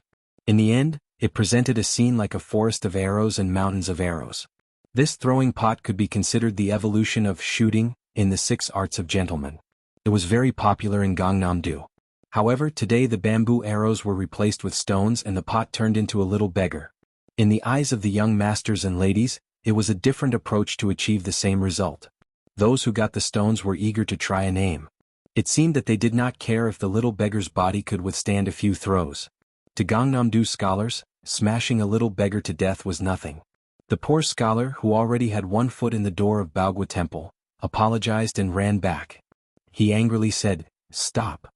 With this roar, the foppish young masters and ladies were stunned. However, it was only for a moment. They looked at each other and laughed, no longer paying attention. The 2 impatient young masters instead increased their strength and threw stones at the little beggar in the water. One hit his chest and the other hit his arm. The little beggar bit his lip and did not dare to make a sound. He only crouched in the cold spring water that reached his knees and curled up. Where was the human heart not colder than water? However, the little beggar, who was in extreme pain, still squeezed out a pale smile. He said to the poor scholar who stepped forward bravely, "Brother Zhang, it's okay. It won't hurt after a few hits." It won't hurt. How could it not hurt? Facing Liu Baijia and Su Huipeng, the most outstanding young masters in Yang province, the poor scholar could still jump into the water without being servile or overbearing. He no longer cared about whether or not the books in his sleeves would get wet. He stood in front of the little beggar to protect him. His face was mournful. Looking at this group of gentry men and women who relied on their families for their entire lives, there was no greater sorrow than a dead heart. He did not even question them. The arrogant woman who started it all had a face of disdain. She said condescendingly, "Where did you come from, you poor pig?" At this time, a mellow voice came from behind the gentry. "I came from Baelyang." Chapter 250. In Gangnam-do, the scholars formed a forest, and the commoners from the poor families relied on the scholars to grow trees and weeds. Cutting down a few bad trees and weeds was not a big deal. However, the scholars from the big families were proud of their status and did not deliberately target the commoners. They probably felt that it was beneath their status. However, the disciples from the Renmin and the Li sect, who were a notch higher than the poor families, were particularly bad. They spared no effort to show off their status. The young masters and daughters from the Baogwa Temple who made things difficult for the little beggars belonged to the category of neither high nor low. They wagged their tails and begged for pity. The noblemen's farts were fragrant. However, when they squinted at the people below them, the commoners would feel that they were vulgar even if they wrote a real beautiful article. Needless to say, these 2 groups of people had excellent eyesight. They were able to see through the poor scholar's family background with a single glance. Of course, they were unscrupulous. However, when they turned around and saw the young man who claimed to be the crown prince, they were somewhat apprehensive. After all, the tailoring and texture of his luxurious clothes, as well as his superior aura, could not be faked. The heir was a title that only the legitimate sons of the kings and dukes in ancient times could have. In the past 500 years, the noble families gradually took control of the government. It was only then that it became more widespread. The descendants of the kings and the legitimate sons of the big families could be called heir. In Gangnam-do, the descendants of generals were the descendants. Other than the children of General Su Gong, no one dared to go out with a sword. Moreover, General Long Xiang was originally from the Gu Musu family and was not an orthodox family of generals. Gangnam-do advocated feather fans and silk scarves and ox cart wielders. They did not like the swords and sabers that were used by low-level rangers. Then who was the heir in front of them? For a moment they were a little uncertain. After all, this unbelievably handsome guy was talking and laughing with Mr. Tang Shi and Miss Su. No matter how they guessed, he could not be an ordinary person. But then again, if his family was really extraordinary, why would he hang out with the poor scholar in the spring? In Gangnam-do there were more than a pair of hands who were qualified to be called heir. However, they had never heard of any heir who liked to carry a sword. Did he come from Baelyang? Was he born in the wild Baelyang, or had he just returned from his travels? The woman who was the first to make trouble for the little beggar felt her eyes brighten. She had no time to think about it. She sighed inwardly, "What a handsome child. He's so good-looking. It would be even better if he didn't wear a saber so rudely." She secretly let go of the stone in her hand and threw away the stone in her hand. She looked coquettishly at the unfamiliar heir, who was walking towards her. Just as she was about to bend her waist and salute him, Su Fengyan was a little bored. It seemed that these guys did not understand his words. They did not associate him with the devil of Baelyang who killed Lu Lighting. Otherwise, this woman would not have the guts to flirt here. Gangnam-do was different from Baelyang, where only he could call himself heir. Heir was not that valuable. If the eldest legitimate son of a big family called himself heir, no one would chase after him. In Baelyang, if anyone dared to do so, they would have been visited by Su Fengyan with his servants and dogs. Su Fengyan smiled and slowly pulled out his saber. He was about to kill. Throwing a pot is very elegant, isn't it? I don't want to take these heads, so I'll take the arm. Aren't Gangnam-do good at cursing people? I'll keep your mouths open. Su Fengyan's subtle movement seemed to be noticed by the poor scholar. He said softly, "No." Su Fengyan turned his head and asked with his eyes. The poor scholar tilted his head, indicating that there was still a little girl standing behind him who had no one to rely on in Yangchun. How could the little beggar withstand the revenge after this? Su Fengyan frowned. His thumb was still on the hilt of his Xiaodong saber. The group of belated disciples finally regained their senses. The seductive woman was so scared that she took a few steps back. If it weren't for the support of the strangely handsome triangular-eyed young master who was flattering her, she would have fallen into the spring. Drawing a sword at the slightest disagreement, what kind of impolite barbarian would do such a stupid thing? Heir my ass. He must be from a small place. Yamen was a special name for the descendants of officials in Gangnam-do. The military camp used animal teeth as decorations, and the camp gate was also known as the Tooth Gate. Therefore, Yamen was a very good image and soon spread. However, in Gangnam-do, no matter how big the Yamen was, it was extremely disliked. General was a derogatory name given by scholars, so how good could Yamen be? Unless it was in the border towns where there were vassals stationed and the military officers were powerful, Yamen had the capital to be arrogant. Families had a genealogy. Naturally, the children of officials and rich families were also ranked according to their ranks. Not to mention the capital where there were as many influential people as there were hairs on a cow. In the local areas, the eldest son of a rich family, the son of a provincial governor and a supervisor of a case, were of course the first class of young masters. Next were the children of a county chief, plus the descendants of a general aristocratic family, followed by the sons of gentry and ordinary officials with real power. Finally, it was the children of the enslavement and the official school. The rank of the father was the most important consideration. Although the famous scholars with profound family knowledge did not have a title, they were better than ordinary officials. Born in such a family, the enslavement and the official school could not be easily compared to them. If one added the important areas of the capital under the emperor's feet, it would be even more complicated. Those palace scholars, 6 ministers, several great generals, deep-rooted families with hundreds of years of history, among them were the powerful officials and retired meritorious deeds, and then there was the extremely reclusive son of a distant relative. These prominent circles were intertwined. Who could distinguish between them? But apart from the capital, there was one thing that everyone knew.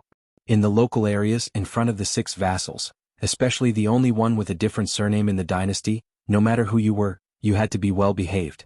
If you were a snake, you had to coil up. If you were a tiger, you had to lie down. Among the vassals, Zhao Ying, the Duke of Huainan, was the most aloof, but who dared to underestimate the Duke of Huainan's crown prince?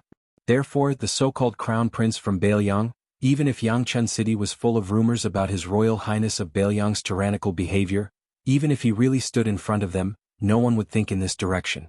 He was really too outstanding. Su Fengyan curled his lips and quietly returned the embroidered winter to its scabbard. He somewhat missed the time when he was domineering in Baelyang. On his left was Qingcong, on his right was the Yellow Emperor, and behind him was the evil servant. Although it was not presentable, it was really satisfying to think about it. At that time he did not practice the saber, so he did not have a fancy posture. But every time after the dust settled, he rolled up his sleeves and performed a set of deadly 18 kicks or something. The group of foppish girls was probably a little afraid of the two sabers at their waists, so they did not puff themselves up at their own cost. One by one they dispersed and gathered in the distance. They whispered to each other, convinced that this foreign crown prince was an abominable person who did not know what etiquette was. Su Fengnian did not bother to make a fuss. Otherwise the king of Jing'an's crown prince Zhao Sun, who had been tormented like a drowning dog, would complain. There was no reason to put him on the same level as these ant-like descendants of the servants. Su Fengnian jumped into the pool, bypassed the poor scholar, and reached out to help the little beggar up. He felt her chest. His Royal Highness had suffered several hardships, and a long illness had turned into a doctor. He used Wudong's big yellow palace to slowly remove the clotted blood for the little girl. The little beggar did not dare to move and stood timidly. Fortunately, her face was no longer pale. Su Fengnian saw that the little girl was very nervous and did not dare to look at him directly. He did not know how to comfort her. He only said to the poor scholar, "It's all right." The poor scholar felt relieved. He hesitated and did not say thank you. Princess Jing'an saw His Royal Highness roll up his sleeves and pick up a handful of more than 20 copper coins from the pilgrim's wishes. He handed them to the little beggar. She did not take them. She looked at the scholar with a panicked expression. Seeing Brother Zhang nod, she stretched out her hands, which were yellow from years of frostbite. Su Fengnian said, "Let's continue to listen to Wang Ba's argument. Bring her along." Then His Royal Highness picked up the two halves of the watermelon. When they reached the shore, he did not say anything and handed them to Princess Jing'an. "You take them." Princess Pei's face was ashen. Half of the watermelon in each hand, what a scandal. But in the end she did not have the courage to disobey this bastard who killed without blinking an eye. In the end, not everyone in the world had the qualifications to challenge King of Jing and Zhao Heng. It was even rarer to find someone who could make a powerful vassal return empty-handed after meticulous planning. The poor scholar helped the little beggar hide the copper coins and then held her hand as they walked into Baogua Temple. This kind of behavior was against the rules, but if he did not do so, who knew if those fancy pants would vent their anger on the child next to them? He would just treat it as asking for a medium-sized protective talisman for her. He could only hope that those children of Yangchun City would be a little smarter. The poor scholar stepped over the threshold of the great temple and saw Su Jianxia in front of him. His brocade robe was soaked through. He smiled, somewhat incredulous. Su Fengnian seemed to have guessed his thoughts. He did not turn his head as he led the way. "Don't think that I'm a good person. Those people bully this child and I bully them. We're all the same." When the poor scholar heard this extremely mocking remark, he could not help but laugh. Princess Pei, who had a stomach full of endless grievances, deeply agreed. Chapter 251. The Baogua Temple was full of people. Excluding the 100 or so scholars who could participate in the Tsushui debate, there were about 300 to 400 spectators. The pavilions were all crowded with people. Su Fengnian went straight ahead and chose a relatively empty corner. He knocked on two relatively insignificant scholars with his embroidered winter scabbard, hinting them to move aside and let him sit on the mat. The scholars who could sit here were not simple. The debate of kings and tyrants was at the critical moment when they were suddenly interrupted. The two Gangnam-do scholars were about to reprimand him when they saw this barbarian coming out of nowhere with his scabbard and making a throat-slitting gesture. They were so scared that they had no choice but to sit on the mat with the scholars nearby. After Su Fengnian sat down, he beckoned the poor scholar to sit with him. The latter did not stand on ceremony. After sitting down, he looked absent-minded as if he had mixed feelings. Su Fengnian looked up and saw a middle-aged scholar with a long beard standing and speaking generously at a place far away. He was tall and slender, with 3 strands of beard floating in the air. He could be called a bearded man. Almost every sentence he spoke drew cheers from the audience. His cadence was very infectious. Every time he paused, there was a gap for the audience to clap. Obviously he was an experienced scholar. Su Fengnian was not interested in the debate of kings and tyrants, nor was he good at it. Naturally, he did not feel anything when he heard it. On the contrary, the poor scholar sitting cross-legged closed his eyes and murmured to himself, "Righteousness, profit, kings and tyrants." The sages of the previous dynasty did not have a deep understanding of it. This dynasty unified the country. First, the 2 chancellors of Shangyin Academy distinguished the natural order and human desires. Later, the Yao, Lu and Zhu families each had their own opinions. Only then did the truth come to light, so we scholars did not fall into the clouds and mist. Yuan Honghu considered himself a refined scholar who respected the king and the despicable tyrant. He criticized the use of both righteousness and profit. He believed that this kind of attitude would only destroy the foundation of Confucianism. In the end, he abandoned the way of the king and respected the way of the tyrant, and then fell into the way of the legalism. Su Fengyan was a layman, but he could still get the gist of it. He turned around and asked, "Is this person trying to reason with the heavens and think that Wang Ba is different?" The poor scholar opened his eyes and nodded. He sighed and said, "Yuan Honghu has always insisted that the prosperous era of the ancient times was the prosperous era of the king. The current prosperous era of the dynasty is just the decline of the tyrannical era.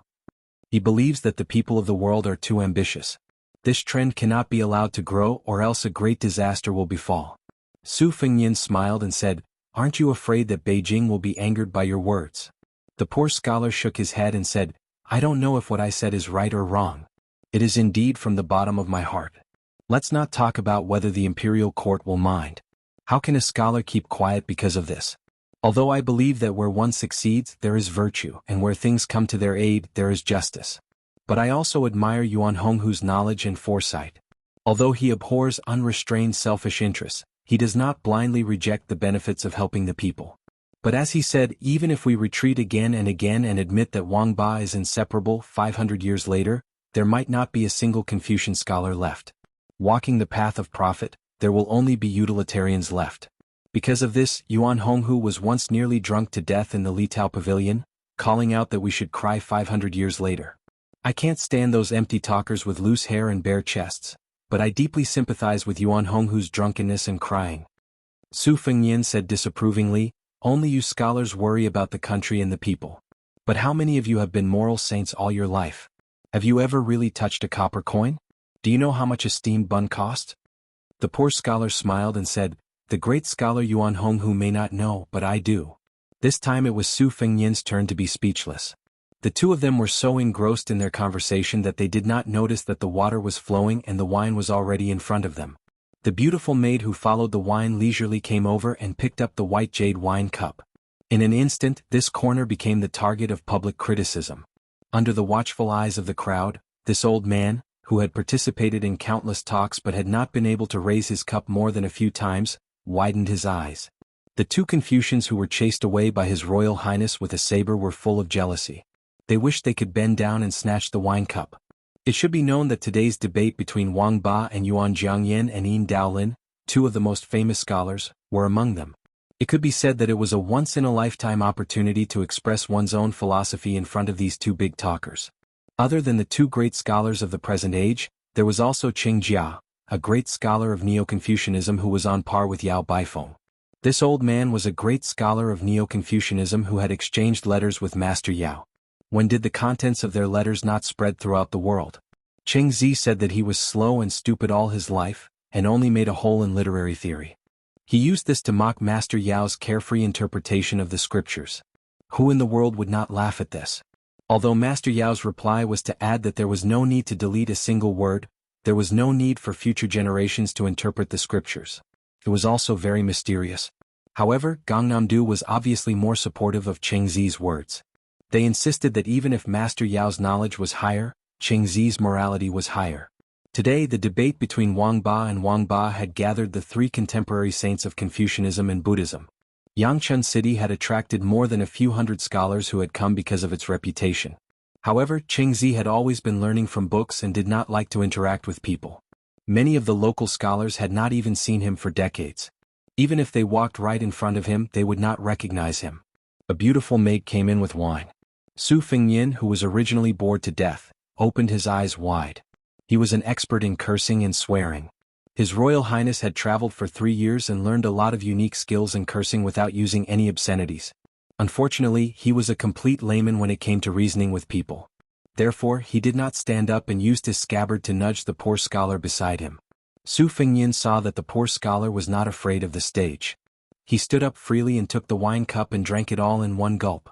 After exchanging the wine cup with the beautiful and delicate maid, he said loudly, "If one can manage the world, righteousness will be beneficial. If one can help the people, Tao will be meritorious. Therefore Baba is the king. There was an uproar in Baogua Temple. Most of them were cold and mocking words like, this person is trying to attract attention, or, this person is just talking nonsense. Their anger was surging. In the distance, Jiang's was number 1 Yuan Jiangyan and motionless monk Yin Daolin, who were sitting at the same table, looked at each other and smiled. Obviously they were not moved and only felt that there was one more meritorious child. But the next sentence, after 25 years of bumpy journey, I began to understand the scholars of today's world.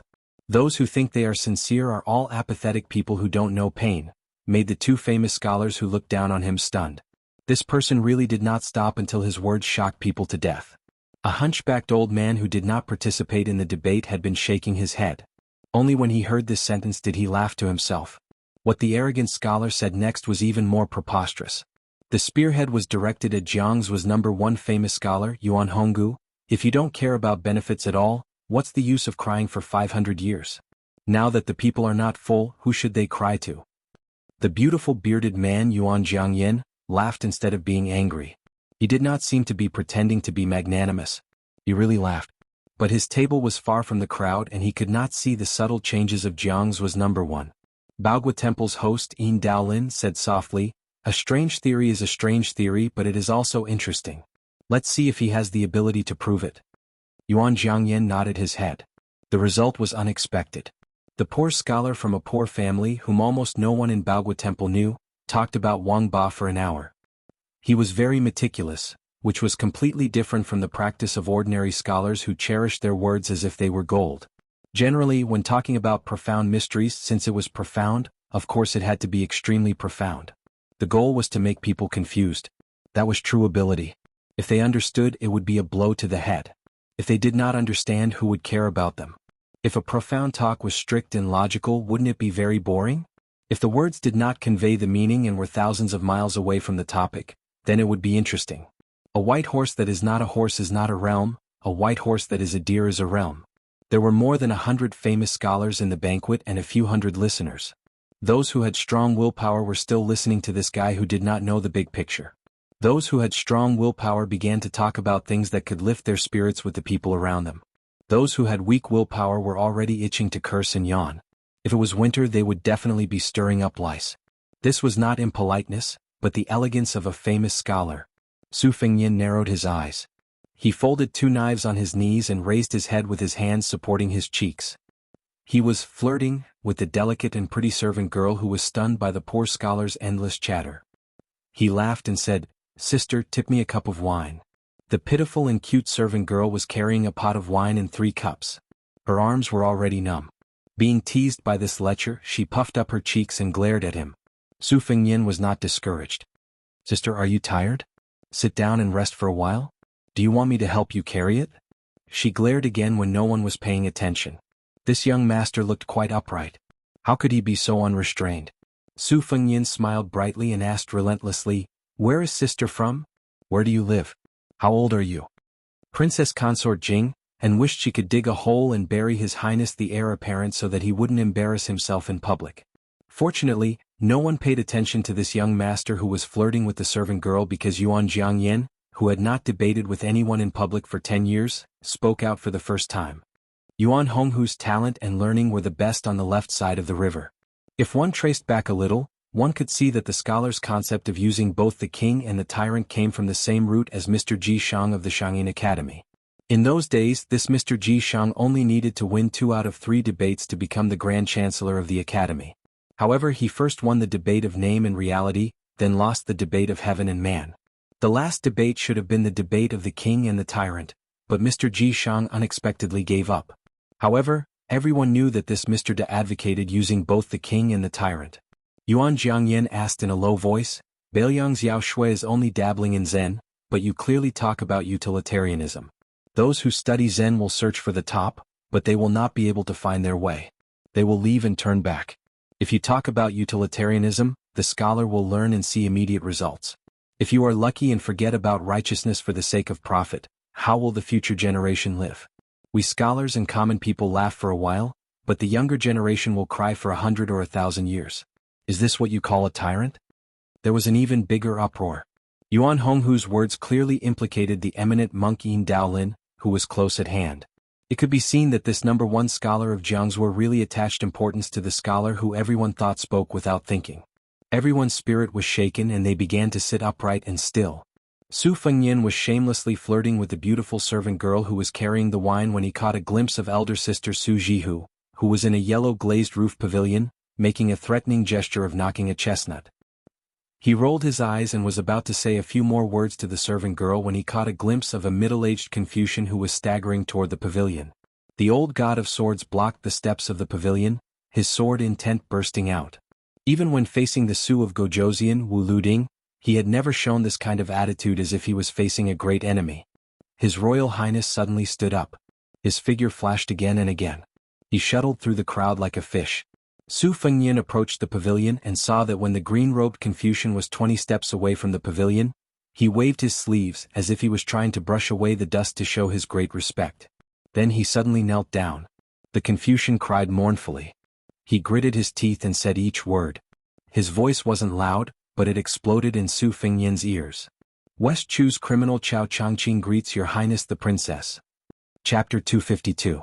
Su Fengyin felt his scalp go numb. What was bound to come was bound to come. However, there were countless survivors of West Chu. Why did they have to encounter this man in green robes? When he was 9 years old, he was summoned into the inner court. The Emperor of West Chu suddenly came up with such a grand proposition as testing the school's life and death. Not to mention a young child, perhaps even an old man in his 60s would not be able to use chess to describe life and death. Chao Changqing responded with, "The rules of the board are righteous, the chess circle is lively and intelligent. The movement is like a talent in chess, the stillness is like a complacent chess death." The emperor bestowed upon him the title of Chao family's little complacency, and made an exception for his family to be promoted to the rank of nobility. Because his family was located in Lonely County, in the future Chao Changqing was given another name, Chao Lonely. When he was 12 years old, he played 3 games against the state preceptor Li Mi. In the first 2 games he was defeated early on, but in the last game he fought fiercely until he reached 200 moves. The more he fought, the braver he became. Huang Sanjia said that he was Li Mi's mortal enemy, the imperial preceptor of West Chu, who was known as a heaven-sent genius who could dominate the chess world for 30 years. In his youth, Chao Changqing was still unable to penetrate Jia Ma, so he waited for orders from the imperial preceptor Li Mi. His talent and learning topped the imperial preceptor. In his youth, this dragon carp of the West Chu, who found it difficult to use a bow and arrow and was not good at riding a horse, began to lead the Ministry of Internal Affairs. However, it was difficult for him to escape the stereotype of an internal court official. After the death of imperial preceptor Li Mi, his favorite disciple, Chao Changqing, returned to being a nobody. Before the age of 30, he hid himself in layers upon layers of the imperial preceptor Li Mi, unknown to the public. Chao Changqing immersed himself in chess for 20 years and won the 3rd title in his life, Chao Tuxiu, from the saying that the tallest tree in the forest. This showed how great Chao Changqing's talent was. He entered the capital when he was a child and only went to the southern border when he was 32 years old to command an army. He resisted the barbarians and had a constant strategy. Every battle, he would always win against the many with his inferior numbers, and earned the title of Chao Changqing. Unfortunately, after the Battle of the Western Fortress, West Chu's power was gone. The great edifice was about to collapse. Chao Changqing alone could not hold up the fort. Everyone only knew that he fled to Jianghu. It was unknown how Chao Changqing, who was known to be unfamiliar with bows and horses and swords, suddenly became a great master of martial arts who could fight against 1,000,000 people. He won the title of Chao Guanzi in chess and defeated Chao Qingyi in martial arts. In the past 20 years he steadily ranked in the top 3 in the martial arts evaluation twice. His limelight was unparalleled. In the first 10 years, no less than 20 important officials of Liang were assassinated by Chao Qingyi. Every time he would come alone and leave with their heads. In the last 10 years he entered Tai and city 3 times. Of those, he killed his way into the imperial palace twice. He faced 2 emperors in succession and killed hundreds of soldiers. The most recent time he was only 50 steps away from the current emperor. If it was not for the protection of Han Diaoxi, the most honorable head in the world would have been taken by Chao Qingyi in the midst of thousands of soldiers. It was rumored that Chao Qingyi once laughed at the emperor and said, "If the emperor is angry, he can make the spring and autumn 9 kingdoms fall into millions of corpses.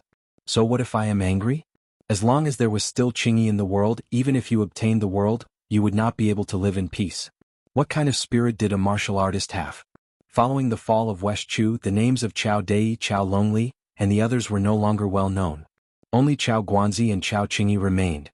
The former was Chao Changqing, who was invincible in both the Wulin and Yilin. The latter was the only mad scholar in the world who regarded the head of the Liang Emperor as something in his bag. Any one of them could make people endlessly fascinated. And this old minister of West Chu, who was rumored to only wear plain clothes and not be good at playing classical music, was now kneeling in front of the pavilion, kneeling in front of the fallen princess. Heaven, earth, king, parents, and teacher, his clan had long been destroyed along with the country. His benevolent teacher Li Mi had long passed away. Now, other than the heaven and earth, which had existed for eternity, who else was worthy of Chao Changqing's kneeling? The answer was right in front of his eyes. Su Fengyin could not figure out how this Qingyi could see through Jiang Ni's identity at a glance. Was it that mysterious and obscure fate that revealed the secret of heaven? Or was it that the little mud man's appearance was too similar to the parents of the Emperor and Empress of West Chu? But these were not important. For His Royal Highness, the most important thing was to consider whether or not they could stop Chao Qingyi, who was widely recognized as a traitor. He and the halberd Ning Yimei estimated that facing this famous top 3 grandmaster would be similar to facing the 11th ranked Wang Mingyin in the Marsh of Reeds. They could only stall for time. In the end, it would depend on whether or not the old god of swords, Li Chenggang, could do his best. The problem was that the agreement between the old man wearing the sheepskin fur coat and Su Xiao was only to guarantee that His Royal Highness would not die. From the perspective of the old god of swords, he could not wait for the little mud man to escape from the confinement of Bailiang Palace so that he could practice swordsmanship with him. How could he be willing to fight to the death with Chao Guanzi? In the pavilion, Su Jihu narrowed his limpid eyes. His expression was somewhat gloomy. Yangzhou's Yangchun city had gathered no less than 1,000 foreign scholars in Huding County's Baogua Temple alone. Just in Baogua Temple, there were hundreds of famous scholars from Yangzhou's aristocratic families. This kind of meticulous planning undoubtedly came from those old masters. They were just waiting for his brother to provoke the Gangnam-do scholars again so that they could respond to his call. It was true that Lu Lighting, who had the support of a concubine in the palace, could not stir up any waves. However, if the Jiangnan scholar group's entire counterattack was echoed by the 30,000 students of the Imperial College, it would be like countless vats of saliva that could drown someone. If at this time it was revealed that Bailiang had secretly kept the West Chu princess, presumably no matter how much Su Xiao ignored the ritual, he would have a headache. Su Jihu glanced at Jiang Anai, whose face was as white as snow. His brows relaxed and he stretched lazily. He was calm and unruffled in the midst of chaos. He quietly waited for the situation to change. This kind of dead end, he would leave it to Fengyin to break it. Was it not enough to carve out a winning hand over 10 years? Chapter 253. Although there were no outsiders around the pavilion, after Chao Changqing arrived, he still attracted some curious gazes from afar. Su Jihu quietly instructed Ning Yimei to disperse some of the famous scholars from Yangzhou who were trying to get close. She sat close to Jiang Anai. If that terrifying middle-aged man in green wanted to harm her brother, she could use the dead princess beside her as a hostage. Su Jihu still had some true affection for Jiang Anai. What happened in the past was not all fake. Of course, there was also the intention of going against her sister, Su Weisheng. Su Weisheng bullied her badly, so Su Jihu deliberately doted on Jiang Anai. The two women's personalities were really not like biological sisters.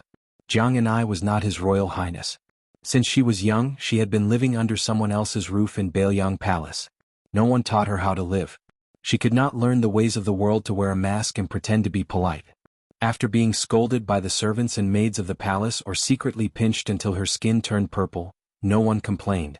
She would only follow her feelings and bear a grudge against His Royal Highness, who was always cynical and always smiling in front of her.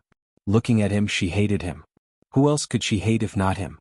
With regards to West Chu, the empire and dynasty whose territory was once larger than Liang, her memory had long been blurred. Many times, lying on the cold bed in the palace, it was already very difficult for her to remember the warm faces of her father and mother. Thinking about it made her want to cry. As for the lofty and magnificent palace of the imperial family, it was even more out of her reach. She also did not want to think about it. Every day when she woke up, she only needed to think about the trivial matters of tiredness. Where would there be a princess with frostbite on her hands? When Jiang Anai heard the words of the green-robed scholar, it was as if she had heard a bolt from the blue. She was so frightened that she retreated a few steps. Immediately after, she saw the old god of swords blocking the stone steps. She was even more at a loss. She leaped over old man Li, whose back was as straight as an ancient pine tree, and then over the middle-aged scholar who was kneeling on the ground. She saw His Royal Highness and the perished princess whose palms were covered in sweat. She was muddle-headed and absent-minded. It should have been her heroic moment to raise her eyebrows and blow off steam. Instead, she was in such a dispirited state. It was really going to chill the hearts of the West Chu scholars. In these 20 years, other than a few groups of West Chu scholars who had collectively migrated to the north like Hongjia, the number of people who stayed in their homeland and refused to become officials and who died because of the heroic words written by the poet numbered more than tens of millions. How could she be worthy of these pillars of West Chu who had generously sacrificed themselves time and time again? Fortunately, she only needed to face Chao Changqing at the moment. Not only was this outstanding scholar not angry at the little princess's loss of self-control, when he lowered his head again and again, he sensed the heartfelt fear in Jiang Ai, whose real name was Jiang Si. He did not feel disappointed, only indignation and self-blame that could not be clearly explained. Chao Changqing, whose scholarly elegance was more outstanding than any other celebrity in Gangnam-do, did not get up. He remained kneeling on the ground with his hands on the ground. Others could only see that his temples were already white, but this did not diminish the unparalleled elegance of the distinguished scholar Chao Changqing. Thinking of his bumpy life, it added even more to this West Chu's leading official's demeanor as a first-class scholar. There was a son of the Chao family who was the proudest. At the age of 32, he led an army out of the capital. In the end, he played chess with the emperor. The great eunuch, who had the power to overturn the palace, personally took off his boots for the chess piece. The imperial uncle of West Chu personally poured wine for the two of them. Chao Changqing slowly raised his head. With tears in his eyes, he looked at the princess who was just a lively little girl in his memory. He had once held her little hand. In the Wanchong Palace, he threw chess pieces into the chess pieces, arranged the troops and gave pointers to the emperor. Chao Dai did not seek riches and honor, he only sought the smile of the beauty beside the emperor. When he was young and high-spirited, he walked with a zither and met her by chance in a corner of the garden. The sun was setting and she came slowly humming a local accent. In the chessboard pavilion she slowly rolled up her sleeves. She gently dropped the egret chess pieces one by one, landing heavily on his heart. Later she became the empress. He and the emperor finally won on the chessboard. Seeing that the emperor was about to lose, she used the red cat in her arms to mess up the complicated chess game. The emperor scolded her, but she just smiled innocently, just like in the past. He could only lower his head and not look. Otherwise, with Chao Dai's talent, how difficult would it be to easily reverse the game? He took the opportunity to move his hand and collect all the pieces to see who had the most. What was the point of having the most pieces on the board? That day Chao Changqing stood up and left the capital alone. He never thought that once he left they would never meet again. Chao Changqing remembered her. Naturally, he remembered her daughter, the little girl who was as innocent and naive as her. He raised his head to look. She really looked like her. When he lowered his head again, Chao Changqing's cold voice sounded again. Who dares to stop me? Su Fengyan smiled bitterly. This big bodhisattva was really King unreasonable. His martial strength was as high as the 9-story tower. Even the one in the capital couldn't do anything about it, so it wasn't shameful for him to be sullen. He thought about it. He wasn't afraid of Wang Mingyin, who was the 11th master, but Wang Xianji, who was at the 4th level of the 1st rank, was an immortal. The next two were also recognized as great supernatural beings who were close to the level of earth immortals. The new god of sword Dong Tai and Chao Guanzi had a clear difference between their realms and the remaining 7 on the list. In other words, once they used their strength, Chao Guanzi couldn't be regarded as 1.5 or 2 Wang Mingyin. After all, this was not Beiliang's territory, where they could easily mobilize hundreds of armored cavalry and thousands of armored cavalry to encircle and suppress them. Moreover, even if there were thousands of armored soldiers surrounding them, Chao Guanzi, who was the only great grandmaster in the world, was determined to escape or to kill a few people before retreating. He wouldn't be exhausted like the sword sage of Shishu who had drawn a circle and died. This was the horror of a celestial state master. The old god of swords sneered, Chao Changqing, you can try. Chao Changqing's palms on the ground suddenly clenched into fists. Dust rose. Boom. 2 tornadoes appeared. Rings of strong qi, centered on Chao Changqing's indigo robe, rolled out. The fur on Li Chuangong's sheepskin coat suddenly curled up. Standing behind Chao Changqing, Su Fengyin was forced to take 3 steps back by the invisible qi. He clenched his teeth and pressed his hands on his saber. His feet made 2 pits on the ground before he could stop himself. Chao Changqing only stood up slightly and did not make any other movements. Su Fengyin, who had just entered the best state of martial arts, could not withstand the pressure and was forced to take a dozen more steps back. Li Chungang instantly reached the peak of sword intent. Chao Changqing looked at Jiang and I and said softly, "Princess, do you want these to live or die?" As soon as he said this, Su Jihu flew into a rage and then his face turned pale. If Li Chungang was still the god of swords who was the first person in Sword Dao, he might be able to stop Chao Guanzi today. But now in Jianghu, Qi Xuanzhen had already ascended to immortality. Except for Wang Xianji, who dared to say that they could defeat the middle-aged scholar in front of him. Who in the world could reach the top of Martial Emperor City? Only Chao Qingyi. Chapter 254. Below the pavilion. The old man in the pavilion had a green snake in his sleeve. Above and below the pavilion stood 2 generations of outstanding talents. In the pugilistic world there would always be new waves. Even if one was a genius with extraordinary talent, they would at most be in the limelight for 10 to 20 years. 30 years was the limit. It was a little strange in the recent 100 years. There was Huang Longshi in Yilin, and Wang Xianji in Donghai Martial Emperor City in the pugilistic world. It was a true once-in-a-century occurrence. Compared to the so-called once-in-a-century occurrence in the world, they couldn't be compared. Apart from these 2 fellows who were both celestial and demonic, the general trend was that the latecomers would surpass. One of the 4 grandmasters of the previous generation, Spear Immortal Wang Xiu, lost to his disciple Chen Jibao. Wudong Mountain had a person who instantly obtained the heavenly Dao riding green ox. After the old god of swords, Li Chungang went into seclusion, there was only a short period of gloominess and swordsmanship. Very soon, Peach Blossom Branch Dong Tai emerged as the leader. There were also Dragon Tiger Mountains Qi Xianxia, Sword Tombs Wu Luding, and Tongshi Sword Immortal Lu Baijia. The older generation of pugilistic world people might have been subdued by the heroism of Li Chuangang's sword, but when they were old and dead, how many young people would remember the old god of swords' elegant demeanor of a sword immortal flying on a sword across the river?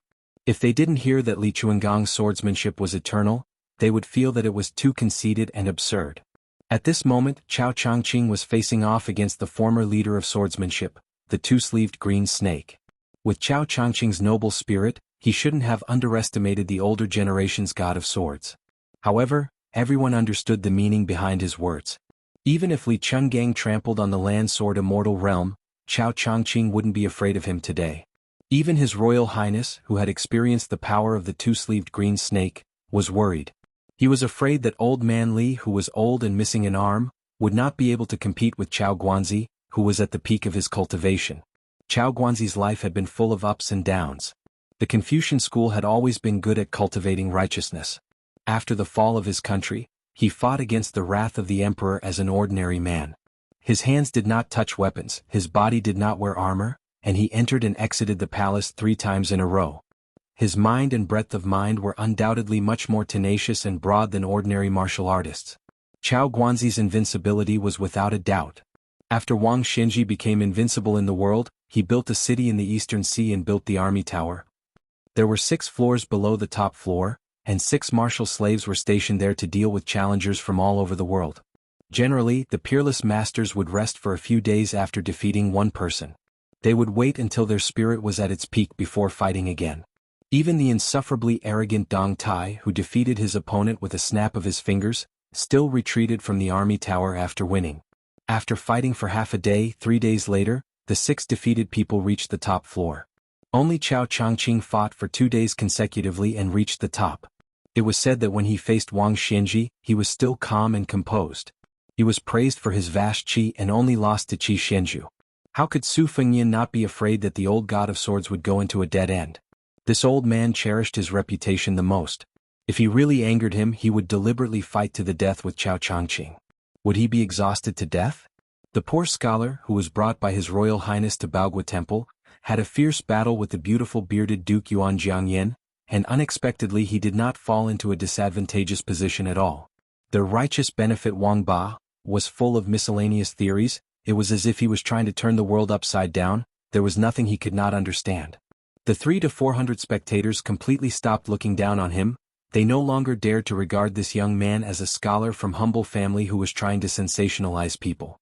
Especially when he talked about filial piety, loyalty, and talent, he talked about these two functions separately and then combined them together. In the end, different paths led to the same destination. He woke up a lot of scholars who considered themselves to be mellow scholars. The poor scholar's sentence, "Ability is vast, time is sufficient, you can be a sage. Ability without time, empty talk, you can only be a pedantic scholar," was an extreme slap on Yuan Jiangyan's face. But Yuan Honggu was not angry at all, he dismissed it with a laugh. The scholar spared no effort in praising the view that the monarch was capable and meritorious, so he was magnanimous and did not make a fuss about it. Otherwise, based on Yuan Jiangyan's status, one word was enough to decide life and death. Although in all fairness this debate was still won by Yuan Jiangyan, he personally judged that this debate was neither a win nor a loss. The host of Baogua Temple, Yin Daolin, nodded his head in agreement. As a result, naturally no one dared to raise any objections. If a commoner from a commoner family wanted to stand out among their peers, participating in a debate where celebrities gathered together was a shortcut. However, it was easier said than done. For a commoner from a commoner family to enter the banquet was as difficult as ascending to the heavens. Being able to enter the eyes of a celebrity was even more difficult, let alone winning a debate against Yuan Jiangyan, this kind of first-rate celebrity who was worthy of his name. As a result, no one doubted that this scholar sitting at the end of the banquet was already an overnight success, with riches and honor to be expected. Perhaps the aristocratic families who relied on their noble status had not yet been moved and were ready to make a move. Some of the second- and third-rate gentry families and high-class commoners were already considering whether or not they could make the first move to gain the upper hand. After the banquet was over, they could snatch this cheap son-in-law and take him into their family. After he was accepted into their family, he could participate in a few more debates and fight for his reputation. When the conditions were right, success would follow naturally. First, he would enter the rank of a nobleman, and then he would seek an official career. This was not inferior to a marriage alliance with a mediocre scholar with shallow learning. If his luck was good, this kid would be able to enter the eyes of Yuan Honggu, this kind of powerful family's direct descendant. Chapter 255. Su Jihu, who was idling in the pavilion, watched coldly from the side and laughed coldly. The reason why Yuan Honghu was so generous was because the scholar had borrowed her younger brother's influence. The scholar spoke with an authentic Gangnam-do accent and was clearly from a poor family in Yangzhou. Since the heir of Bailiang could lead him into the temple and sit at the banquet, the famous scholars of Yangzhou would not mind his lowly background and would personally make him famous. It was hard to say which of the two favors was more important. Su Jihu thought that for Yuan Jiangyan to be the leader of the Jiangsu scholars group, her eyesight was not bad. Her ability to discuss people was quite good. Su Jihu, who was looking down from above, saw that the scholar did not show the slightest complacency after becoming famous. He stood up and looked around. There was a sense of desolation that did not match the situation. Su Jihu, who had experienced ups and downs in life, rarely misjudged men. His eyesight could be said to have reached the point of perfection. This was a bit strange. Scholars from poor families were like carps leaping over the dragon gate. There were those who cried tears of joy and those who went crazy.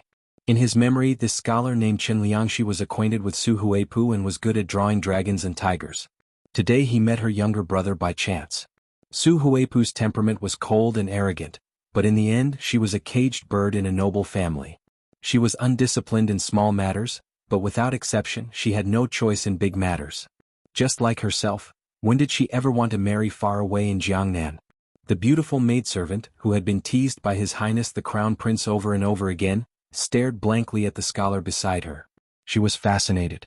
Just now the way he scolded the 8 extremes was peerless. Even when he was competing with Yuan Honghu, a famous scholar who was second to none, he still did not have stage fright. Moreover, she had participated in countless conversations, so she was quite knowledgeable. The servant girls who could participate in the banquet were not simple. First, they had to come from a noble family. Second, they had to be beautiful, refined, and talented. For example, she was a servant girl who had been fortunate enough to enter the Yuan family since childhood. She was naturally intelligent and was taught poetry, literature, zither, and chess. Today, the servant girls who served wine were all wonderful people taught by the Yuan family. When she saw Chen Liangxi stand up, she hurriedly handed him a wine cup. The latter smiled warmly, took the cup, and drained it in one gulp to quench his thirst. In her heart, she couldn't help but compare the handsome man in front of her with that debauchee. That scoundrel and frivolous young master was so handsome for nothing. What a waste of his skin. The poor scholar, Chen Liangxi, did not see that Su Dianxia. He felt somewhat regretful and wanted to express his heartfelt thanks. Since he couldn't find her, he didn't worry too much. He turned around and saw the little girl with a sallow face and felt pity for her. He asked the maidservant for some fruits and desserts and pulled the little beggar to sit down again. After the beautiful maidservant brought the lunch box, the little beggar didn't dare to eat, so he picked up the exquisite desserts and gave them to the child. The little beggar lowered her head and ate nervously, not knowing whether she remembered the taste or not. From time to time, he smiled and helped the little girl wipe the crumbs from the corner of her mouth. When the beautiful maidservant saw this scene, she was destined to be unable to imagine such a warm and affectionate scene in the past. Her heart softened. This young master was truly a good person. Outside the pavilion, Su Fengnian could only promise that he wouldn't retreat. It was already difficult for him to take another step forward. Chao Changqing, who never brought weapons to fight, was arrogant. Even if he was facing the former Jianghu legend, Li Chungang, he still went straight ahead, ignoring the old god of swords' rising majestic sword will. Before the old man with the sheepskin coat raised his arm, dozens of crisscrossing gullies appeared on the ground between them. Sword Chi rolling dragon wall. Li Chungang once fought with the West Shu sword sage in the palace. When Li Chuangang's sword chi reached, the entire dragon wall, which had existed for hundreds of years, was shattered. Before that, Li Chungang said that West Shu had no swordsman. He entered Shu alone and killed 16 swordsmen who blocked his way. At that time, it was undoubtedly the peak of Li Chuangang's swordsmanship. He was almost invincible. Numerous ravines cracked apart, and it was a ghastly sight. Only when it reached Chao Zhangqing's body did it seem to be imperceptibly obstructed, and it was forcefully stopped. Chao Changqing said calmly, "Senior, you are not only eighth. People only know that sword god Li's two sleeves are unrivaled, but they don't know the power of the sword chi to open the gate of heaven." The more the middle-aged Confucian walked, the thicker the gullies became. The two were only 10 steps apart. The old man with the sheepskin coat had a leisurely expression, allowing Chao Guanzi to walk forward again and again. He only squinted his eyes and smiled, "Stop talking nonsense." Chao Changqing smiled gently. In the pavilion, Jiang and I, who finally had the courage to stare at Chao Changqing, asked doubtfully, "Uncle Qijiao?" Chao Zhangqing abruptly stopped and nodded heavily, all sorts of feelings welling up in his heart. Jiang Ni's eyes suddenly turned red. He wanted to get up, but he subconsciously looked at His Royal Highness. Seeing that he was expressionless, he turned his head and looked carefully at Su Jihu. Chao Changqing saw this scene and felt extremely sad. Without the old god of sword chi, the ground in front of the pavilion caved in. Jiang and I saw Su Jihu smile and puckered his lips. He then got up and said timidly, "Uncle Qijiao, can you not do it?" Layers of dust and dirt flew outwards like ripples. Chao Guanzi, who was in the middle, said softly, "Chao Zhangqing will listen to Princess's orders." Even Su Jihu could not help but be dumbfounded. It really was the conclusion that Chen Liangxi of the Tsushui Wangba had made. Unreasonable. The old god of swords snorted and finally retracted his sword chi. Chao Changqing walked up the steps but did not enter the pavilion. He knelt down again. This time he knelt for the prosperous West Chu of the past. Su Fengnian looked at the standing clay figurine and the kneeling Chao Guanzi with a complicated expression. Were they leaving?